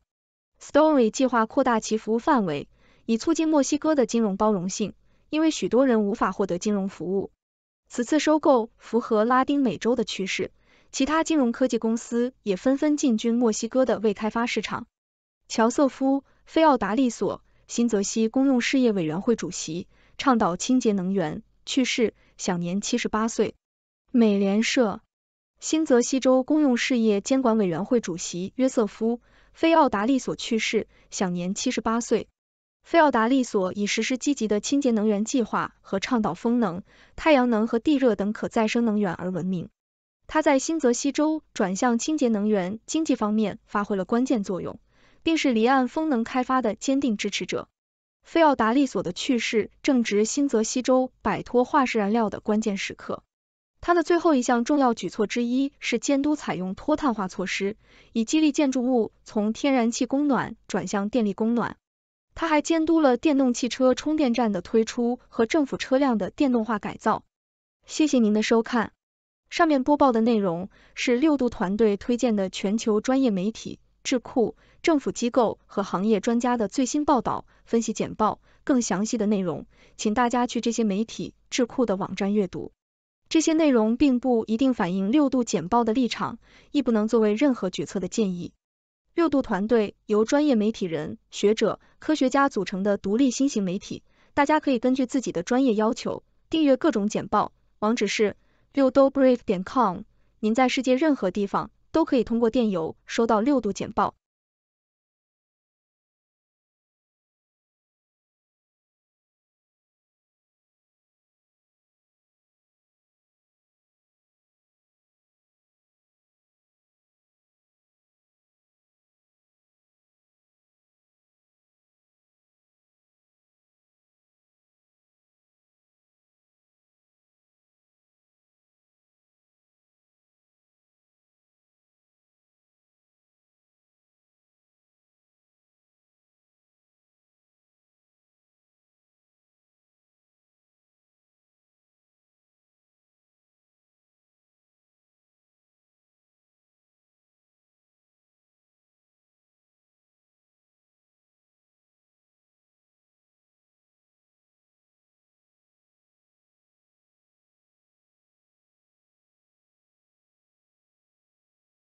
China's jobless college graduates have become an embarrassment to Chinese leader Xi Jinping. The unemployment rate among the country's youth has reached an all-time high, putting the country's severe economic troubles on display at home and abroad. In August, Xi's administration decided to act. Its statistics bureau stopped releasing the data. But she can't hide China's economic woes or hide from them. The problems are not just a post-pandemic malaise or some soon-to-be-forgotten detour in China's march to superpower stature. The vaunted China model, the mix of liberalization and state control that generated the country's hypersonic growth, has entered its death throes. The news should not come as a surprise. Economists and even Chinese policymakers have warned for years that the China model was fundamentally flawed and would inevitably break down. But Xi was too consumed with shoring up his own power to undertake the necessary reforms to fix it. Now the problems run so deep, and the repairs would be so costly, that the time for a turnaround may have passed. Contrary to the assumptions of many commentators in recent years, China may never overtake the United States as the world's dominant economy if current trends continue. In fact, it's already falling behind. A downward trajectory in China does not necessarily ensure the future of American global power, however. China may turn out to be a less formidable competitor than once imagined and offer a less attractive model of development for the rest of the world. But economic failure could also heighten Xi's determination to overcome American dominance, if not by becoming richer, then through other, possibly more destabilizing means. The demise of the China model is in many ways a function of its tremendous success. When China's free market reforms were just getting underway in 1980, the country was poorer, per capita, than Ghana or Pakistan. Today, China has an $18 trillion economy capable of devising 5G telecom networks and electric vehicles. The motor of the China model is investment, and lots of it, into factories, highways, airports, shopping malls, apartment towers, you name it. China was destitute at the outset of its reforms, and much of the new infrastructure was necessary. Better transport systems helped to boost economic efficiency, new housing sheltered families migrating from farms to cities in search of opportunity. The investments turned China into the world's factory floor and produced eye-popping rates of growth. Over time, China developed a more advanced economy, but the state and companies nevertheless kept on building. The growth rate stayed high, but now the economy was generating wasteful excess that undermined its health. Logan Wright, a partner at the research firm Rhodium Group, estimates that China has 23 million to 26 million unsold apartments. That's enough to house the entire population of Italy. Many of these apartments will never be purchased, Wright conjectures, because they were constructed in towns with declining populations. China's automobile industry, figures Bill Russo, the founder of the consulting firm Automobility in Shanghai, has enough unused factory capacity to make more than 10 million cars, sufficient to supply the entire Japanese car market twice. Beijing boasts about its extensive network of high-speed railways, already the world's largest, but the state-owned company that operates it has racked up more than $800 billion in debt and posts substantial losses. The Cato Institute once described China's rail-building bonanza as a high-speed debt trap. The Chinese continue to invest beyond what they can actually absorb, Alicia Garcia Herrero, a senior fellow and specialist in Asian economies at the think tank Bruegel, told me. This is why their model went wrong. As a result of all this unproductive investment, much of it financed by borrowing, China's debt has expanded much faster than its economy. A decade ago, China's total debt was about twice the size of the country's economy, now it's 3 times as large. Michael Pettis, a senior fellow at the Carnegie Endowment for International Peace, writes that China has among the fastest growing debt burdens in history. Politics have exacerbated the debt problem. The Communist Party has trumpeted high growth rates as proof of its legitimacy and competence, so when growth rates have slipped below targets, authorities unleashed credit to pump them back up. The International Monetary Fund estimates that China's local governments have amassed $9 trillion in debt in the name of financing infrastructure projects. China's leadership has long known that its investment strategy carried risks. Back in 2007, when Jiabao, then China's premier, said, "There are structural problems in China's economy which cause unsteady, unbalanced, uncoordinated, and unsustainable development." And Chinese policymakers knew exactly how to repair these problems. China had to rebalance, as economists say, meaning that it needed to decrease its reliance on investment and foster new engines of growth, especially domestic consumption, which is abysmally low compared with that of other major economies. For that, economists agreed, China would need to liberalize its financial sector and relax the hand of the state on private enterprise. Early in his tenure, Xi seemed to accept these imperatives. In 2013, he signed off on a Communist Party reform blueprint that pledged to give the market a decisive role in the economy. But the reforms never happened. Enacting them would have diminished the power of the state and thus Xi's own power. China's leader was unwilling to trade political control for economic growth. The more power Xi has commanded, the heavier the state's hand in the economy has become. Xi has relied on state industrial policy to drive innovation, and he has imposed intrusive regulations on important sectors, such as technology and education. As a result, China's private sector is in retreat. 2 years ago, private companies accounted for 55% of the collective value of China's 100 largest publicly traded firms, according to the Peterson Institute for International Economics. In mid-2023, that share fell to 39%. Now rebuilding the private sector's confidence is perhaps the most urgent task facing China's economic policymakers, the Cornell economist Ishwar Prasad told me, and on that score they don't seem fully cognizant of what needs to be done, or maybe they're just not willing to do it, and that I think has some fairly serious repercussions for China's growth. Prasad added that the chances of policymakers correcting course are pretty slim because they consider private enterprise a necessary but not really ideal avenue of generating more growth. At a time when China sorely needed to juice domestic consumption, Xi's draconian pandemic lockdowns delivered a devastating blow to incomes. The China model has cracked under the pressure, so little demand drives the economy that it has slipped into deflation, which, if it persists, could further discourage the investment and consumer spending that the economy needs to revive. The Peking University professor Zhang Dandan recently estimated that the unemployment rate among youth ages 16 to 24 could be close to 50%, more than twice the official figure. Real estate was once a major contributor to economic growth and a store of middle-class wealth. Now investment, sales, and prices in that sector are falling. The largest private developer, Country Garden, is teetering on the brink of default as its Hong Kong-listed shares have lost 2/3 of their value since the beginning of the year. China's economy isn't beyond repair, but fixing it will be costly and painful. The government will have to write off bad debts, close up zombie companies, and introduce sweeping market reforms of a nature that policymakers have so far avoided. Taking these steps would reboot the economy for a new phase of growth, not at the lofty rates of the past, but at a pace that could sustain the country's economic progress. The Chinese government has shown no interest in adopting these reforms, however. Various authorities have issued multiple-point plans to support the economy that amount to little more than administrative tweaks and vague pronouncements.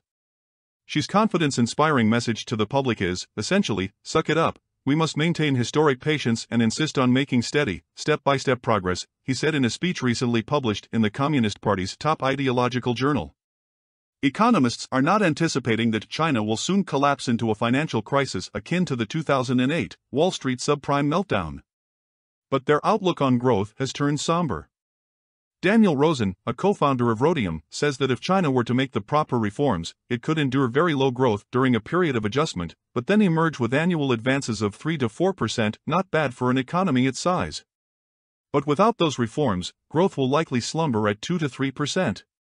Prasad expects that the Chinese economy will grow at 3 to 4% for the next several years, but that without more market-oriented policies, it will probably not sustain that pace. None of these rates are alarmingly low, but they are probably not high enough to allow China to catch the United States from behind, or even to make it a close competitor in years to come. For China's leaders, Prasad told me, the question is whether that is going to be enough to accomplish what they want. Xi Jinping has spent the past decade amassing personal power. Now the yuan has to stop with him. In theory, the economy's troubles should prod him into a rapprochement with the United States, to stop economic relations with the West from further deteriorating and keep foreign technology and capital flowing to aid the country's development. But Xi is taking China in a different direction. At the latest summit of the BRICS group of developing countries last month, the forum's members, Brazil, Russia, India, China, and South Africa, agreed to add 6 more, including Iran and Saudi Arabia. She appears to envision the BRICS as a counterweight against the West. Global Times, a news outlet run by the Chinese Communist Party, opined that as more like-minded developing countries join BRICS, a stronger collective force will form, emitting a more resounding BRICS voice, driving the world toward good governance. The language suggests that Xi remains undaunted in his quest to remake the world order, despite or even because of the economic troubles confronting him at home. The only thing he has changed is the strategy. I think this is the plan. My economy might not be bigger than America's, Bruegels Garcia Herrero said, but my bloc will be bigger. In other words, if China can't overtake the US on its own, perhaps it can do so in aggregate.